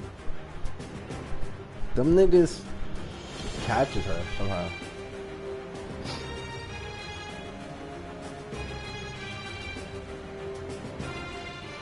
Ib was exhausted. No, completely spent. The magical barrier provided by Ib had no resistance to the force field. The rest of the party desperately struggled to rescue Ib. Now, if you notice, look at that fairy. They're struggling, they're reaching out. She's smiling. And the darkness is growing a bit more. She seems a bit more infected. Something's not right with her. However, with the same light from which they appeared, Ib and the 7 knights vanished without a trace. Lee cautioned of the danger Lee cautioned of the danger if Ib's wand were stolen and the other world legacies fell into the wrong hands. Orm and his comrades set out to rescue Ib and recover the next world legacy. So, do we have the world armor? No, but we do have the world chalice. So, these are like, this isn't my, well, technically they're not nowhere near the Millennium items, but this is like my interpreted version of it. Alright, so it's like the 7 Millennium items, and it's like I got the first one, the world chalice. Could this be the puzzle? Could this be my Millennium puzzle? Alright, we'll find out, right?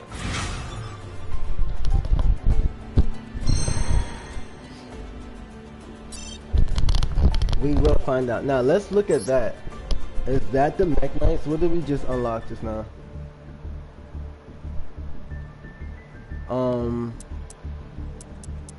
So, what the fuck? Mech Knight Spectrum Supreme. Okay. So is this an illusion? No. But it could be. It's a Cyberse. Cyberse monsters? Wow. But it still needs a Mech Knight archetype. But Let me see. Related cards.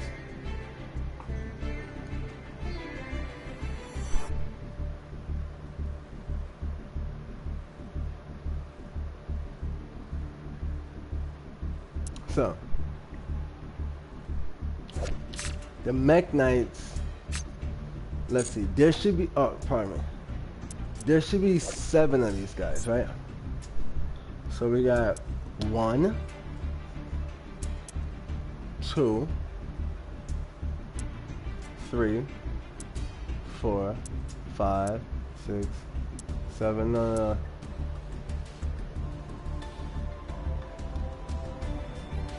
Somehow 8 of them. With their colors. This is not one of them. This is, Gersu. The Orcus. Is this, that one nigga? Named Gersu? Yeah, Gersu. Duh, named Gersu. The Orcus. And he had the lance. So maybe that's his, I mean, he fuses with that shit.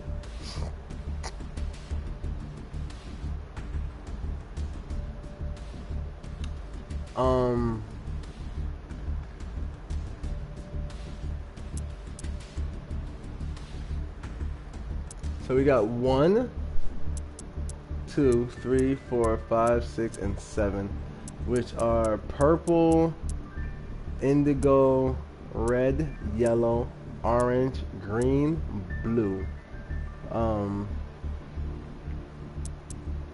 This guy is also Aurum. This is the original name, but this nigga is evolving. This is him as a Mech Knight. He gets dual bladed. That shit is actually pretty decent. I don't really know how I feel about the Mech Knights just yet because we haven't really learned too much about them. Well, we know that we don't really fuck with these X-Crawlers.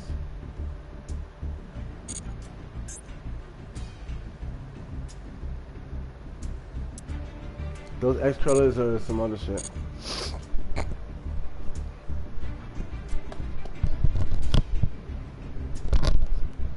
Alright, so let's go back in there.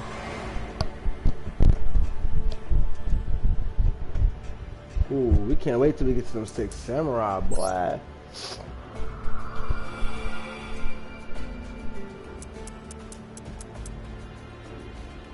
Yeah, that was actually pretty cool. Pretty cool.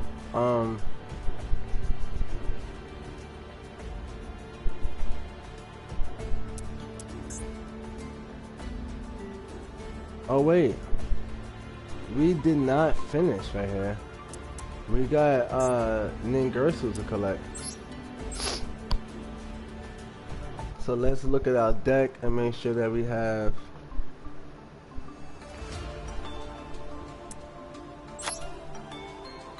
Yep. I'm not gonna lie, I desperately want to tell this story.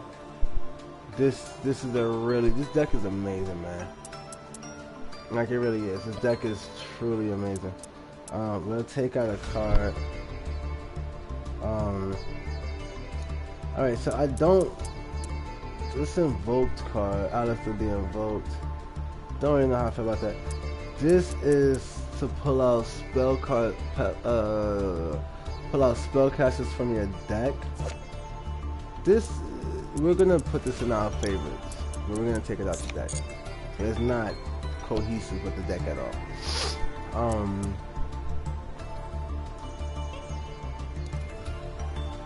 This right here is probably a terrible deck.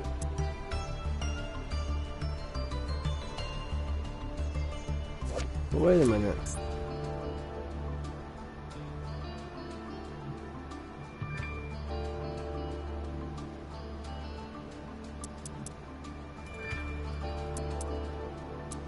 So, oh my god, there's a lot of cards for this archetype.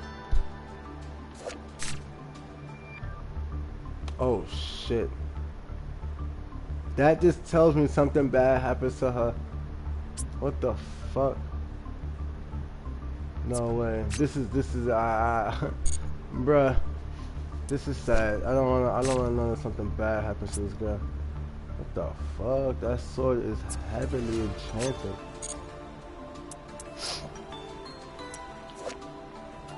Now y'all know we need this, the World Legacy. This is broken as fuck. That's actually my queen's background for her page. My baby, Stoner Gamer Girl, make sure y'all subscribe. Cause she's kicking ass too. I'm not gonna hold you. Not gonna hold you, boy. What them niggas is doing to her, son? Alright, we don't know what they got going on. But now the World Legacy World Wand. Now, we did not get to this part in the story. However, from what I see so far, we want all 7 quote-unquote millennium items. We want them shits. We're not dodging that at all. Alright,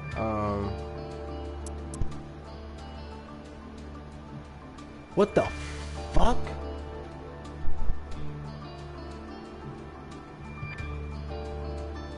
No, bro, what? Lib? The World Key Blade Master? She's a blade master. She learned from her man. That's fire. I'm not gonna hold you. I like that shit a lot. I like that a lot, actually.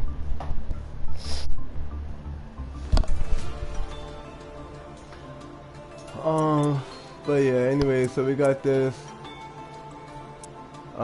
There's a few more items we gotta collect. Let's see, we don't got nothing to dismantle, right? Nope, alright. So with that being said, save that and get up out of there. And now let's try to fight for that other card. And we know it ain't gonna be easy. That shit might be damn near impossible. Especially with this deck. We already know for a fact we could use our Kung Fu deck and win with no problem. But we don't want to win with no problem just yet. We want to see what we can do first and then take it from there.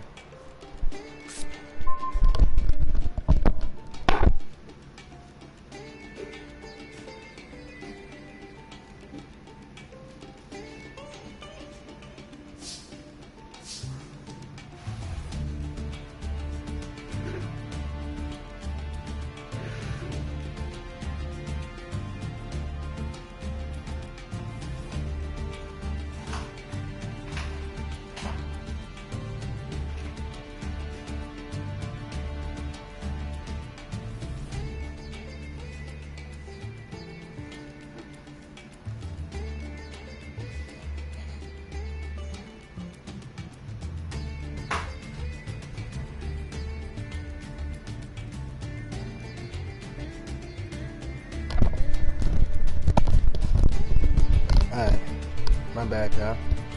Yo, welcome to the live stream, whoever just joined. You know, I wish the best for y'all. Hopefully your day is going smooth.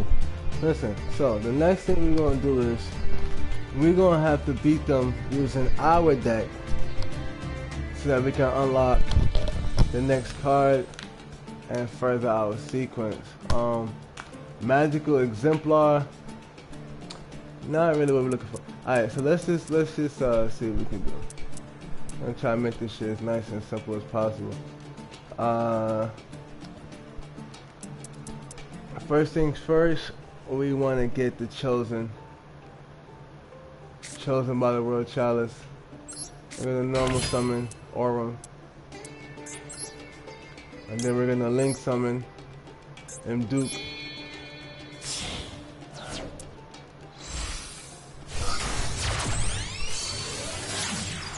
Duke is gonna allow us to summon again.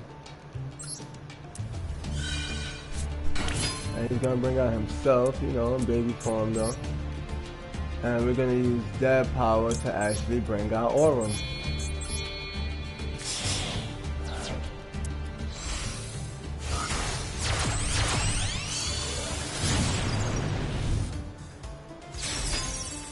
Alright. Now you can banish this card, target one monster, and such summon. Alright, now, so we can go to a 3. We could bring out Ningirsu right now.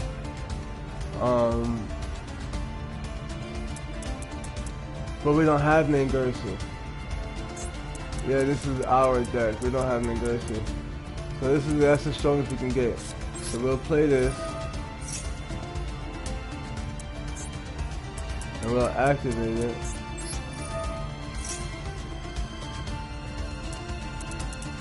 Oh, we got more cards now? Alright, anyways, 1, 2, 3, 4, 5.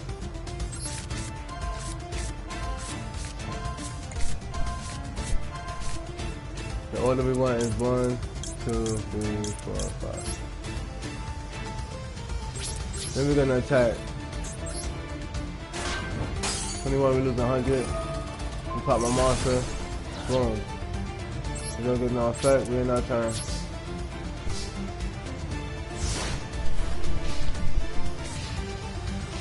Now that right there was low-key a bit of some devastation.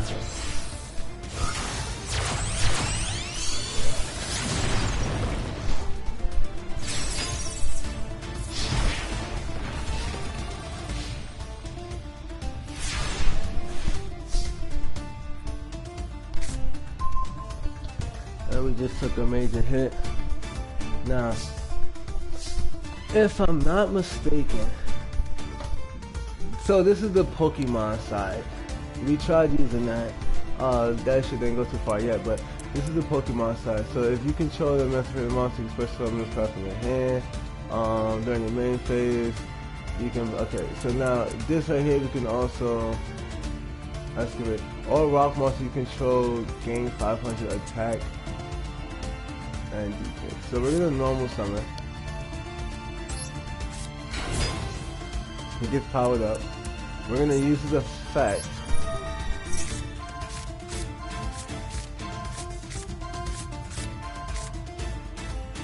Special summon a monster from the pit. Now we want one of these rocks. And specifically we want this one, the fire one. Alright.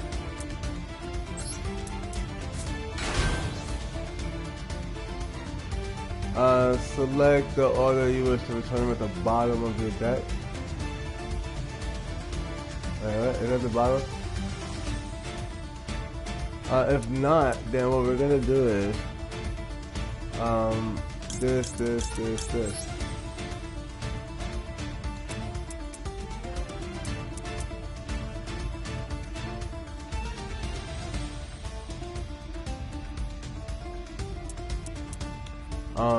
But this is 27 defense.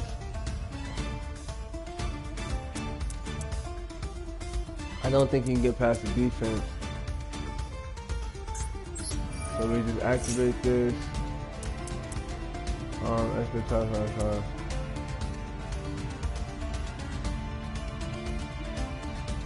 Synchro monster.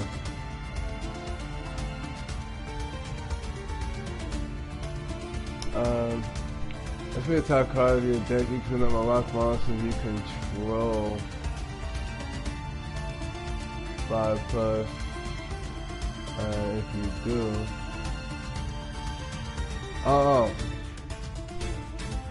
+5. If you do, you can add one. Alright, so we really want this nigga.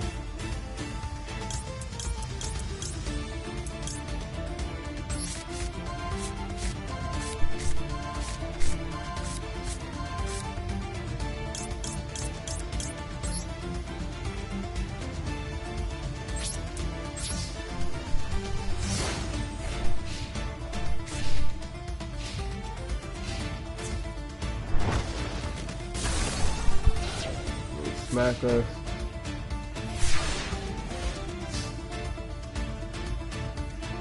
Now the thing is that these Pokemon cards, these cards that play like Pokemon cards, or like the Pokemon characters, are not like really strong enough.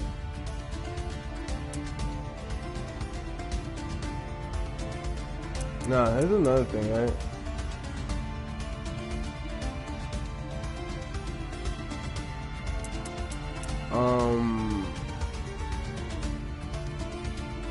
We're gonna summon this.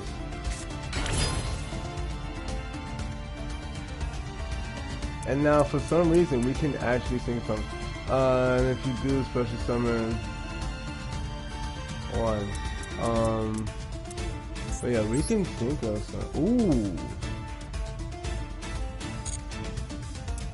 Okay. So let's do this. Alright, we want a special summon and we want to get the water this time. And put them in order, any doesn't matter. Alright, in this card special summon, you can draw a card. Nice. Look at that. So this just opens up our playbook a lot further. You can activate this. This gives us room to special summon any one of these cards.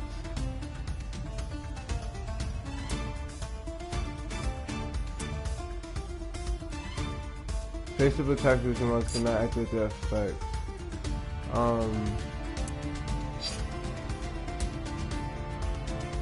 so we could bring that out. We'll wait for the next turn. So that's gonna be brutal. What we will do in the meantime is bring out this, which is gonna give us a spell card from the deck. It just bleeds into so many different effects so easily. We want this. Because let me see, we can go for a fusion, right? But ooh.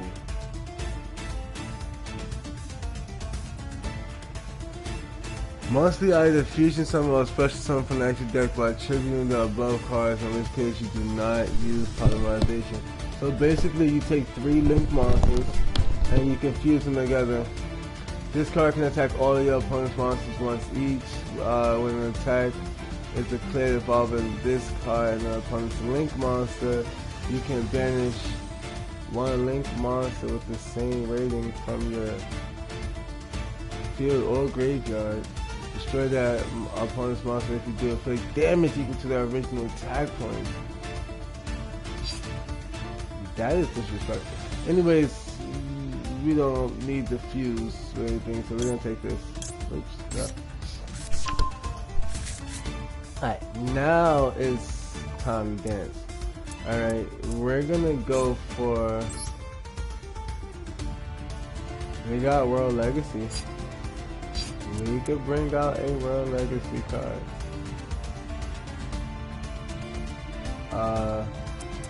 But our best bet is Varam, the Magistus Divinity Dragon, the Magistus Divinity Dragon. We're gonna take this Tuna.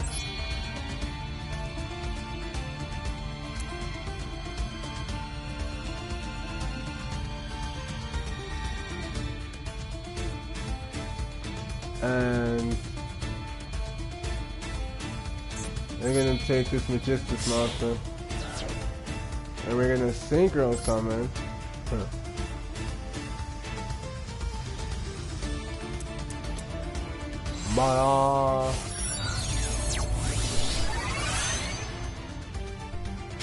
A Magistus monster. We got 2 level 4s. I thought that was what it was. If you feed some of the monster, alright, so and we can bring out this can also equip itself. How about we battle?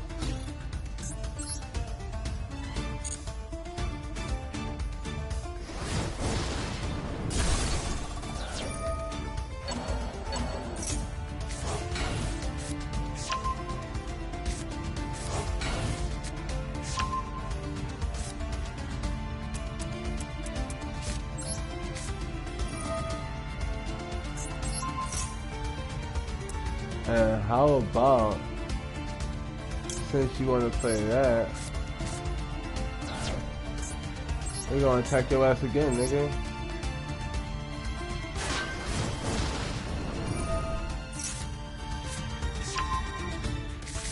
That's okay, we cool with all of that. You gotta know what's his hand. This is low-key relentless. We will admit the battle is just continuous. Let's try. You can target one with this.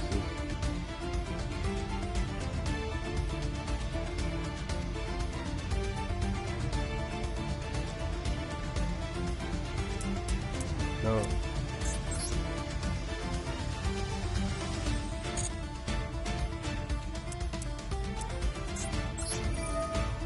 Then we're gonna put the cards on top of our deck.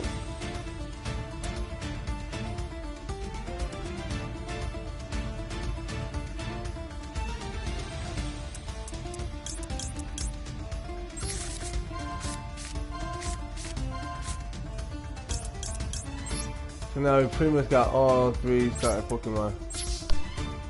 The fire, water, and the grass, the air. In this case it's the air, but it's part of grass Pokemon thing.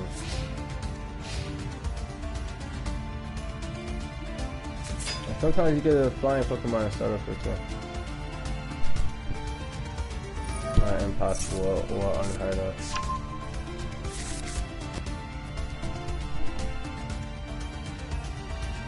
Plus this is our Pokemon story, so that's how we want it to go.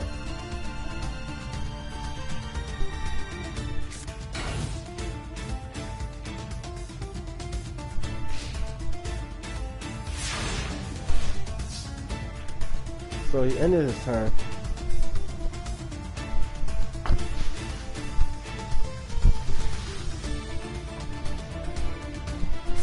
And with that, we draw the final crystal.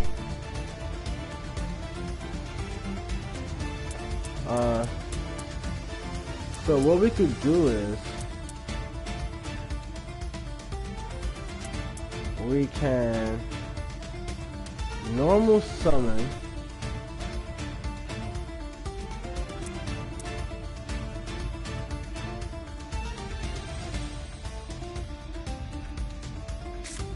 Exemplar. Actually, yeah, we're gonna use Exemplar. Alright.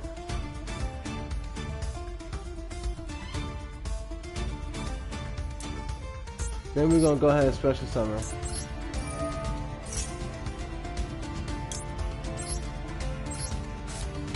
He's gonna negate all effects. But that's cool because we're gonna use him anyways to link summon. Oh, I fucked myself. Alright, cool. Let's battle.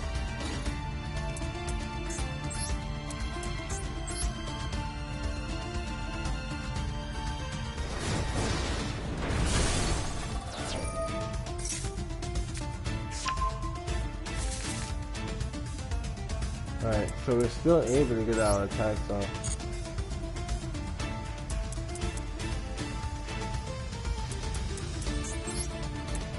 And it's not, they don't have to be consecutive.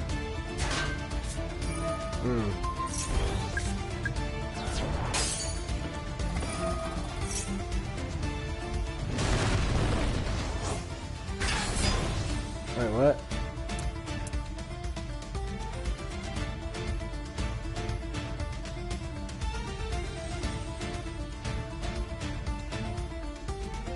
You can special summon one color monster. Let me hell, oh graveyard. Alright, whatever.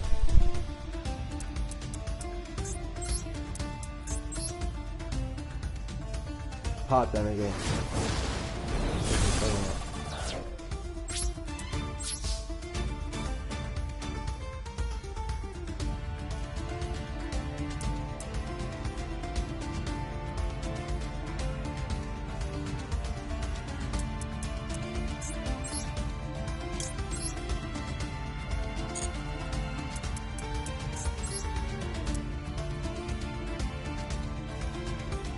But either way, the link's something in the spot. That's why. Because the spot that it's on. Alright, let's look on.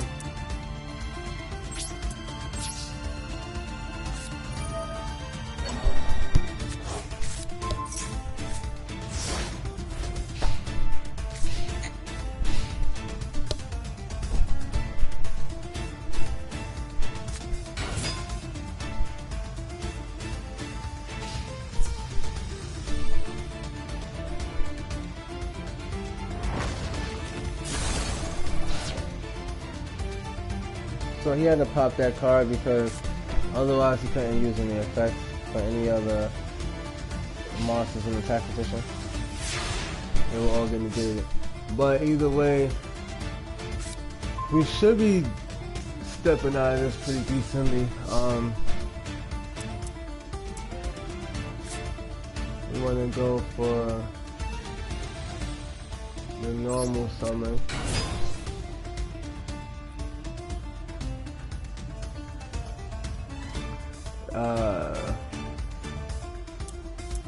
We want to attack.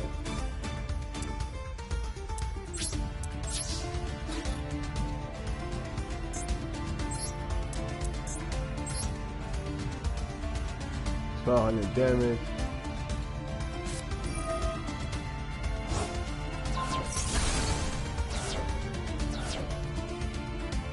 This can destroy this.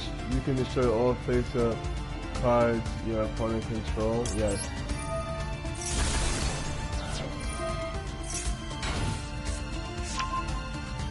That's okay.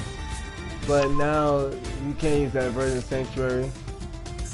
That was the thing. It was life point.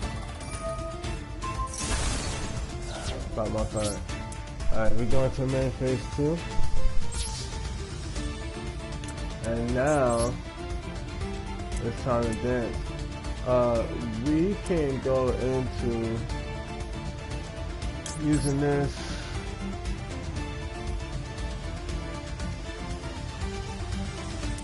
We'll take 1 and 2.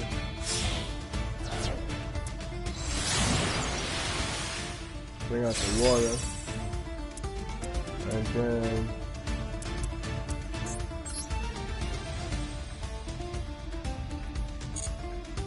that could bring out another one, but it probably won't help niggas too much.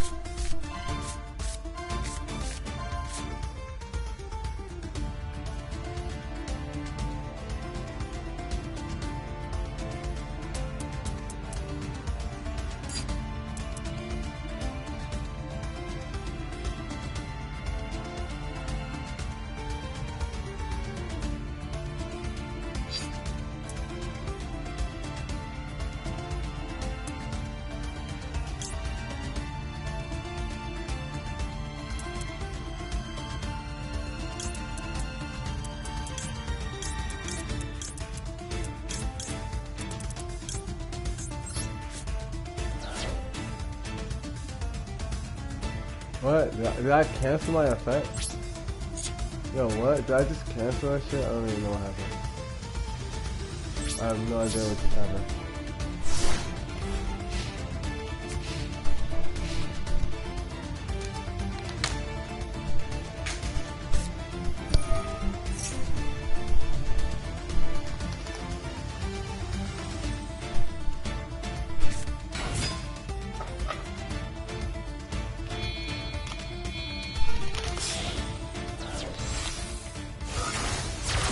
So he goes to the link too.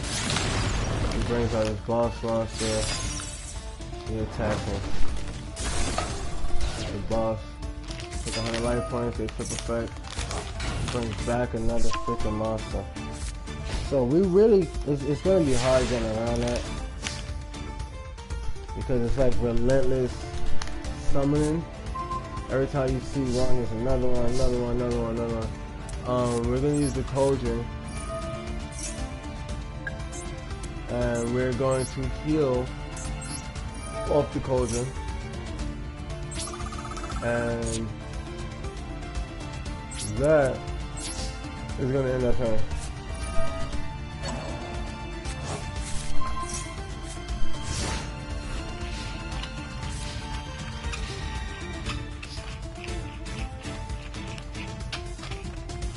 So they may flip those cards face down. Those effects may be things to pop monsters off the field. And we may be looking at some direct attacks right now.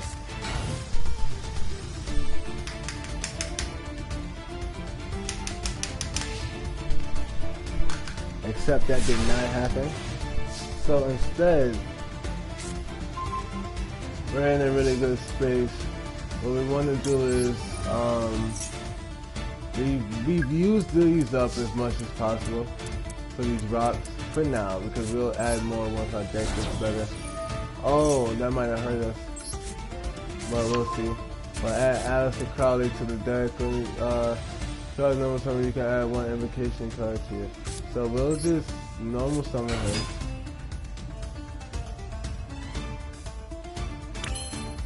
No effect. We'll activate the cauldron so we can heal. But for some reason we have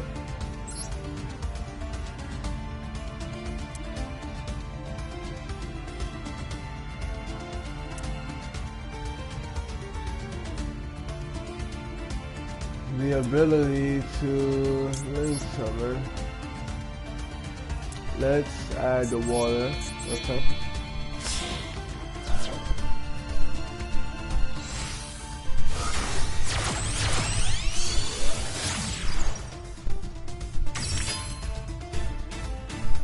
I'll be right back.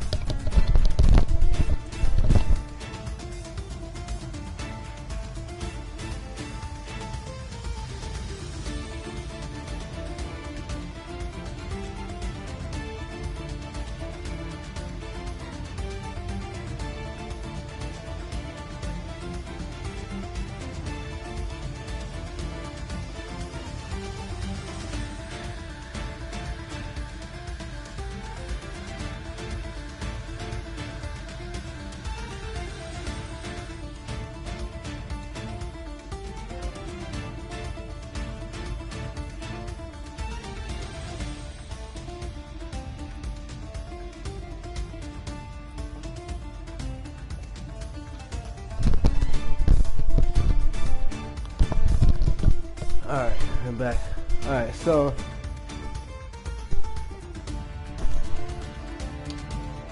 we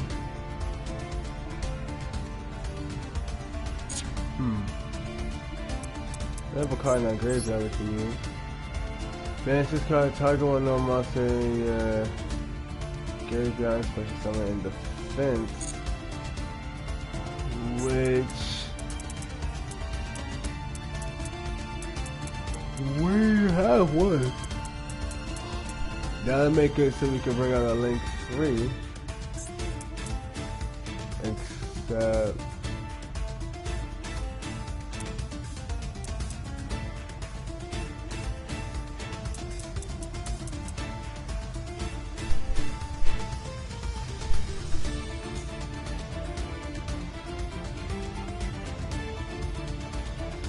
so yeah, we can't do it. We'll just end our turn.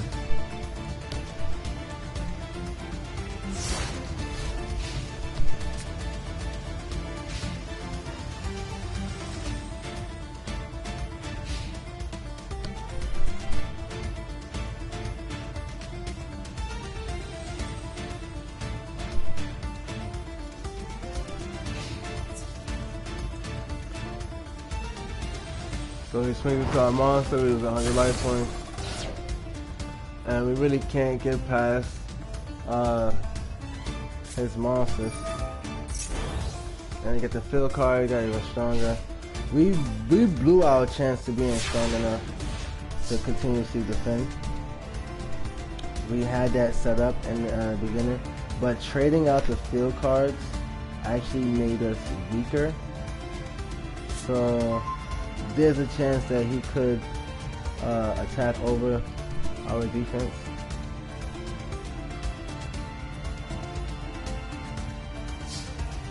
Right, but there was a good chance.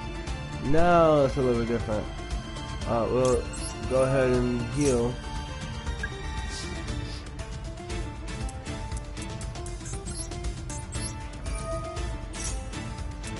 And then we'll bring out Endymion. Endymion has an effect that allows you to use a Magistus. Pardon, I keep saying Magistus.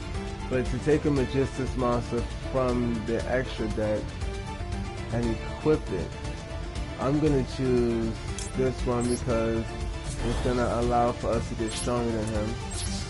And then we can attack, finally, into that monster. Which shouldn't be able to bring anything back because he doesn't have room for anything to come back. His field is completely stopped.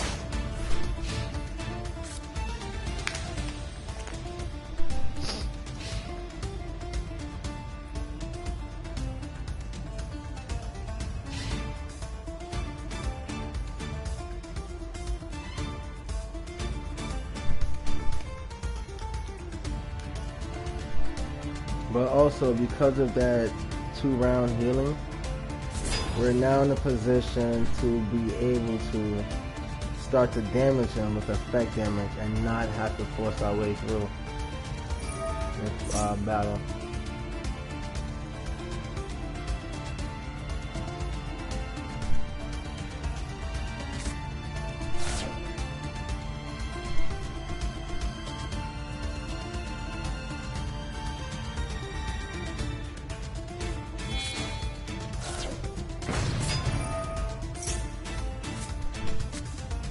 Wait a minute. Did he just do what I think he did? The answer is yes. They just summoned a World Legacy card on us. World Legacy, World Armor. You gotta be kidding me. Oh, so they want the all-out attack. It's all or nothing right now.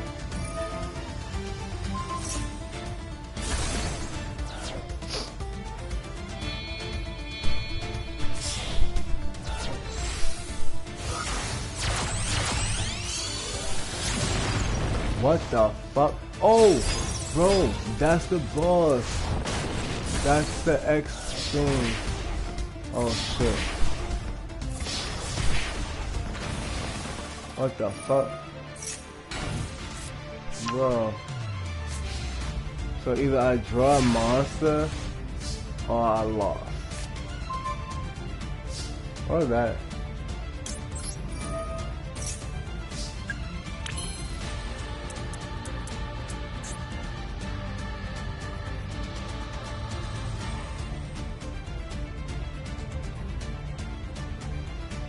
One fire synchro monster you control or in your graveyard. Isn't that a fire synchro? Hold up. Isn't that a fire synchro that we lost? It is a fire synchro. Alright, that's pretty cool. And return it to your extra deck if you do. Place this card on top of your deck. That is broken. Let's see if this works. We want to heal up, first of all.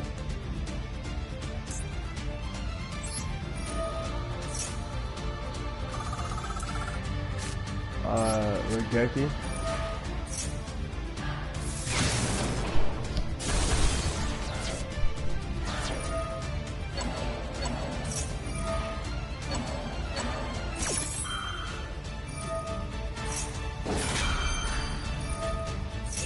But we still lose.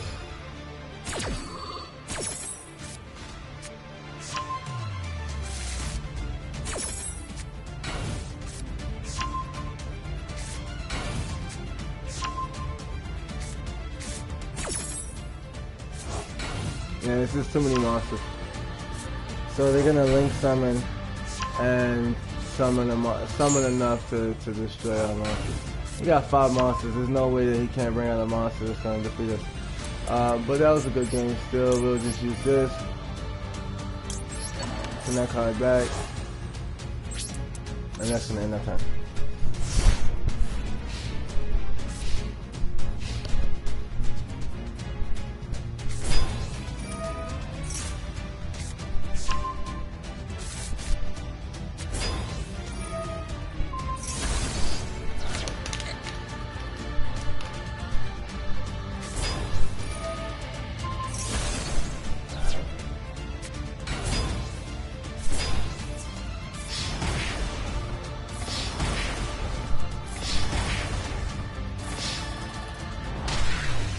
Bam. So we definitely got our asses kicked, and I don't believe that we can win right now with this deck, unfortunately. But we need that card, right? We need to actually build this deck to be the right way. So what we'll do is we'll go into Kung Fu. We'll use the Kung Fu deck, and we'll come into clearing that, so that we have to build this deck. This is gonna get us really interesting, and the Kung Fu deck could beat that deck with no problem whatsoever. It's a matter of consistency.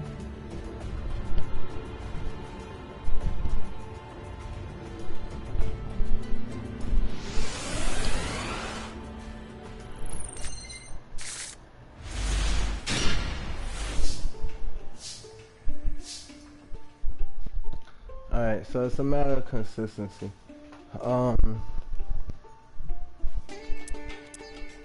We're gonna go ahead and let's see, how do we want to actually take this approach?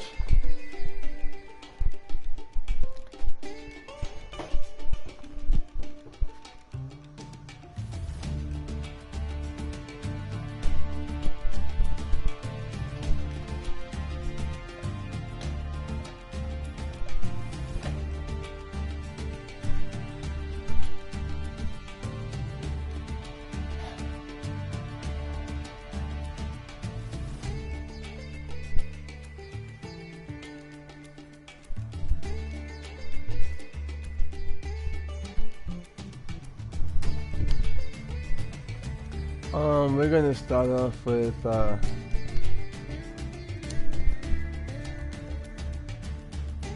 gonna use the Tenpai because our hands are already screwed up to begin with.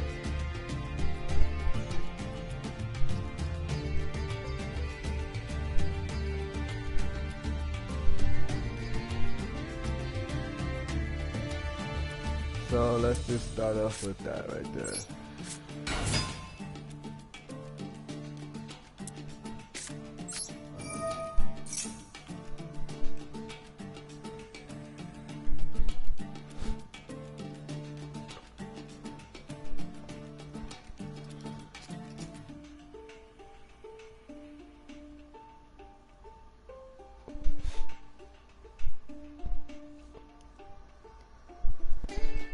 My baby, you know? Alright, so look, we summon that nigga, we're not gonna use the effect yet. We're gonna summon this for the next. Now we're actually gonna use his effect. And we're gonna transform him into Pager. Pager's gonna use his effect. And we're gonna get the Steel card.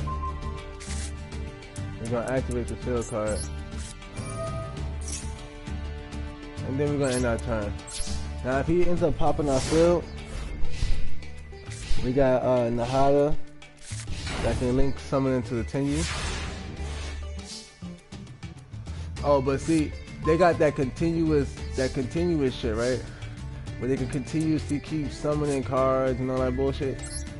So we're gonna continuously keep attacking them shit.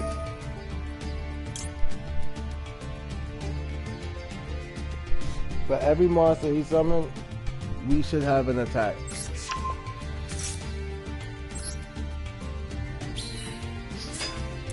but we want to make certain of that. So let's go ahead and bring out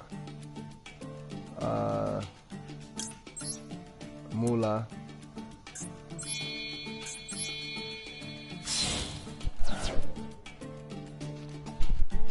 We're gonna bring out Moolah real quick. Wow, yeah, we get to draw a card. Alright, so we're gonna Soul Sword Emergence. And so essentially this is one turn. We took the first turn, took the second turn, and then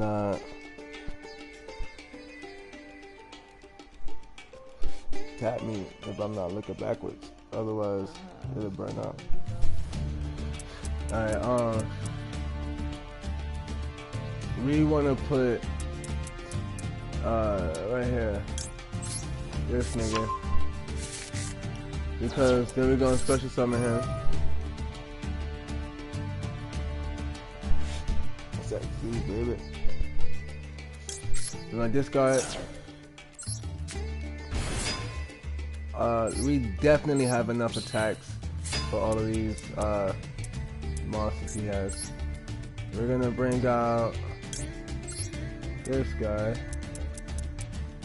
We're gonna take that and that.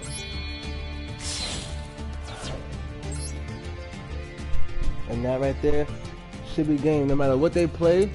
This deck is just really ridiculous, I'm not gonna lie. Sometimes shit is like, it don't make sense.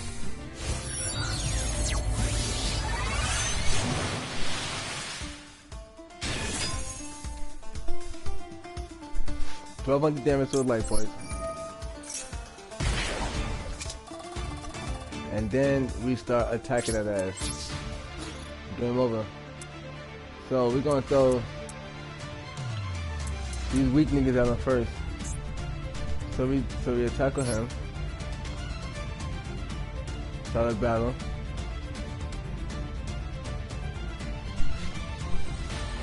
We're gonna bypass that effect.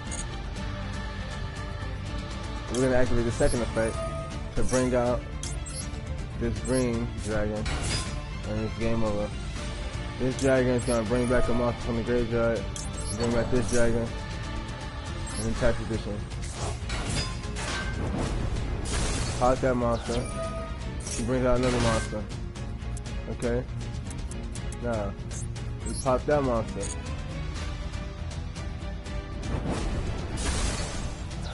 He brings out another monster. Okay? So we pop that monster. This guy has unlimited monsters. We bring out another monster. Okay. So now we pop that monster.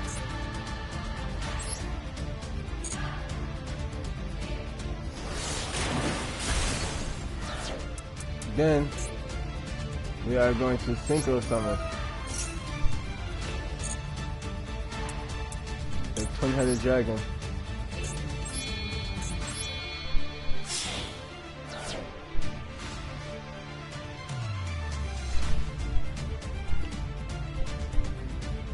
And again, like I said, so it's essentially one turn kill.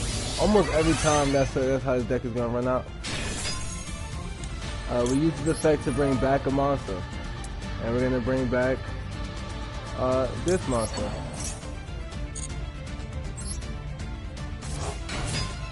We attack again.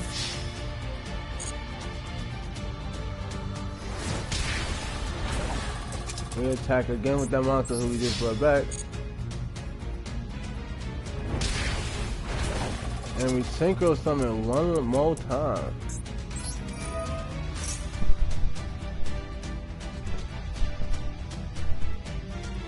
We put the green dragon with the other two. So we got a three-headed dragon. The three-headed dragon will come out.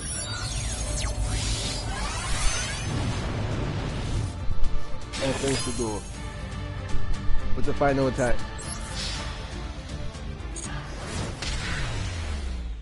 We could have brought back the other dragon, popped that field card, and doubled the attack point. Made 6,000. But we didn't really need to. So we definitely got that. That allowed us to now have Ningerso, and we need an Ningerso for our deck.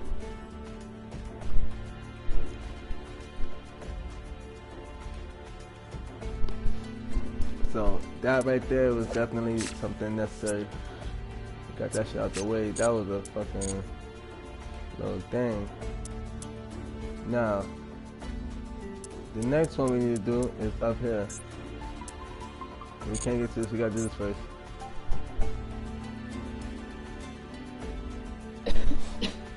Put that one down.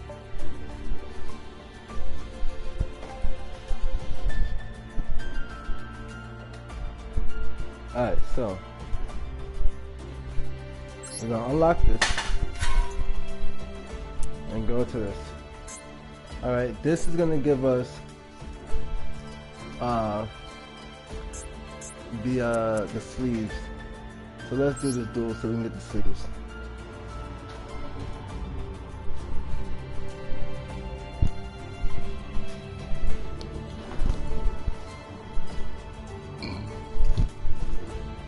Excuse me.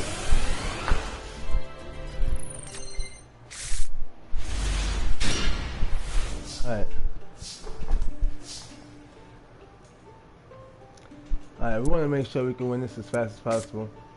So we're going to unexpected die and bring out Ib in defense. We're going to normal summon Ningerso. We're going to activate the field card. We're going to link 2.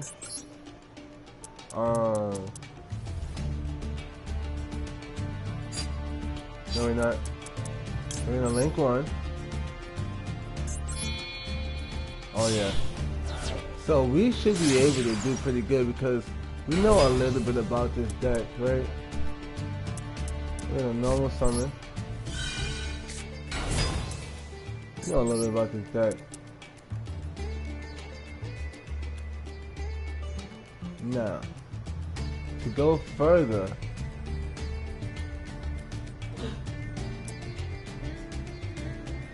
we're gonna need to take out her.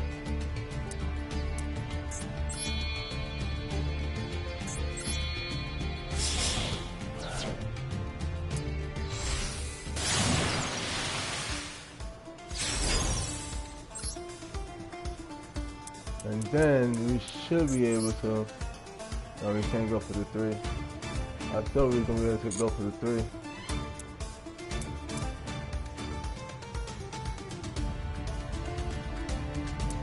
But we can. So what we gotta do is we link summon again.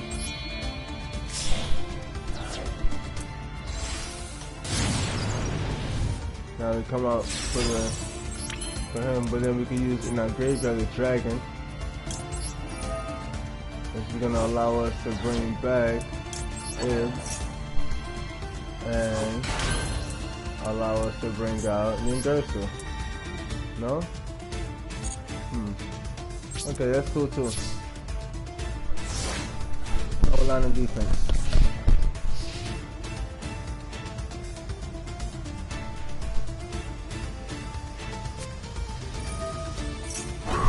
Reinforcements.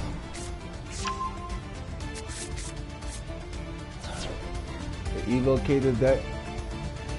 Or Evocator / World Chalice.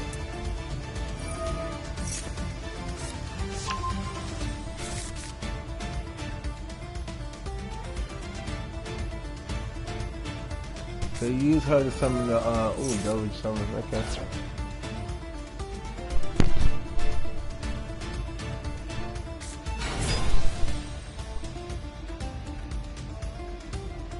So if I go link 1, or link 2.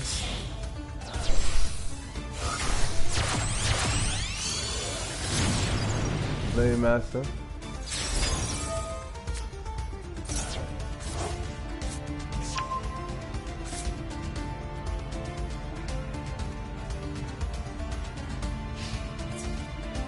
We're gonna crash out. Yeah. Kamikaze.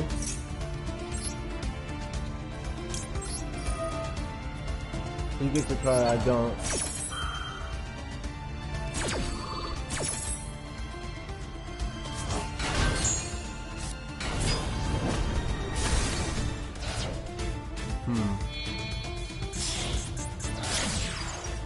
Nice.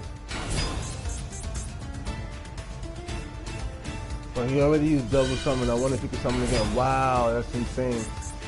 Wow, so he used double summon, you get 3 summons instead of 2. And he brings back out Blade Master. That's nuts. Alright. Oh shit, he gonna bring out the 3rd. Yup. Interesting. Yeah. My field card powers up his monsters as well.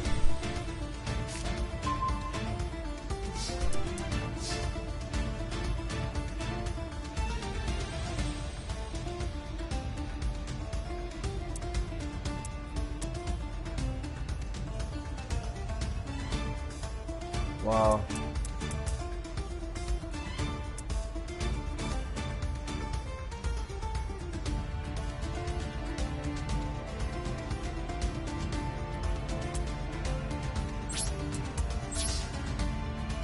Wow.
So we might have been vulnerable by summoning that World Legacy. The Chalice.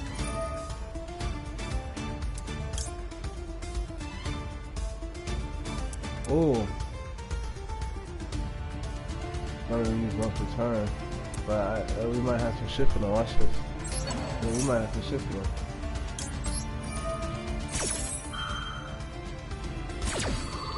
This might actually give me, this might really give me a wild, crazy way to build my deck. I ain't gonna hold you. We want 1 and 2. Put down defense. No, this right here, this is the lock right here. This is the lock right here.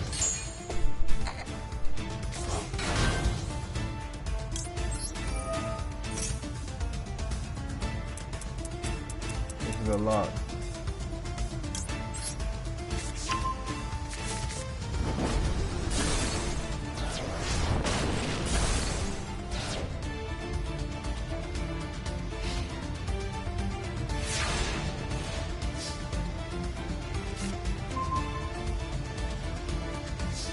And what's happening is my field is getting stronger and stronger.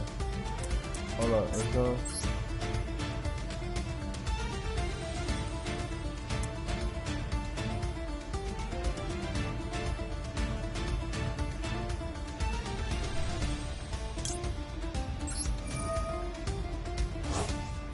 Banish this one because I got another one.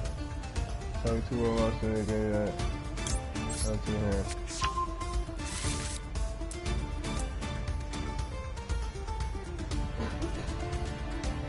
So I could resurrect some of them link monsters with that. But in the meantime, what we want to do is, it says discard. We don't even got those. What we want to do is summon this shit again.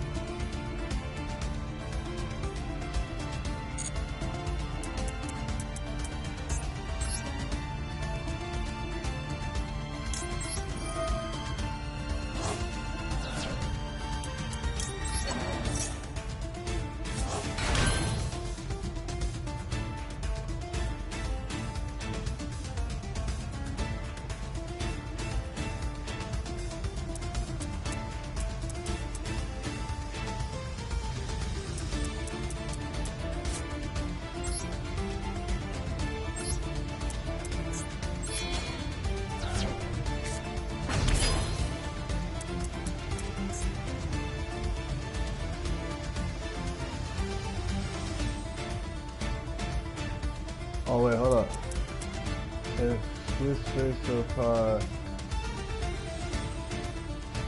really still feel. Hold up, man. Hold up now.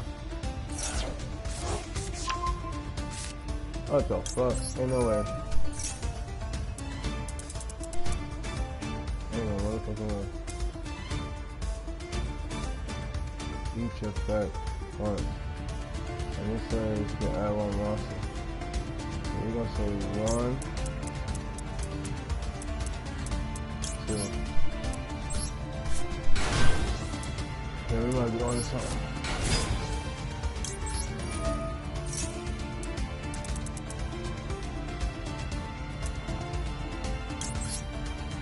Might be on to something.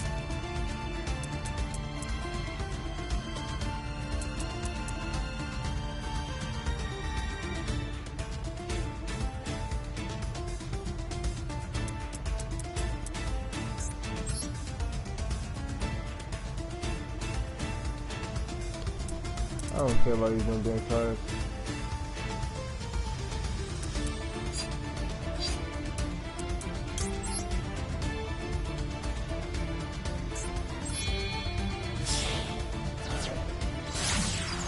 So we're gonna bring out the dragon. Then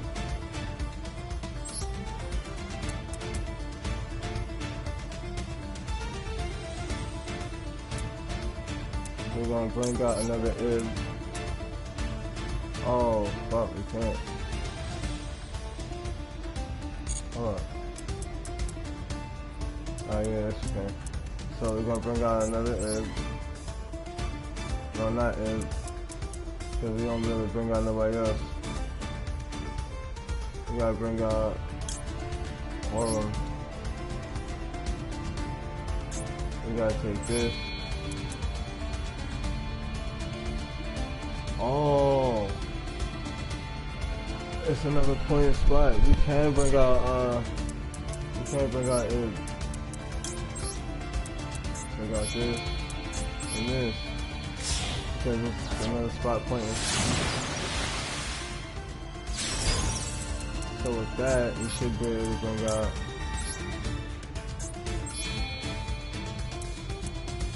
this one.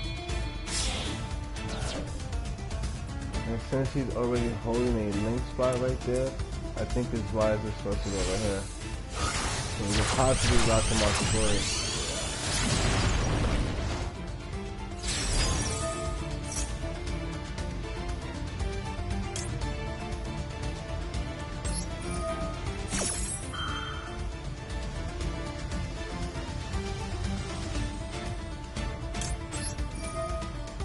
So that's gonna give us both those monsters from out our hand.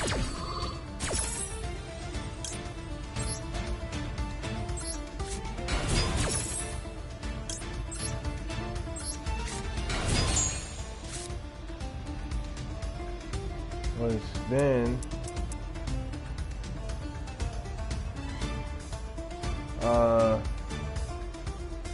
once a turn you can send my card you play controls to the graveyard. And you can switch some of the Lord Child's Monster Maker. Alright, so we're gonna go ahead and activate that. We're gonna pop this nigga. And we're gonna pop his boss. So you can't use that shit on us. Then, since we can't use that monster's effect right now, we're gonna activate this.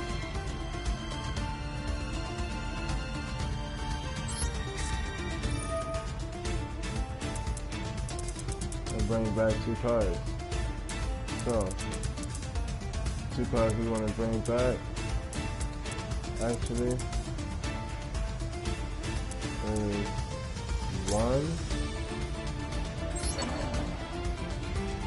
and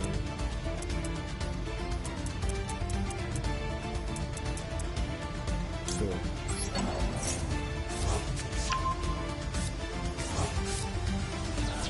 Alright, next, what we want to do is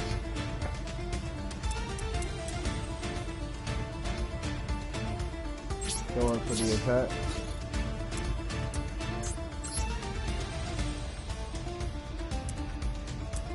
They're both Geminis. This could be treated as a tuner. Select one quick monster. A quick card. Alright, you can send one face up to quick card. You can send your game card you want card. Doesn't matter. So we don't want to destroy nothing. And yeah, we're done in that turn. He'll attack this monster. Yeah, free range to attack. 2 cards in your hand though. Let's see where we go with it. Feather Duster. We got 1 card. The other card is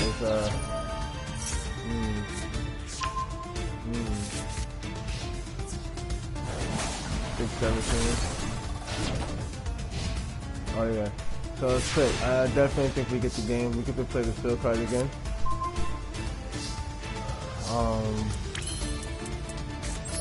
Fill card out.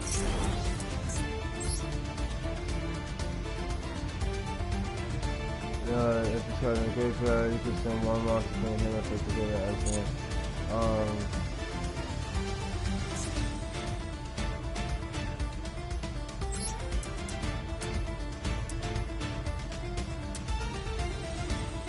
This is gonna bring back a monster from the grave. Right, so we're gonna just bring back Ringurso. Since he's the strongest, we're gonna just kinda go for attack right now.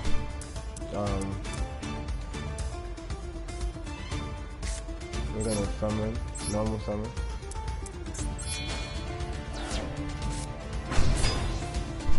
Right. Now we're gonna use Ringurso's effect to get rid of the World Chalice and that 1800 monster, which is gonna give us the effect from the World Chalice to bring out Ringurso and Ig on attack and defense.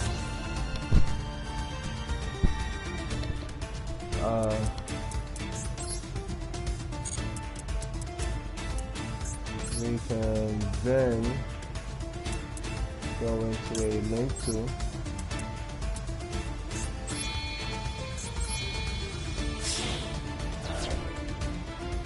wow, we got all different options. And if we go right here, we can block out the board by a link coming in all around the rest of it.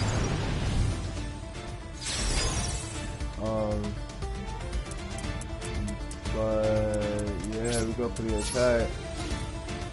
He's hurting.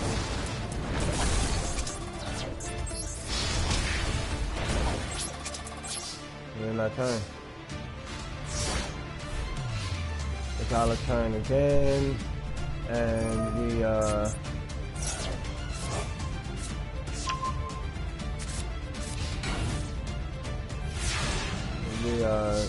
bring back a monster from the grave.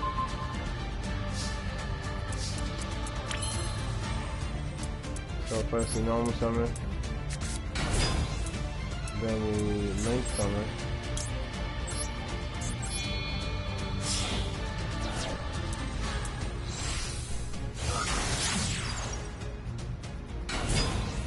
then we will swap that card for another World Chalice.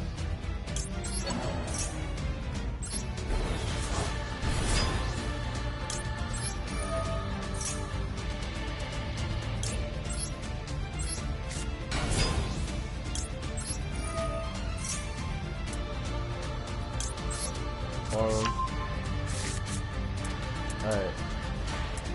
Next, we get rid of the World Chalice.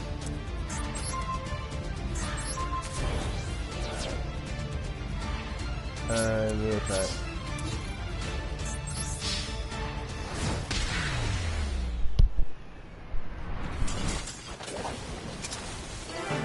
Okay, we definitely needed these sleeves. Oh yeah, pardon me.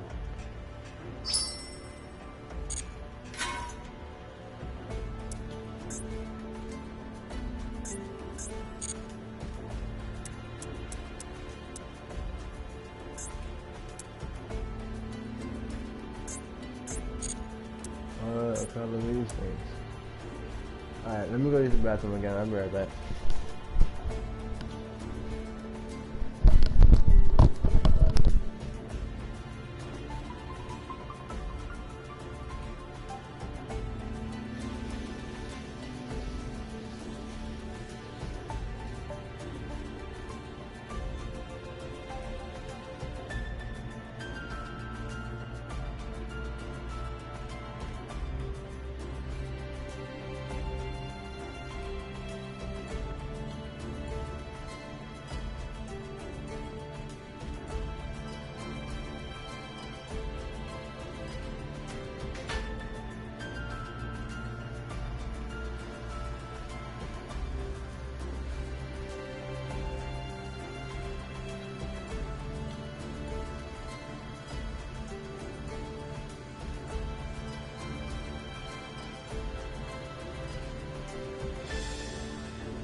Alright, so let's go a little bit further. Stand up again so I can start getting sleepy. It's 4 o'clock in the morning. Hopefully your day is going smooth. Hopefully everything is going nice what you got.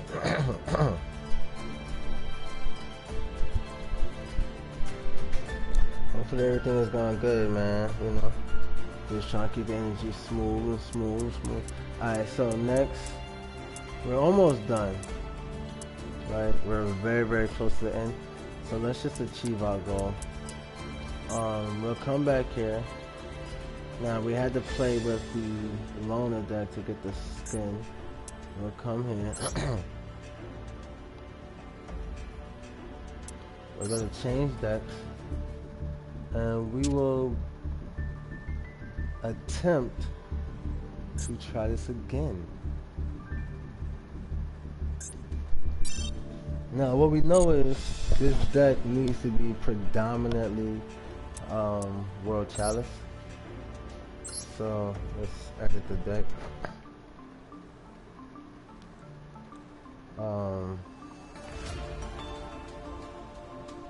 So I do like the Magistus system. I like it a lot. I'm not gonna deny that. But now we need to take this moment now that we have and utilize it to actually dissect what it is that we want to take from the Magistus system.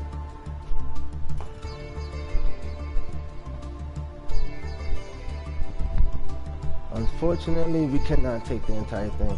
I'm a little chilly, so let me put something on real quick, and then I'll be right back.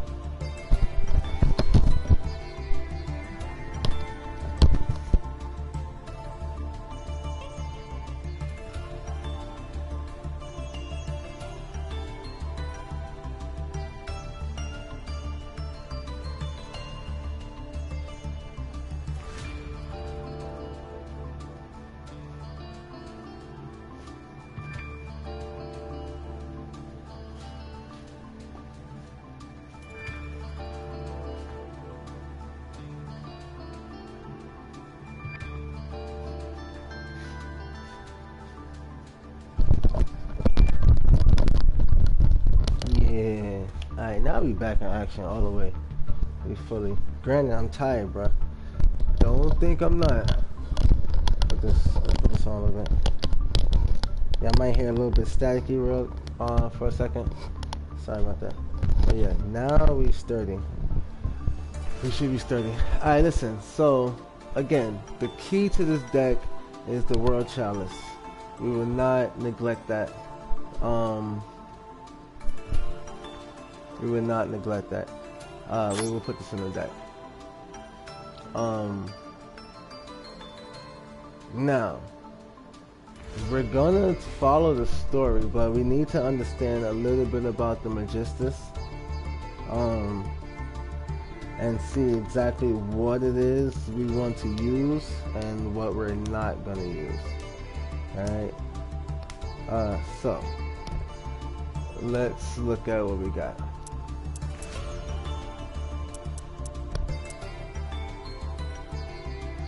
Okay, the Magister of Endymion. Now, what we know from the Magistus is that this picture depicts Endymion to the left.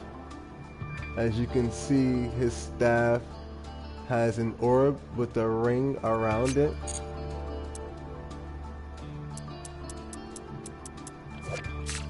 The staff with the orb and the ring around it, right? So that is Endymion to the left. To the right is Alistair, right? There's the ring, and also you can tell because he has the grimoire, but there's the ring with like a triangle piece at the bottom and a diamond at the top of the circle. So we go to Endymion. We go to Alistair. As you can see, there's two diamonds. I thought it was a triangle at the bottom, but there's a diamond, and he has the grimoire, right? And then the last one is this girl, Ver. Oh no, pardon me, Rilliana. So Rilliana is the third one, and this spell book. So it's a book, it's a grimoire, it's a blue grimoire, right? Let's see if that's the same one that Alice is holding. It's not. He has a black one. But does he always hold the same grimoire? We have another Alistair with the blue circle in the middle. No, those are two different grimoires.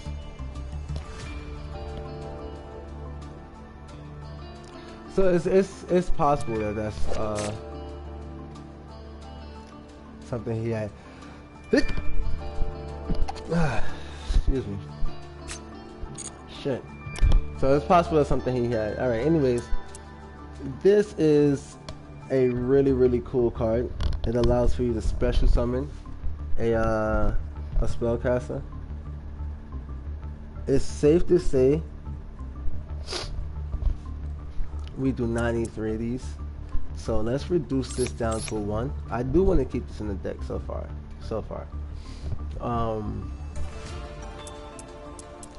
Now, Endymion is a great card. I do like him. I'm surprised that it's a water monster, actually, but I like this card a lot. I think that it should have been a dark monster, because from what I remember, this is the monster that trained the dark magician himself. And in other words, this is the teacher of the Pharaoh's servant. That says a lot. But anyways, so for that reason, this is one of my favorite spellcasters. I just never really built a deck with it or around it. It's my first time attempting it.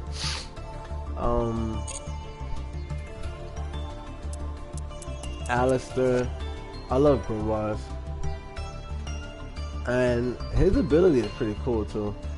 But what we're gonna have to do is reduce all of these guys. So we're gonna drop this down to 1. We're gonna drop this down to 1. We're gonna drop her down to 1. Right.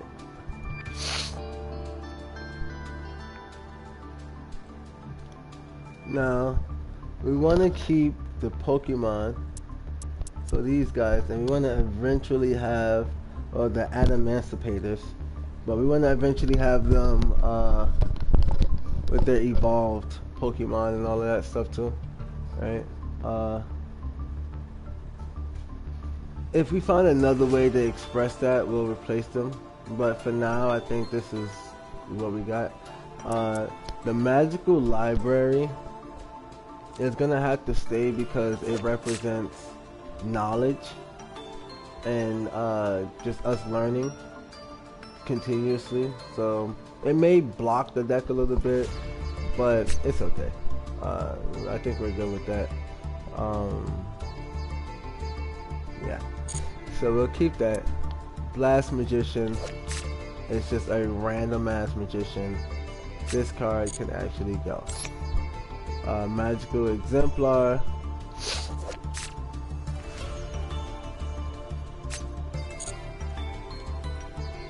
Can leave the deck. The Alchemist of Black Spells.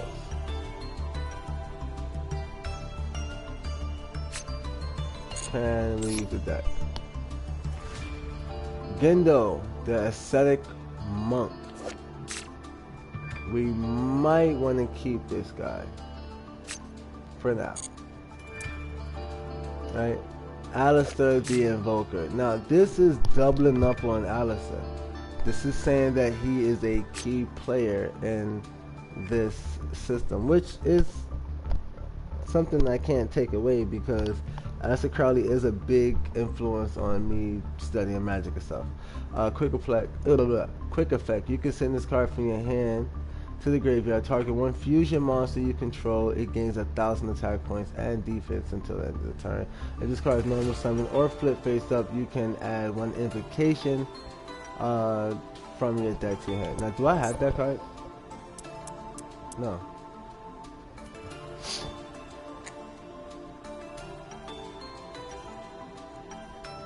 And that's when he's summoned.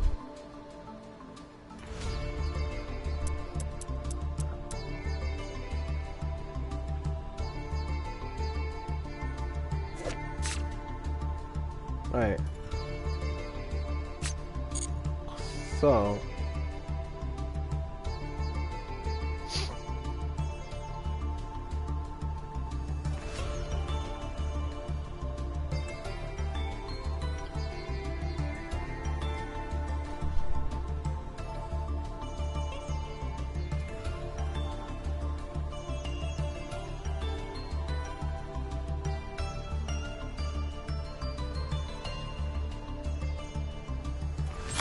alright, let's see. We'll see how that goes.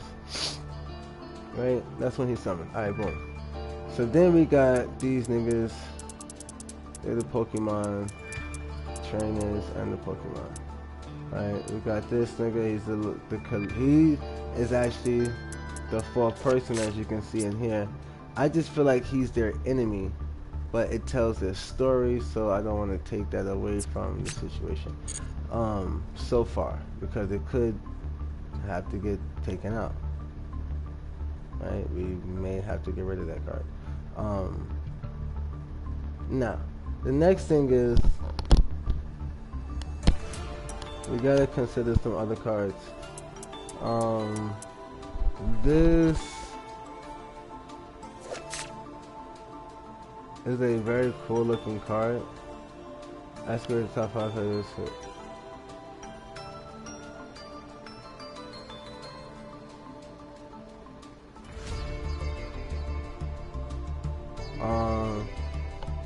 Yeah, now this right here blocks you out of summons and forces you to summon rock monsters.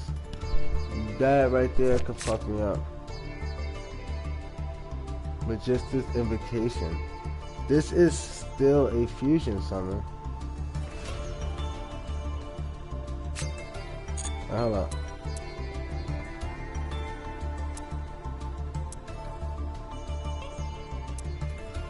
So we actually don't need this because we already have an invocation. That's invocation. This is Magista's invocation. This is pretty much the same thing, just easier to use. Now, Magical Meltdown. If this card is activated, you can add one Alex to the Evoker from your deck to your hand. The activation is of the cards and effects that include a fusion summon could not be negated.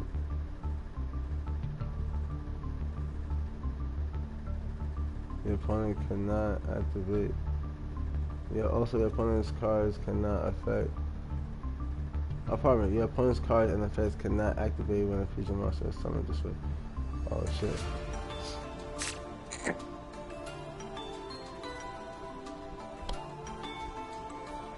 But this shit low-key looks evil. Yeah, alright, so Alistair the Invoker is going down the evil path. Yeah, he's also dark. And this one is also dark, but I'm just not fucking with this Alistair, man. We're gonna get rid of that one.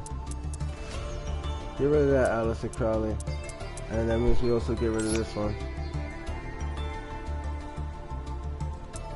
Which means we get rid of this.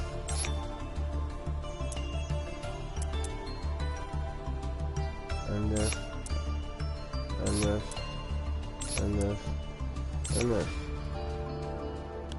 Alright, there we go.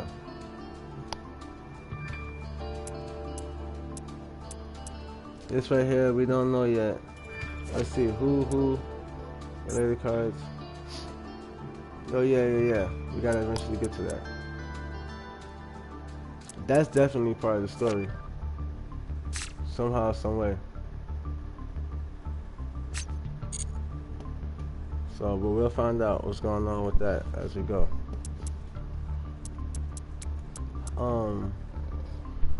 Let's see. What we want to do instead though is add one of these. Add one of these.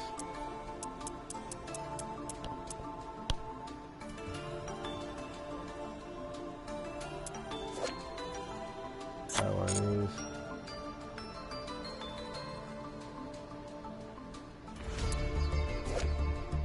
Add one of these.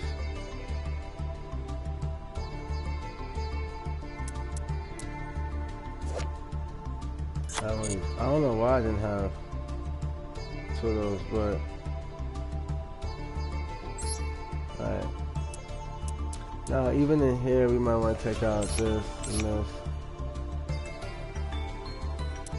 Crystal Ball. This demon ass card. We don't have the synchro card, so that's holding up space for right now.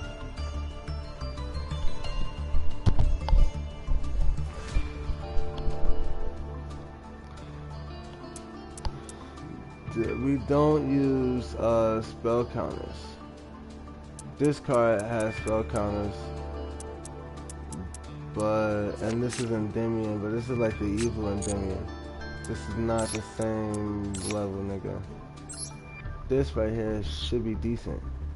We should be able to dance with this deck right here.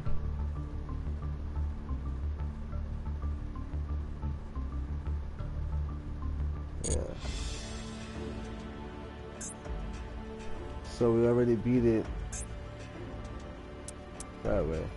Now let's try to beat it ourselves. See what we got.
was gone for a minute. My bad, y'all.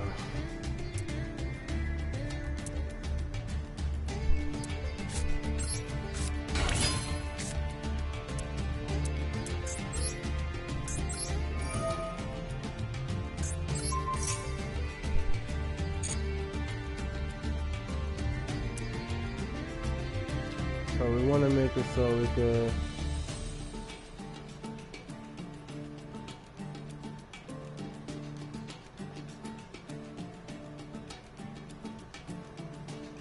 instantly destroy whatever we battle.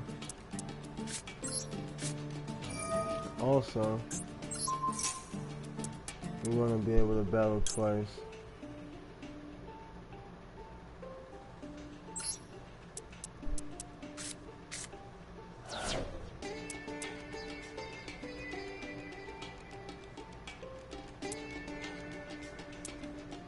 Also,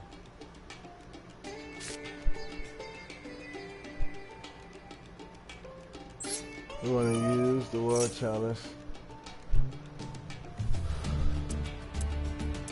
We didn't get the attack bonus, but hopefully when we attack,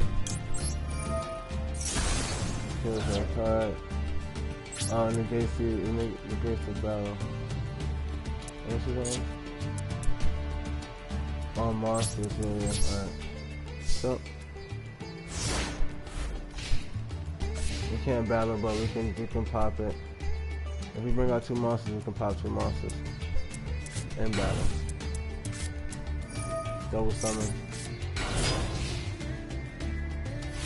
So we can pop both those monsters.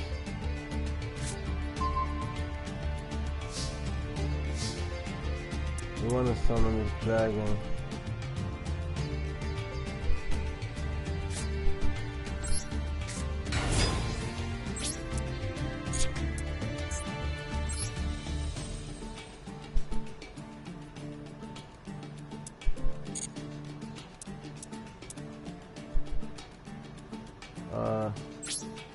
We're going to battle.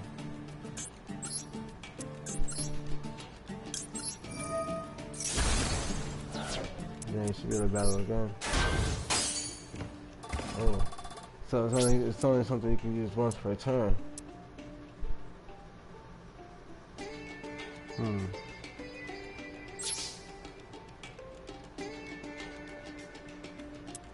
Now we could go into that link too. I think we're in our turn. I think we'll leave it right there.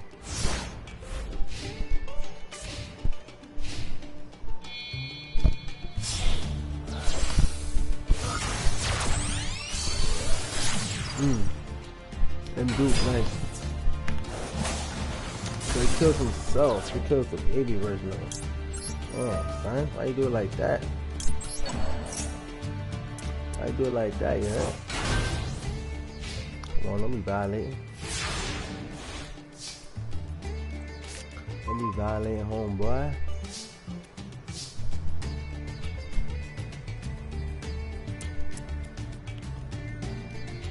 So we're gonna switch the tune up. We're gonna summon this nigga. And we're gonna change the effect.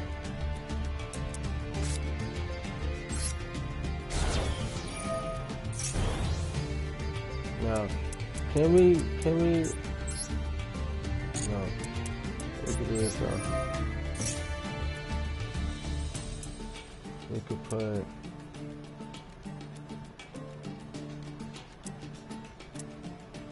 this. So we got a fire synchro.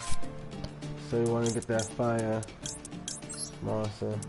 We go ahead and activate this so we can excavate. Right, it's the fire one. And we put it on defense. And we put it on defense, boom. It doesn't matter about the order after that. Then we want to attack.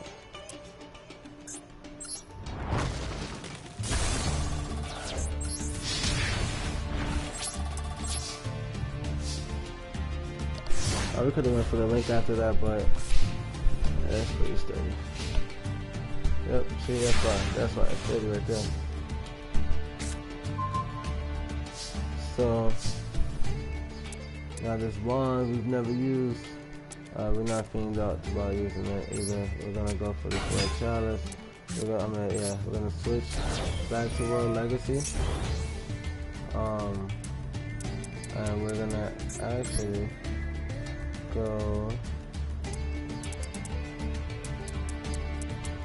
into a link 1.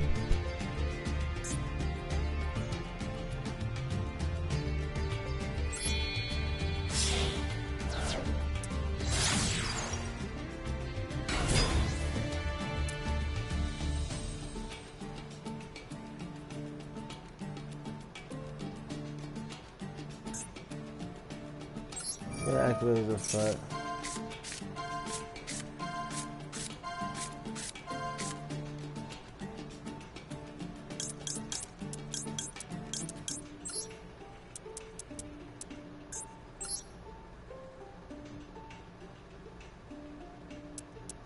No.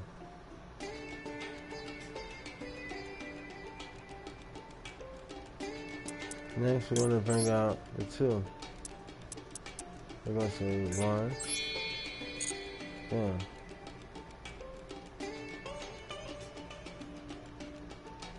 Yeah, okay, we can do that. We're going to bring out the 2. Yeah, we're going to say 1.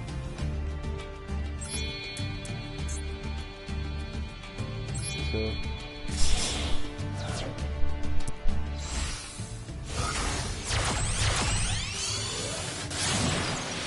Water.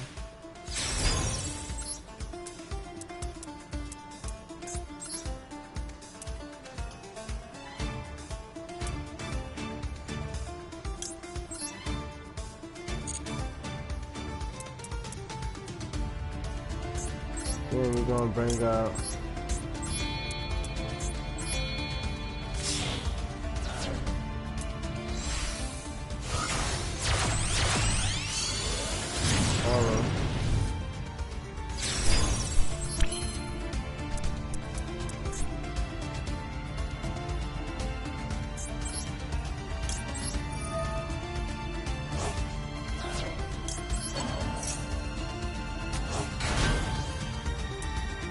we're gonna use arm effect. So you can go for the 3 right now, but it's not gonna still gonna be the same monster. So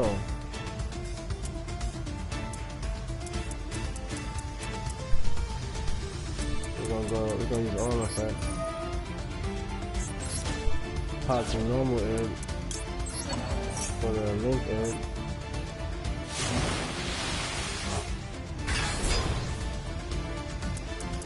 We're gonna combine them.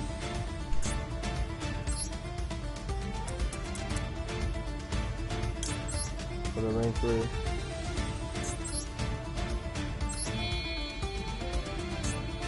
This way we know for a fact we can clear victory no matter what they play. And what the stuff we try to use. Earth.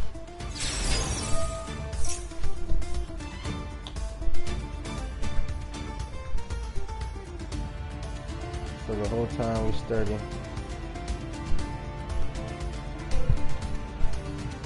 We mix the effect, that's cool. Alright, now let's see, it's still telling us we can make another monster.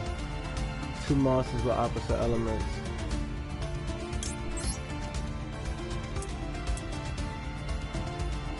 But we can't, we gotta take it from there. So we're gonna just attack.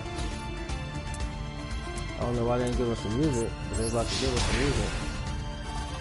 They're about to give us some music. They're about to give us some music, baby.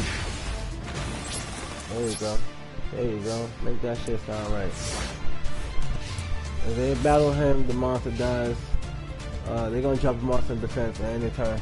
If they battle him, the monster dies. If they battle this, yes, he told you. So let's click. We're gonna pop the monster and attack directly. We add mage power.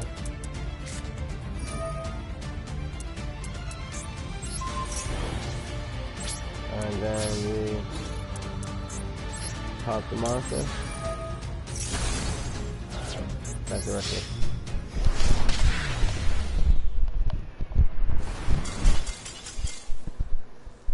I feel like I'm going out like a champion. Feel me? All of this shit is, boy, we don't even know how tight that is. Shit. Oh, shit. Alright, we got both sides back. Shit. That gives us that. Damn, we got. Damn, son. That's a little bit more we gotta do. 1, 2, 3. Really 2, because this is a practice. Alright, alright. So that was okay. Let me look at this deck though again. That was okay, but that could have went a little bit better.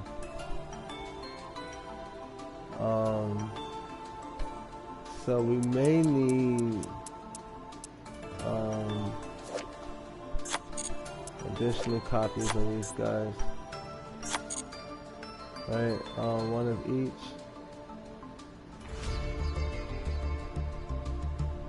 The Pokemon kinda need to come out the deck, but just not right now. This card will take out. I love this card though, I'm not gonna lie. Not game. It's a water mage. 600 for each spelling shot. So this card with the power, with the mage power is broken. That mage power don't make sense. It really don't. I'm not even gonna hold you.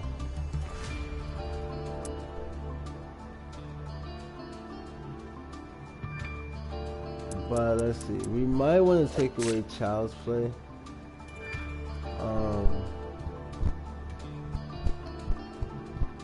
Or maybe not, right? But it depends on your opponent. That relies on your opponent to give you benefit. We don't really need not to have a monster destroyed. We got other ways of healing as well. Each time a spell is activated, you heal.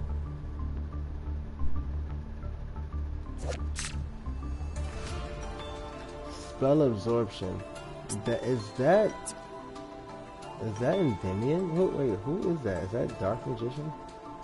Like, that hood looks very, very familiar. Anyways, no, I don't know who the hell that is. But,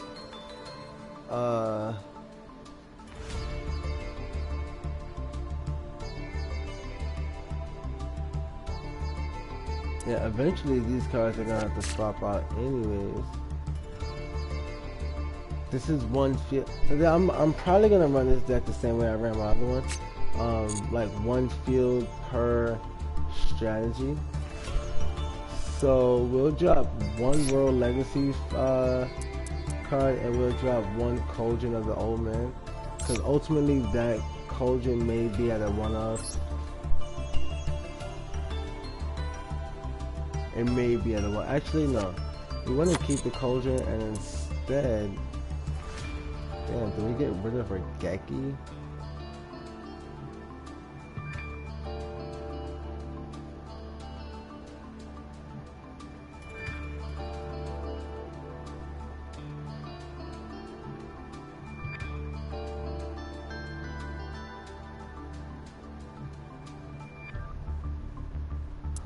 So we might have to drop this monk, or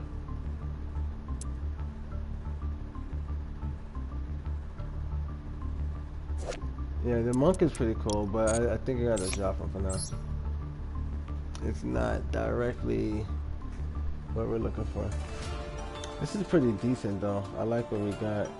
It makes sense. Alright, it's not the best deck ever, but it makes sense. Now we do want we want one of each artifact. We don't want to be flooded with each of those artifacts. We want one of each. Alright. Let's get out of there. Now, I wonder which one is going to be harder to use, my deck or the deck that they give us. But either way, we're going to start off with our deck first. Let's see how that goes.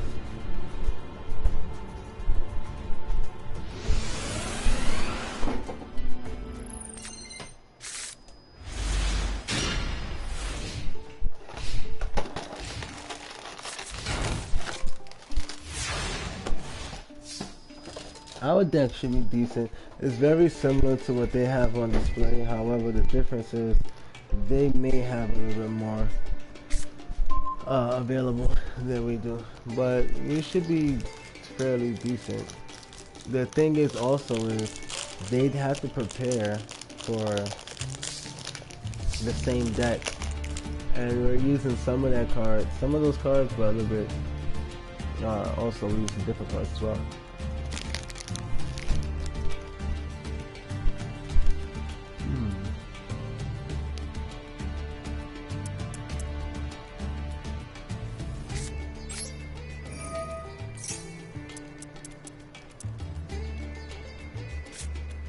Good.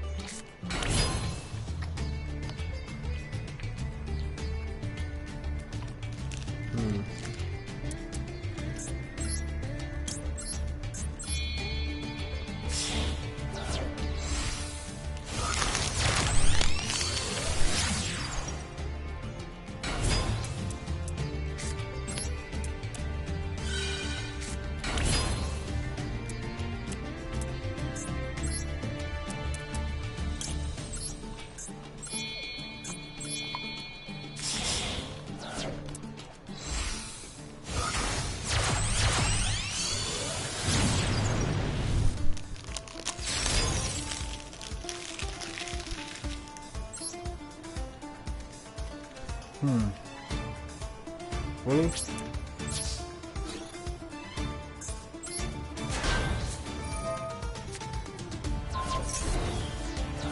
What?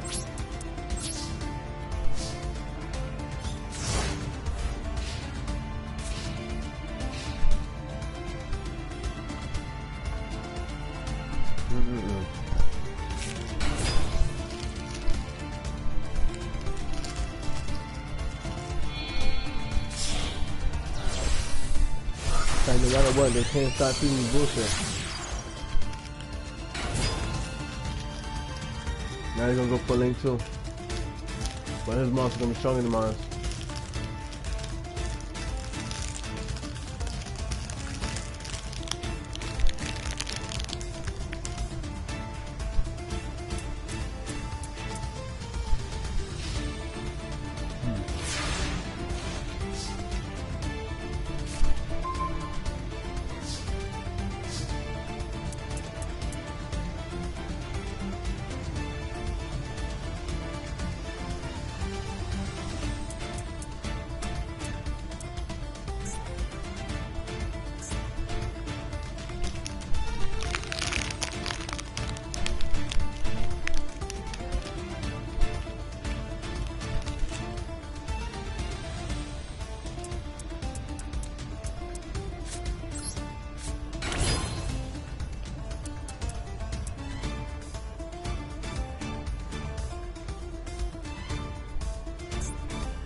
Let's see if this works.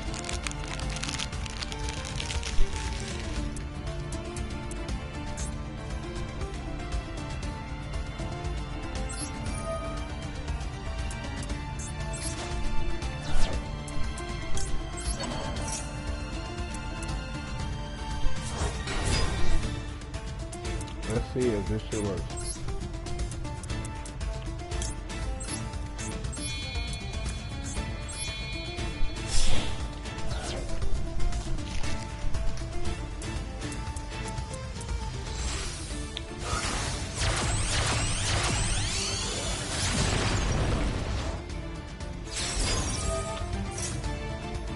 Wow.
So I really wasn't trying to get rid of that field card, man. That shit actually might fuck me up.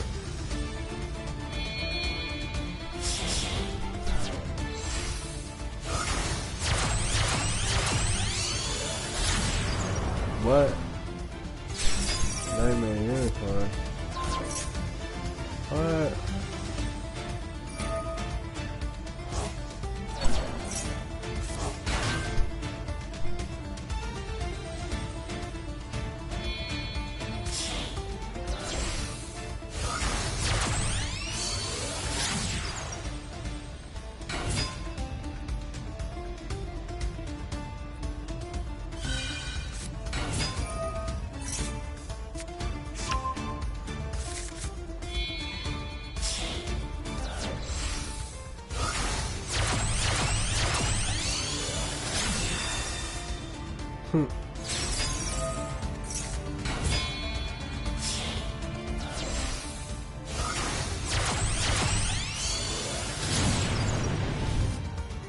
So he brought all of them twice, and one of them is his highest form.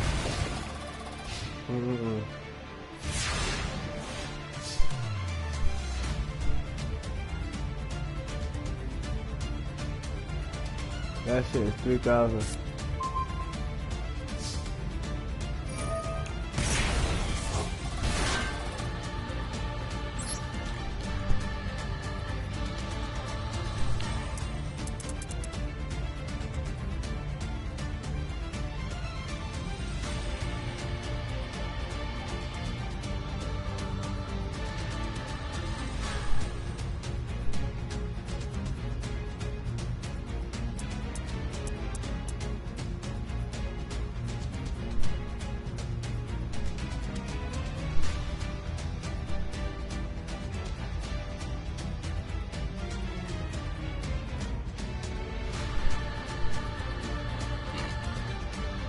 Some of the set lost and I really sure about better than lost and I actually don't. It's only going to affect if this card is set from since the graveyard, you can set something on next to her. You're stuck in the graveyard, coming out of this.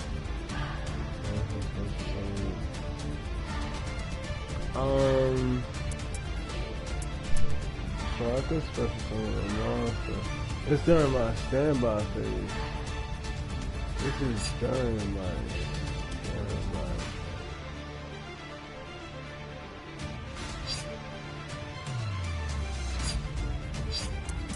So, in all reality, this nigga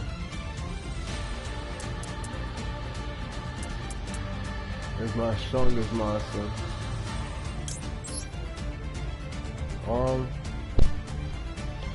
You are the strongest thing you got right now, my boy. Put you right in front of yourself.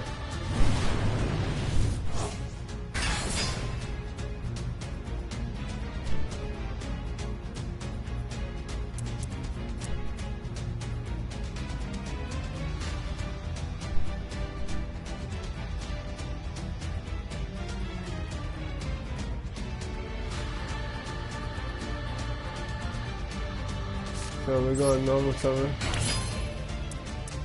and we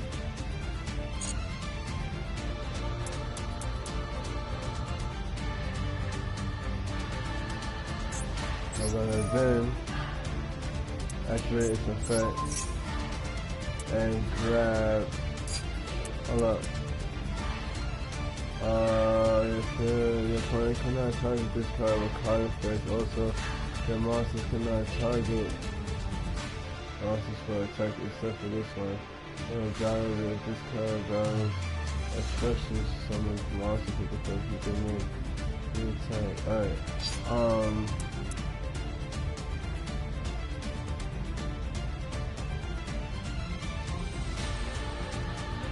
Yep.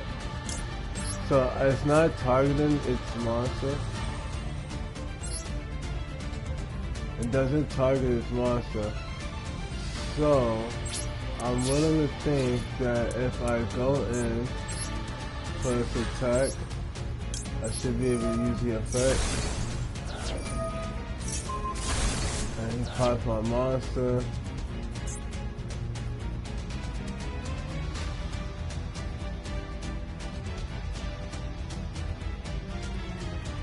Then I attack because he has more monsters than I do.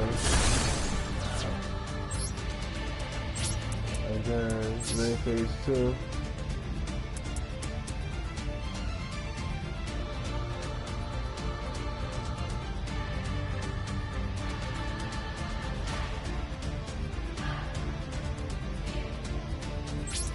Yeah, that's her.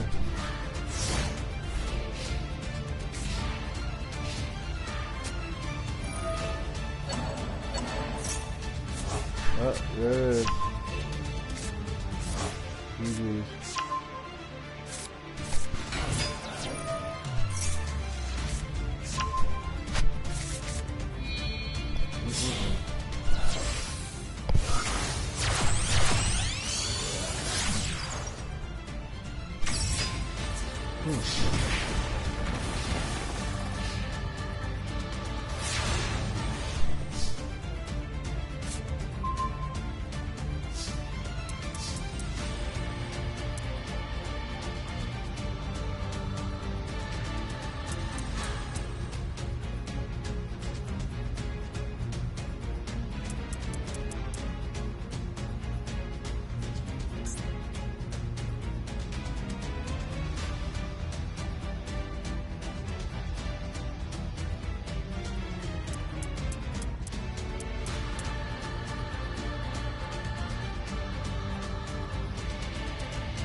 I could bring out her, she's 18.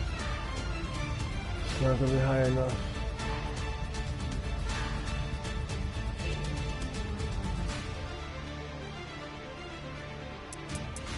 I need to rock, which is 700 lower. Wait a minute. I forgot, I got this field though. I don't want to make the mistake of putting the wrong card in my hand.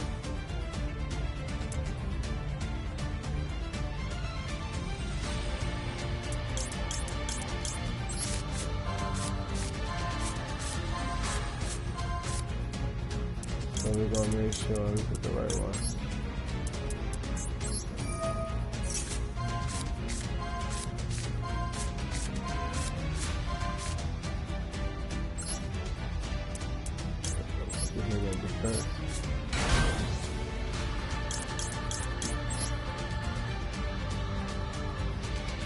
So worst case,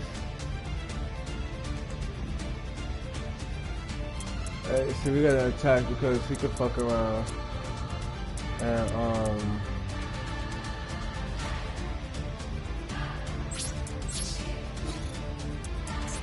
he could fuck around and attack us with a stronger monster and make us lose more than that. So for right now we gotta prolong, we gotta try to survive.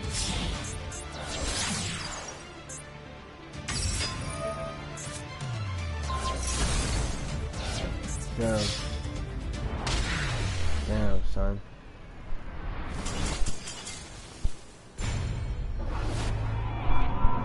We try to give it the benefit of the doubt. We're not dragging out these duels.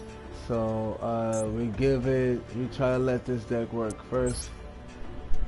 If we can't get it the first time, cool, no issues.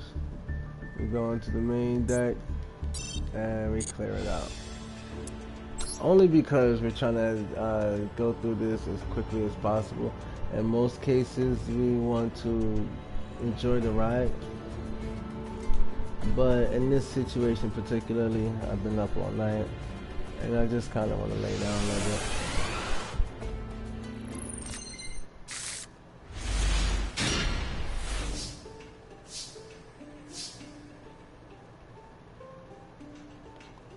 So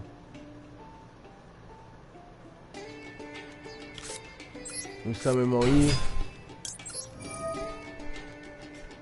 Reveal. Nahada.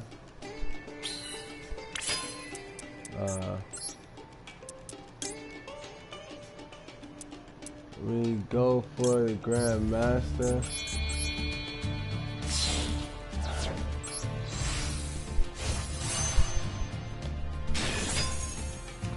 The Grand Master and Moi trigger their effects.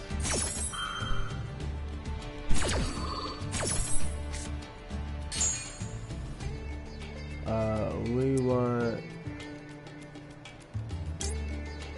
this card.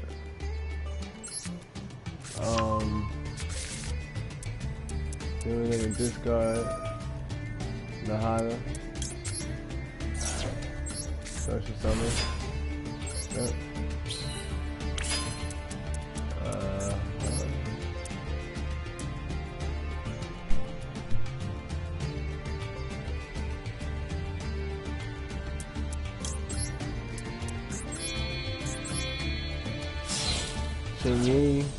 Cheng Ying. We'll put him on top, why not?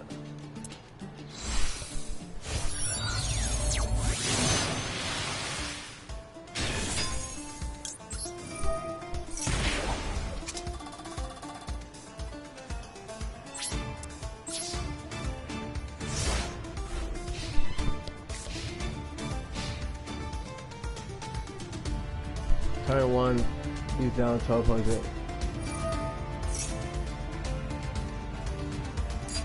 Now, granted, this is the option we could have also gone for. When your opponent activates a spell or a trap card, you get them with 1200. So 5 times is 6,000. 6 times is 72, and 7 times is 84. So you die after 7 effects, but we're going to just do something else. He sets a card until the end of the turn. So he's going to negate his own effect.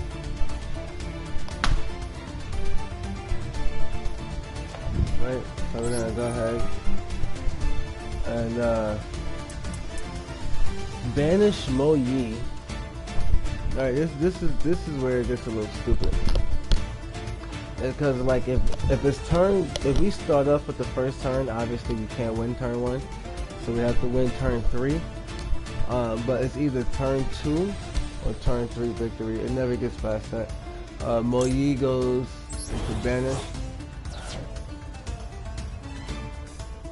Oh, you can't target itself. Wow. Okay, that's cool. Draw. So it can't target itself. But that's cool. So what we'll do is, anyways, we'll summon Chandra, and that right there ends the duel. Alright, so we'll go in for the Chandra attack. Nope. Yep. Chandra calls for Pager so that we take no battle damage. Pager calls for a spell card. We're gonna get Kaiman that comes to our hand. That card is destroyed. We can summon the monster in defense. We go back for the second attack.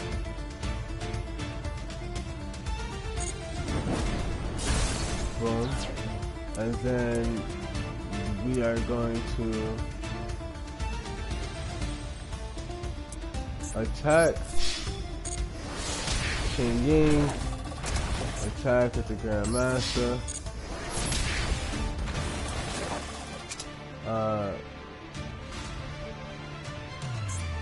activate synchro summon and attack again for the dragon. So this is, we don't use it because it's just a little bit too cheesy, but as you guys can see, there's hella consistency. Every single duel is literally the same exact sequence. It ends up with the same inboard, or close to it every single time.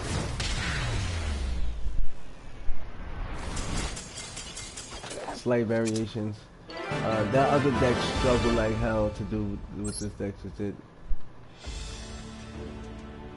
And it lasted a few turns.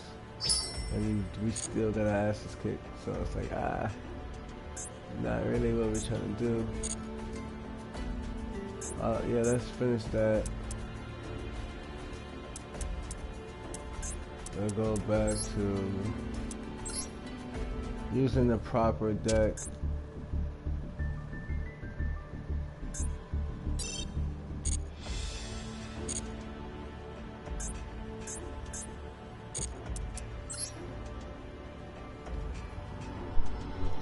Now we have to use the deck that they gave us.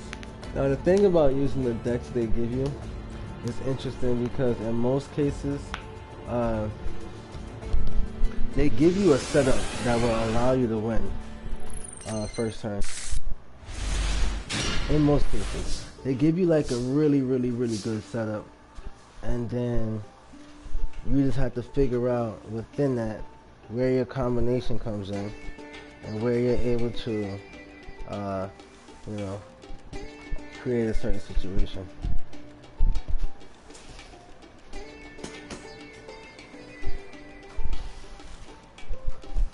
Sweep up a little bit. Gotta stay active, man. Alright.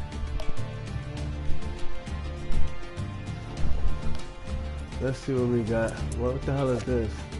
Doll Monster Bear. Definitely. What the fuck is that about? Alright, we're gonna use Unexpected Die. And that's gonna give us Ib. I think Ib is like the best way to come into. What the hell are these? This Madchen. Okay, these are just cards that we're using to link summon. But anyway, we still want Ib. She is the way to go. To bring out Ib. If this card is triggered balance and very special with 2 no monsters from your deck, but it cannot be synchro summoned. It cannot be used as synchro material. Also destroy the this is pretty cool. Box of Friends. I'm crying. Anyways,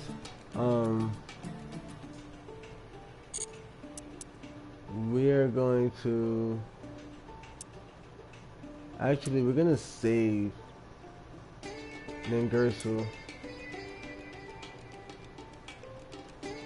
for now because we can normal summon, right? And we can link summon. This is the thing that's crazy. We can link summon using this monster.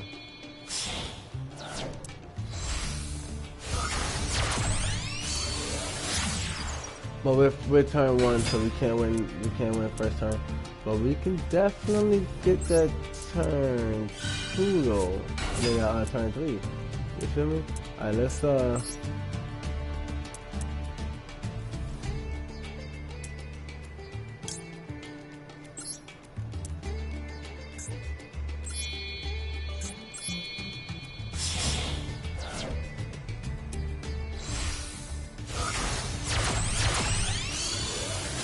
got the 2.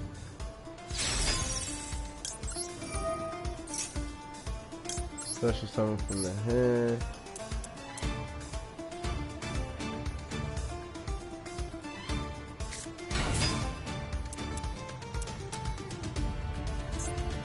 Use the effect. Pop Ib. Bring back Draco. Ningirsu.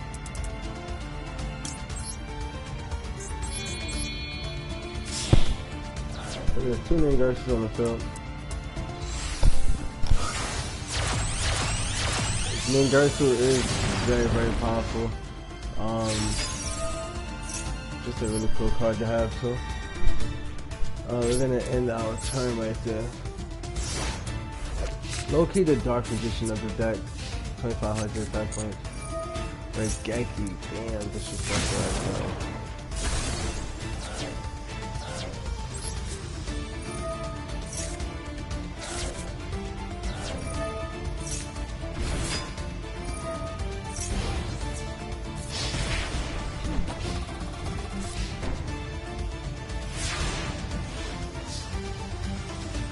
That was very well played. Wow.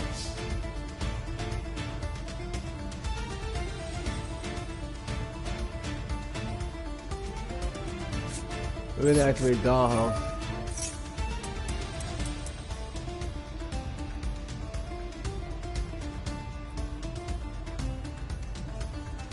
You can target one monster and graveyard 0 attack for defense. Or if you control it, you can target 2 shots over.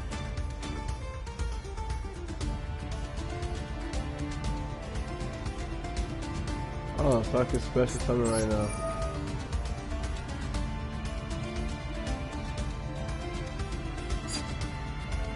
With 0 attack or defense, and if you do, special summon one monster from your deck with the same name. Oh. You want this nigga.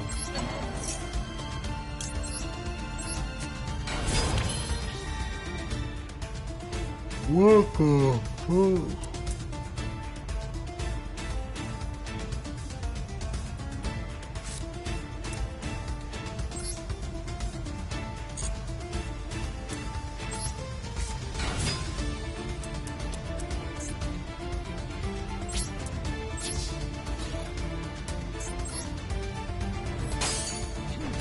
We attack to take those damage so we can put those 2 cards. Special summon from the deck. Like this. And this.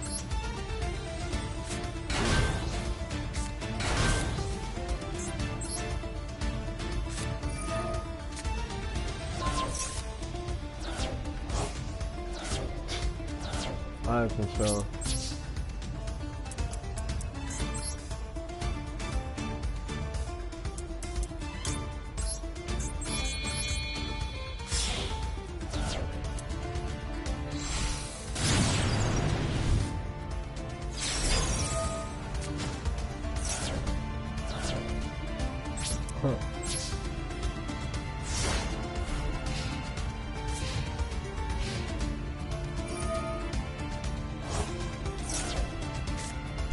Wow.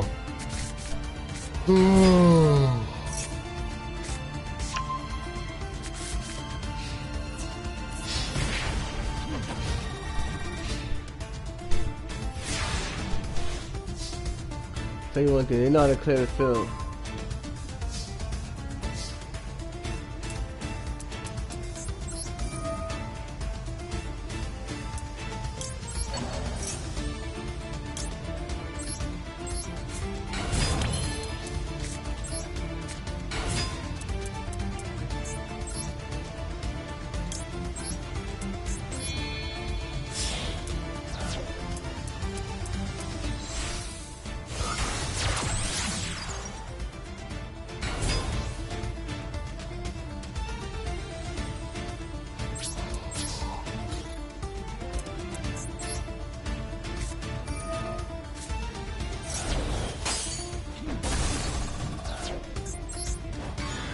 Okay, loses 3,000 pathway.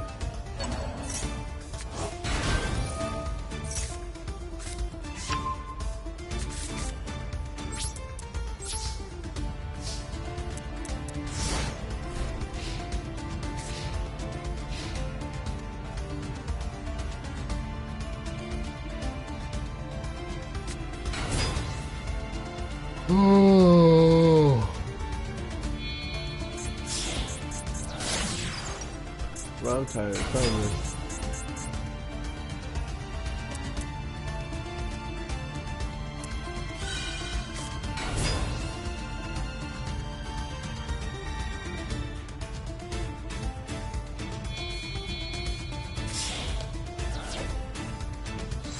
Wow. See, I see they're about to pass out now.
Yeah, I figured I was gonna get clipped.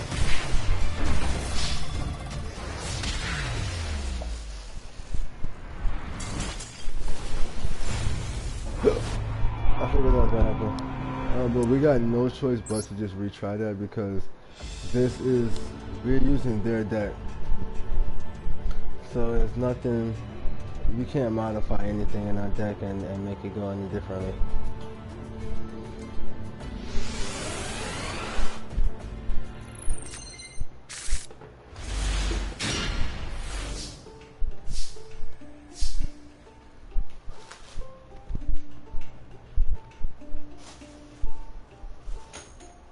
The only thing we could do, the only thing we could have done as well is play differently. So we're gonna once again unexpected die. We're gonna be a lot more strategic this time. Once again,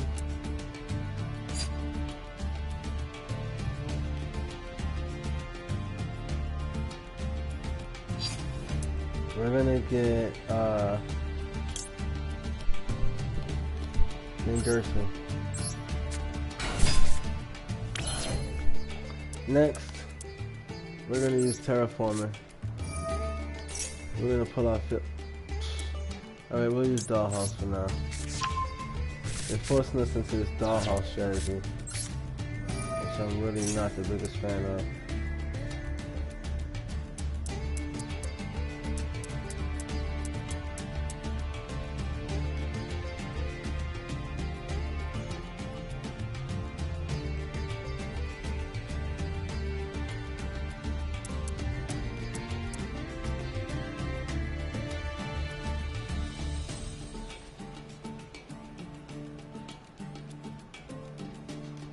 But let's see if we can build a big ass combo.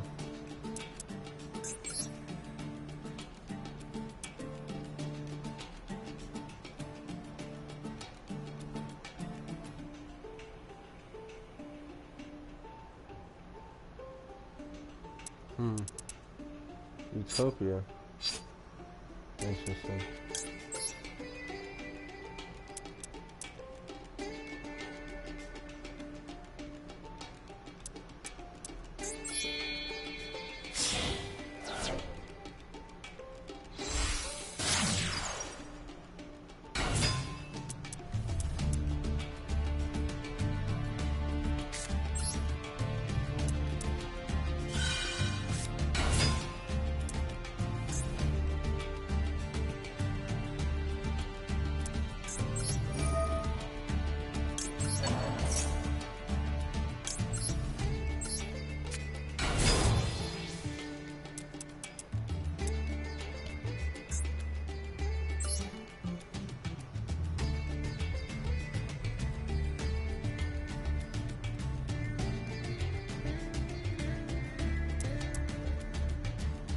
So if we go for this, 2 Charlotte monsters.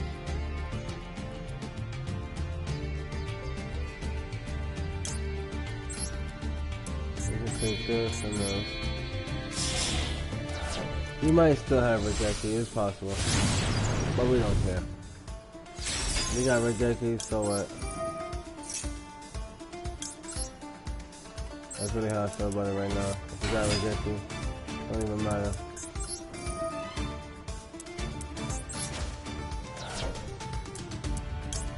It don't even matter.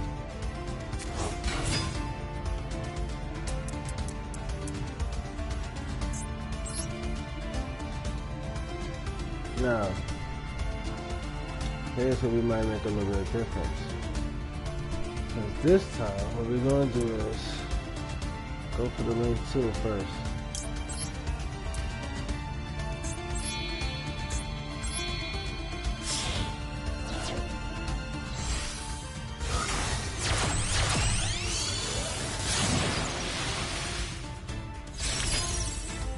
And that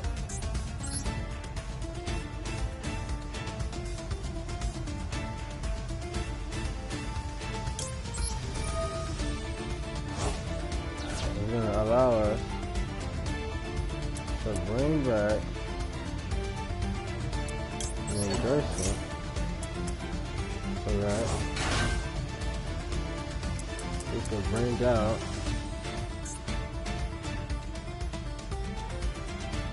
the endorsement.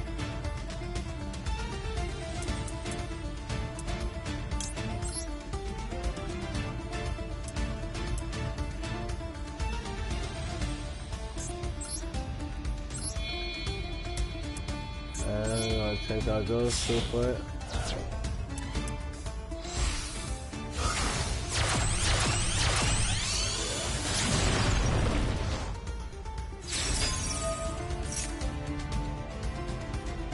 So we get feathers after. See, too bad we can't go no further. But we're in that time right there. 2025 is due on the board.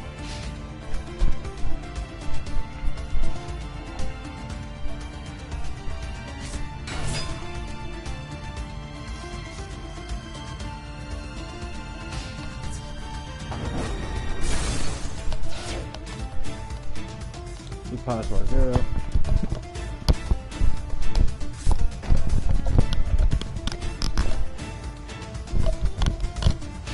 So I think we get this one. We set up the wrong way last time.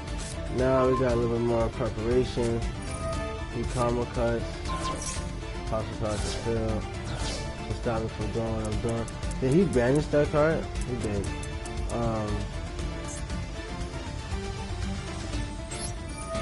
So we make a copy of this on the field. We normal summon.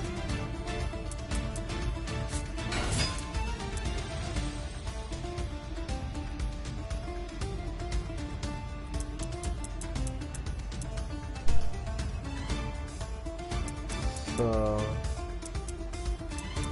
we will again bring him out.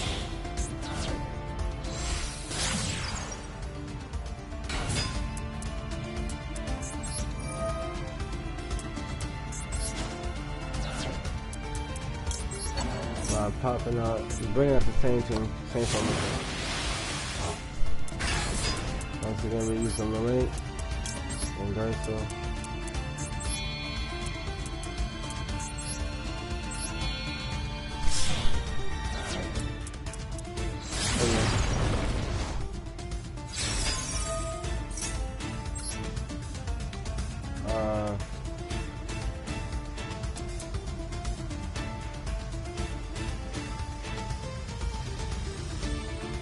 So we're gonna attack.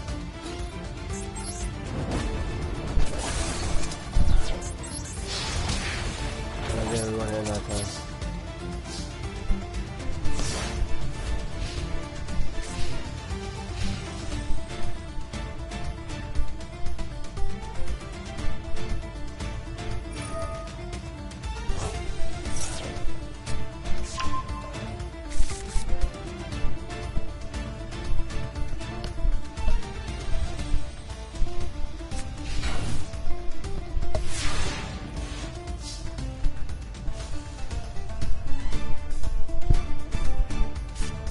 turn, draw.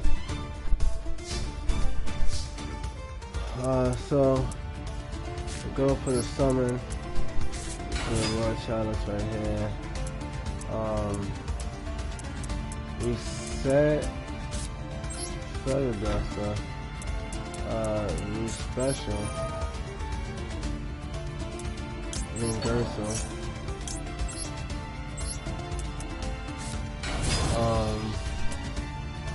We will go for the link. We want to actually pop these two. So now we have the entire team. All three of them are together.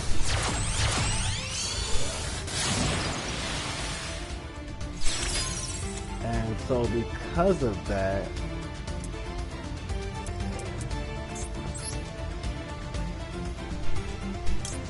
it's like dirty work kinda, but we want it to be a little bit more dirty. So we're gonna bring back the Duel. Then we're gonna link summon one more time. Oh shit. I thought we were able to bring out the Draco again, but apparently we didn't use that Draco out. So that's cool. We'll use Nangersu's effect. We will get rid of Harpy's Feather Duster to pop his monster, and then there's the game. If you can attack, Nangersu, you actually put in most of the work, so I'm gonna let you get that finishing hit. Go ahead, my boy. Take him out. Take him out, take him out, take him out.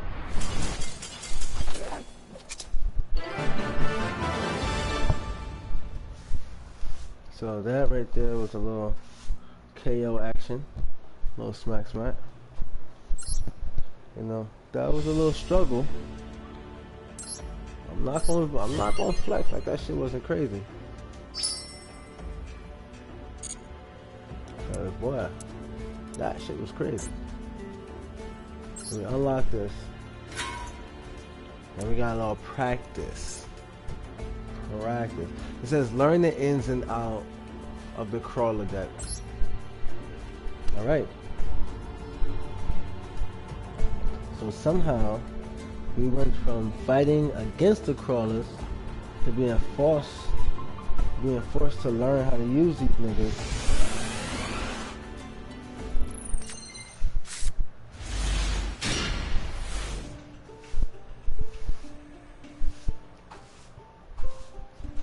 But it's cool because at the end of the day, if you, like Sun Tzu says, if you don't know your enemy, you know how that goes. Know yourself, know your enemy. If you don't, then you should read The Art of War. Anyways, what makes a crawler deck unique? The Art of War by Sun Tzu, for those who don't know. Crawler monsters have special effects that activate when they are flip summoned. They also have a very handy effect that allows you to special summon 2 other crawler monsters when one leaves the field because of an opponent's effect while faced up. Crawler link monsters also similarly special summon 2 other crawler monsters when destroyed in battle, so when you get those link summons in, you will be able to stick it to your opponent. Stick to your opponent's leg glue as you fight. And that is very much true because we fought against these cards and there was a relentless amount of attack. No lie, that shit was like ridiculous. You got World Legacy in the Shadow. Utilize World Legacy in the Shadow to link summon X-Crawler, Quelliarch. So X-Crawlers was supposed to be the boss from the story. That's what we were witnessing.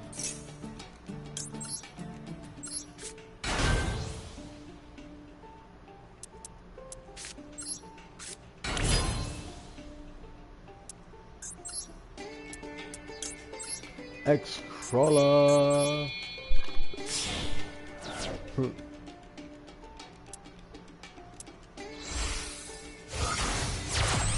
Crowley. Yeah, that's essentially what they played on me. Kreliok has different effects based on the number of crawlers on the field.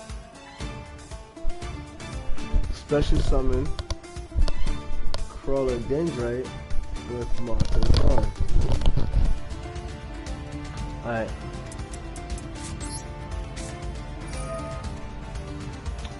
Dendrite, let's go. And we want you in attack position. Attack your opponent's tower. Yeah, there we go. Let's go. Alright, take him up, my boy.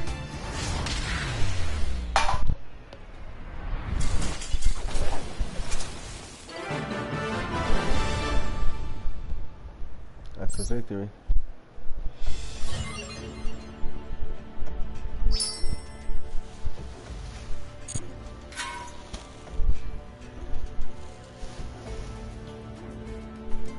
Alright. Now we got the last set of duels.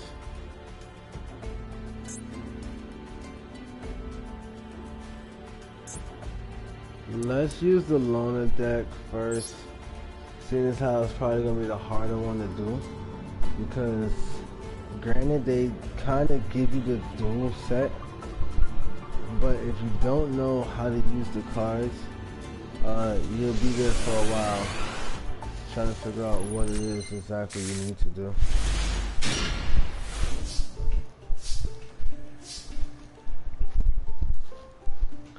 So we'll see how to start this off. It looks like they're giving us the shadow thing again. We just saw how to use that. Right.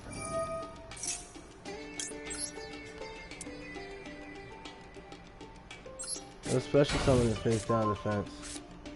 And then we'll just set these cards. Hopefully he doesn't use Heavy Storm or some shit like that. That'll really fuck us up.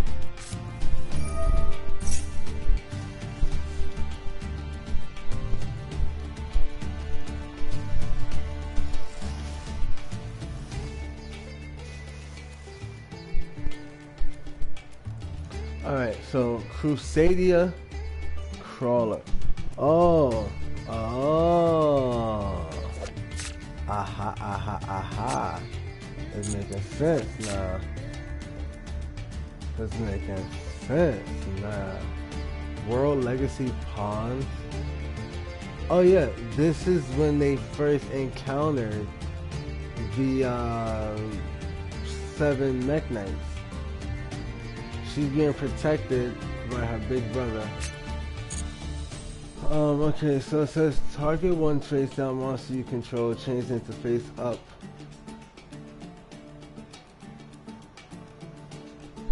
Attack or defense position. You can shuffle one crawler monster from your graveyard into your main deck, target one monster your opponent controls and change its face down defense. Aha, that's pretty cool. So you get the field card. If this card is flip faced up, you can target one monster in the field and destroy that monster. Ooh, this is dirty work. Let me see.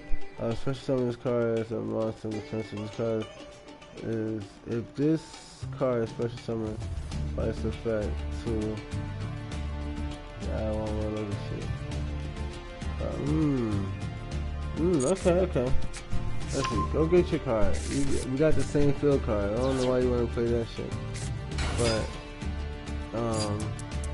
you summon the monster. When your opponent normally summons a monster, you can summon a monster, destroy that monster. So that right there, that mantis will fuck up the entire normal summon. So we're gonna actually stop that shit from happening. Yes, we're gonna use the effect now. Flip our monster.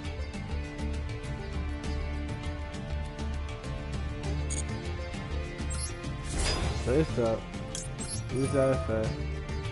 And pop that nigga right there. Bam, skip it. No. Alright, so we gotta put our all into this duel. Because we're gonna use the Kung Fu deck to face this. We're not even gonna waste our time. There's too many different things that can happen with this shit. We don't got time for all of that. Let's actually use this.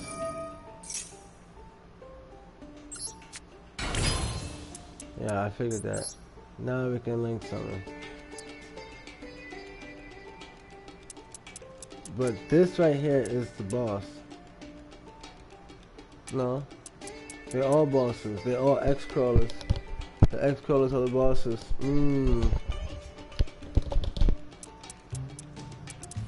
That makes sense. But this is the strongest one. So let's go for that one. This is also the one that they showed us how to use. So it's a good chance this is how they expect for you to win. Let's go into battle.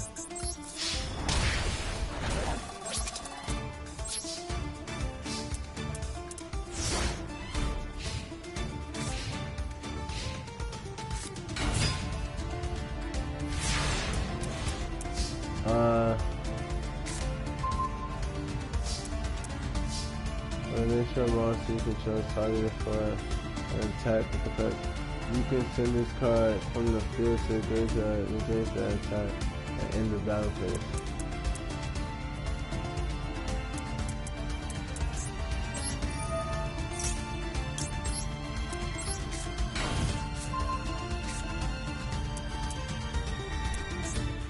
So we're going to use our effect.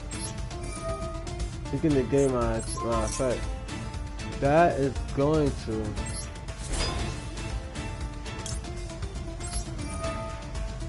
make it so that he makes sure the next card is gonna help him win. We don't want that shit to happen.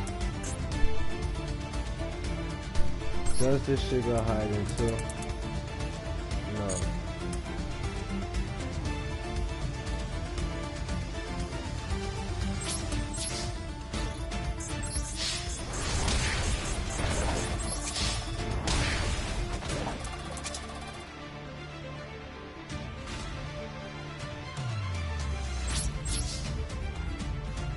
Then,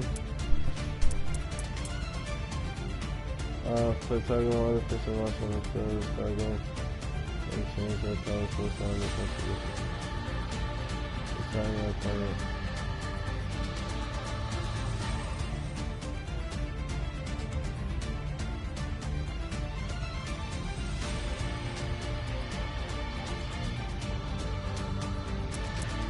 So we don't really want that, let me see.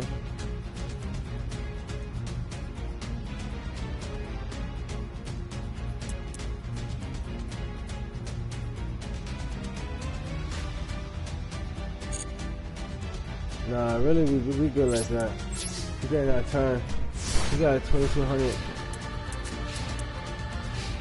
Going for the attack is gonna hurt him too.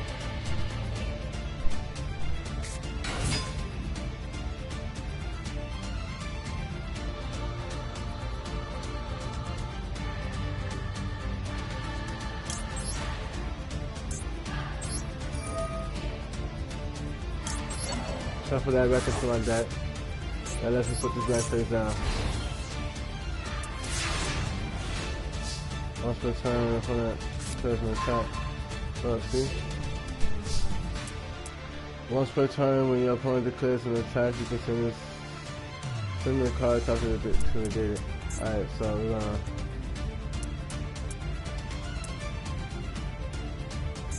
flip that. Activate the effect. Pop your monster. When the monster first summon, you can first summon this card from your hand. Yes, you're right.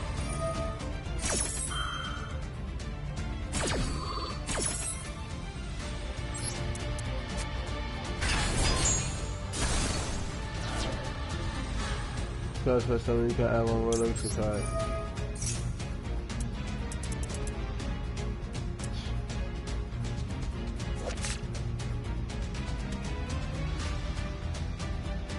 Mind meld? What the fuck? That shit was cool. Too bad I'll never get to use it. But since this battle was for the world armor, I'm gonna have to defeat him with the world armor. That's how we give it up.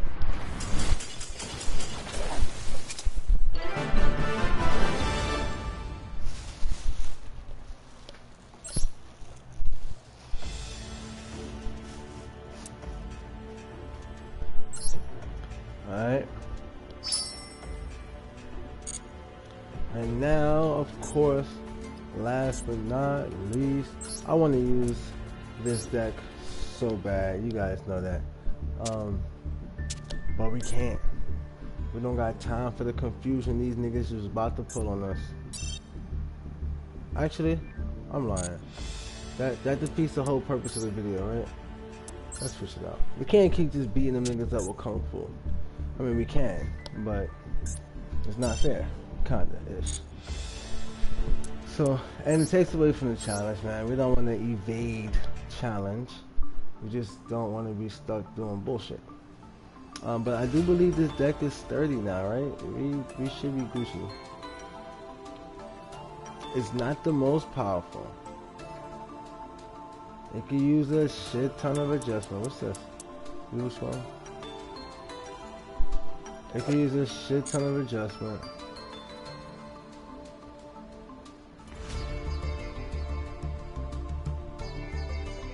But, hold up. Didn't we just earn that hand? I think we just kicked the ass. Get that hand, man. What's this?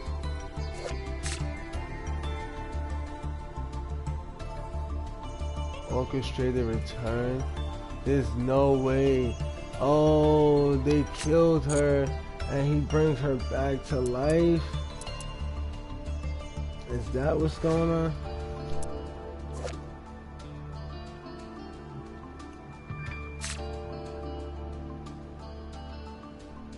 Is that what is going on?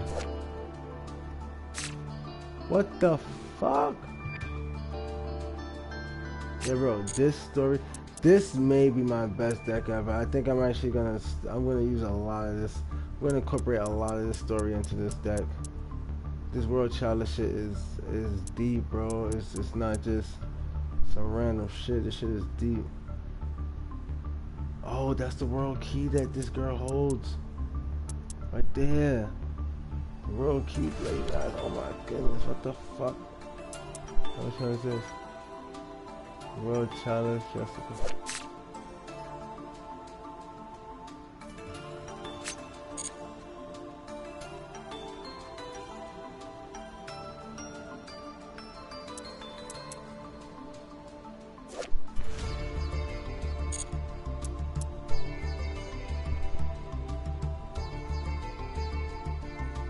Alright, anyways.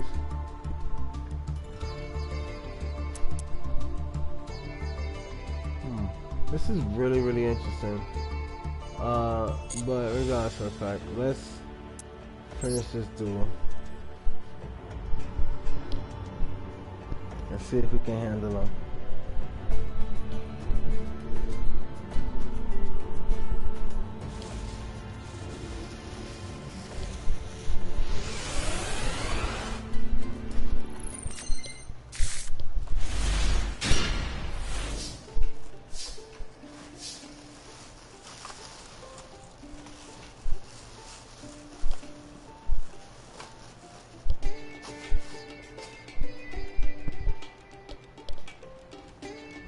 Alright.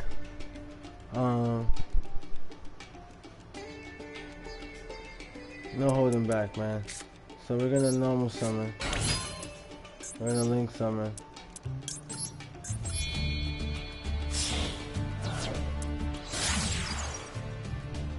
Dragon. Oh shit. I thought we were gonna be able to do something else. We're in our turn.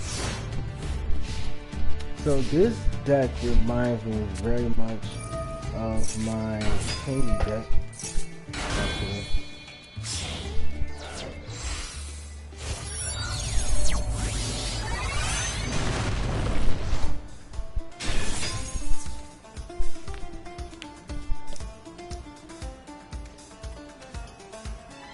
The World Lance makes you lose 3,000 attack points.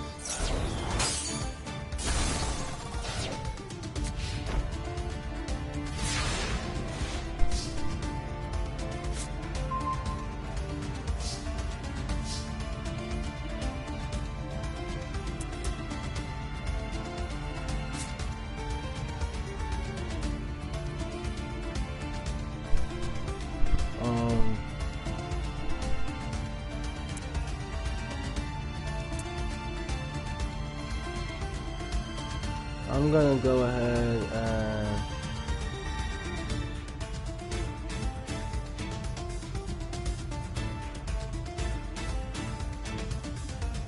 oh sorry, my head just got fucked up a little bit. But so I can normal summon that as well, which means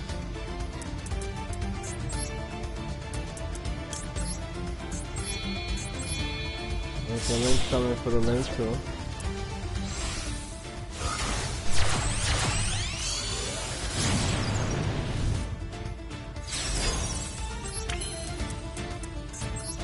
But we can still come back.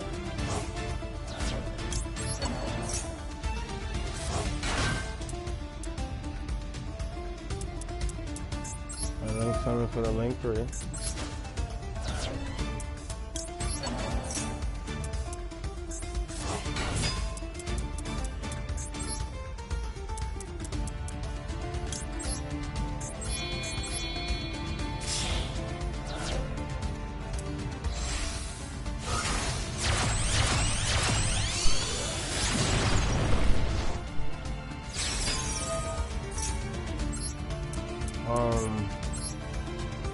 Activate.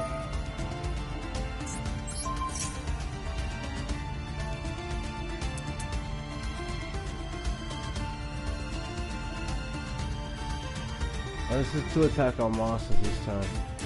We don't want that. We want. This gives us another card, doesn't it? Add one magic monster. We'll take this. And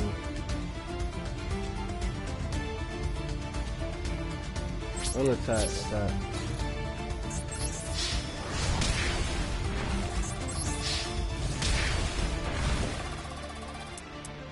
And then now, so for that, for the main phase 2, it says we can target one face or spell card you control, destroy it if you draw one card.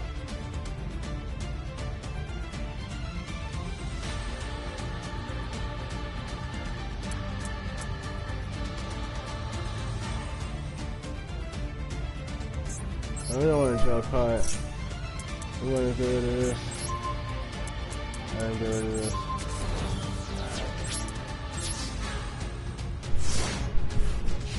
So we couldn't kill him. We couldn't kill him in like a one turn type shit.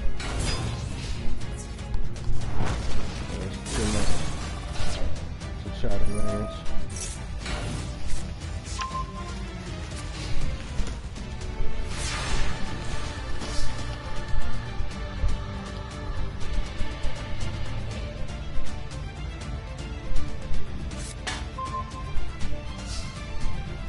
But we still have control over the situation.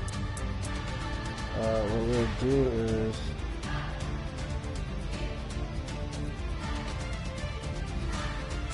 we'll summon this card. We'll activate the cauldron. Oh wait, let's see. So it looks like we can special summon this. Yeah. Let's activate the fact.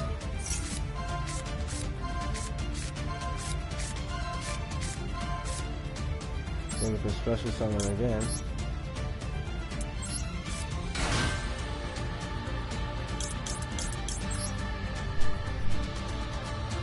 Oh, we can draw a card. World Legacy? Wow. This is ridiculous. We activate the World Legacy. We get stronger. We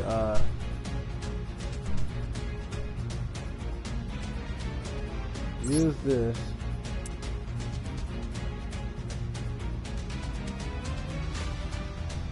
to burn his life. We will get rid of this attack position monster with 0 attack. So pop the field card yet again.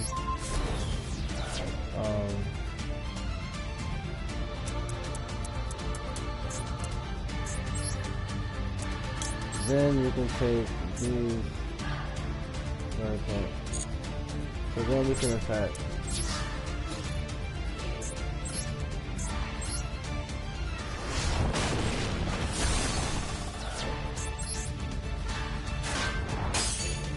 Okay, damage.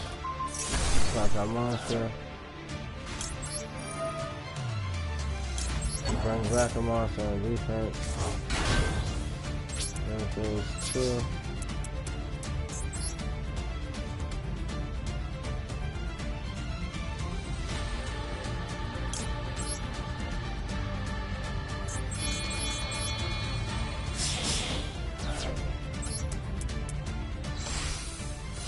We bring other monsters starting to fight them.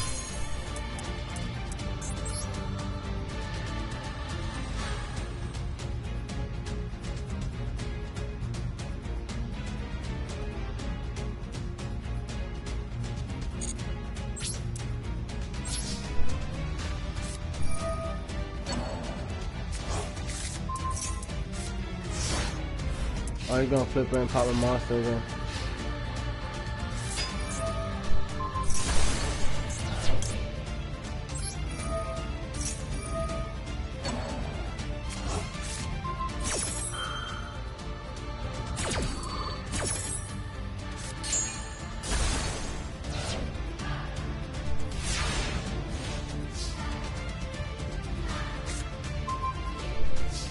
So we got no monsters, but we got the cauldron. So Regeki, Black Field. Then we use the cauldron to burn them for 6. And that right there ends the game.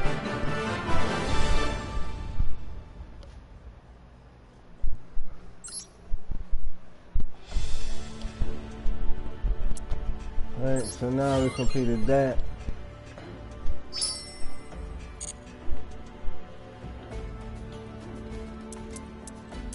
So we've done everything in this, but we did not get that pack reward. And the reason why is because that is just a part of the story. You see, the thing is, when you come to it, you see how there's check marks and everything else except this. When you come to this, we just unlocked a different path line.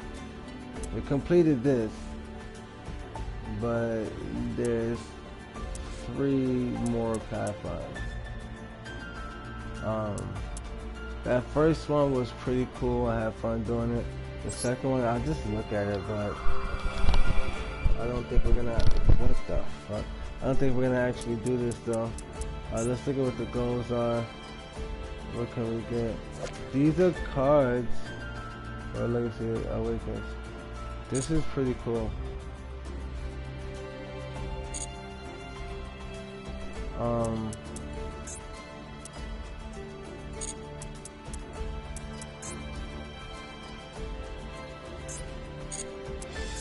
Yeah, this is pretty cool. Oh, we get another World Legacy. Look at that. We get the shield.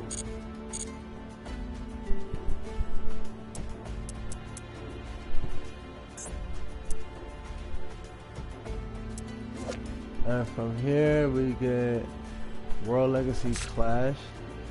Oh yeah, so this is the fight. This is them fighting off against the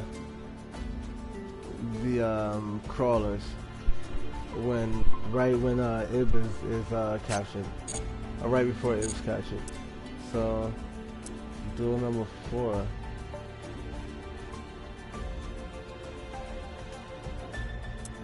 Alright, and practice. The ins and outs of the Mech Knights. Wait, what?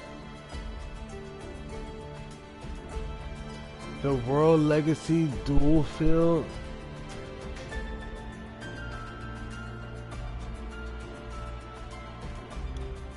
Not gonna hold you. That shit is pretty cool. Yeah, that shit actually is pretty cool. But are these scenarios also giving me things? Yeah. Here we go. Now we get the hand. The world armor.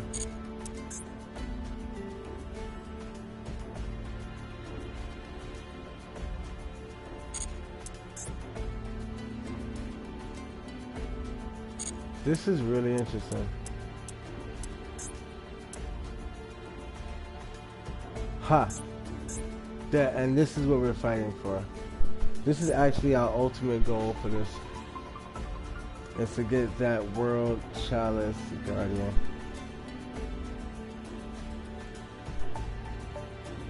A dragon who lived with Aurum in the forest. So this is Aurum's dragon. Though only a youth, the dragon seems to possess some mysterious power. No, so that means it's Aurum's dragon. That's actually pretty cool. What's this? But we need to get to that point. Yeah, but we're not gonna do that right now. That was actually pretty nice of a journey. Let's get up out of there. Let's get up out of there.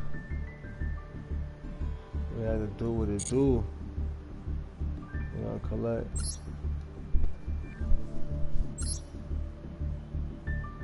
That was crazy. I ain't gonna hold you. That was a long ass journey. Some of that was prolonging, you know. Had to eat snacks and shit and all that. But for the most part, y'all seen we stayed on top. Oh, we stayed on top of the game. Nah, bruh, we don't need to be buying no gems, man.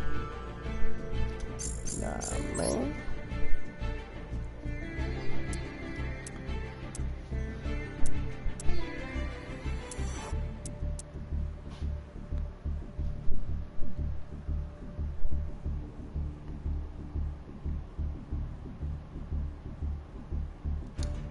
So the vessels of freedom, that works with the that pirate deck which we're building, but we're gonna go with the comic mechanical entities. Cosmic, I mean comic. You know I need to go to bed. Cosmic.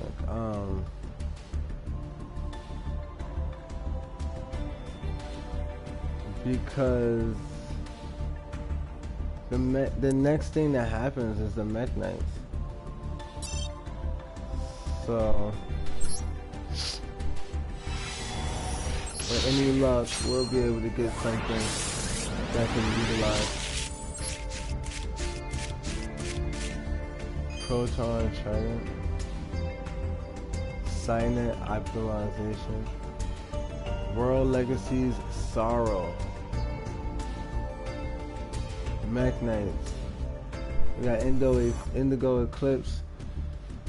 We got Sorrow. We got World Legacy Key. World Legacy's Mind Meld. That's the card we were looking at earlier. That's pretty cool. Pretty darn cool. This may end up being a 60 card deck. Or even a 50 card deck. I don't think 40 is gonna cut it. There's too many cards that there's too many cards. Way too much. And eventually you'll probably get the speed down to 40, but there's gonna be a few cards I'm gonna want to play with before I erase.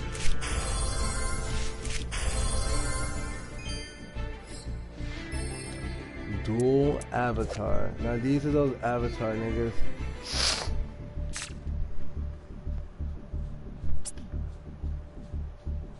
I don't know, but he looks like a fighter to me. And that right there might get this card kept for a little bit. Warrior. I like combat fighters. I mean cards. Combat fighters. Duh, every fighter is combat. Alright, anyways, that was a nice little run, man. That was a decent little drive.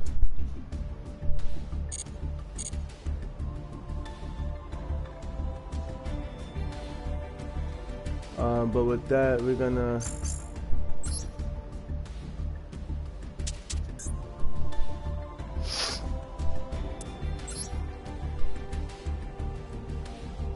let's do some last minute modifications, right?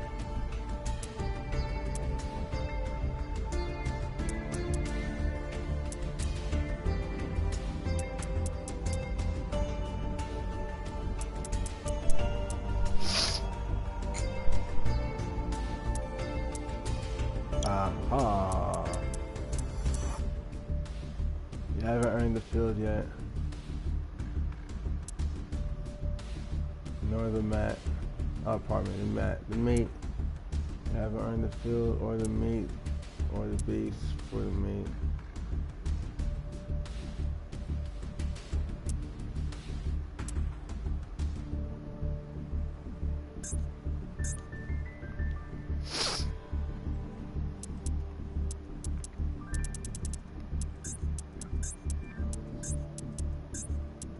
Alright, so the three main cards here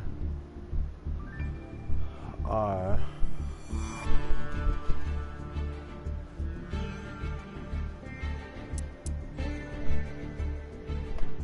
my baby,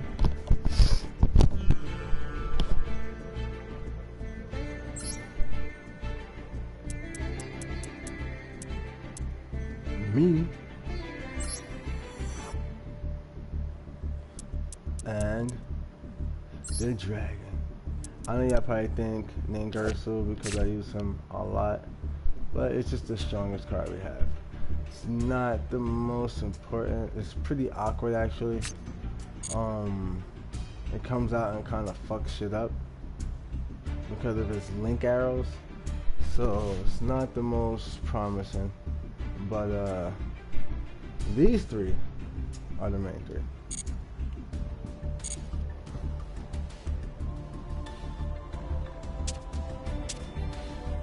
So far.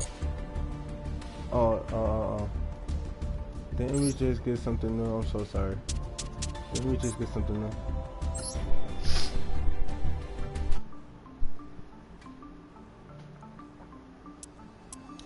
Alright, so we got this, and this, and this,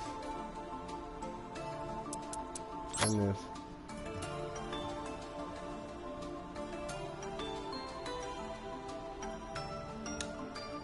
And we're gonna save that like that.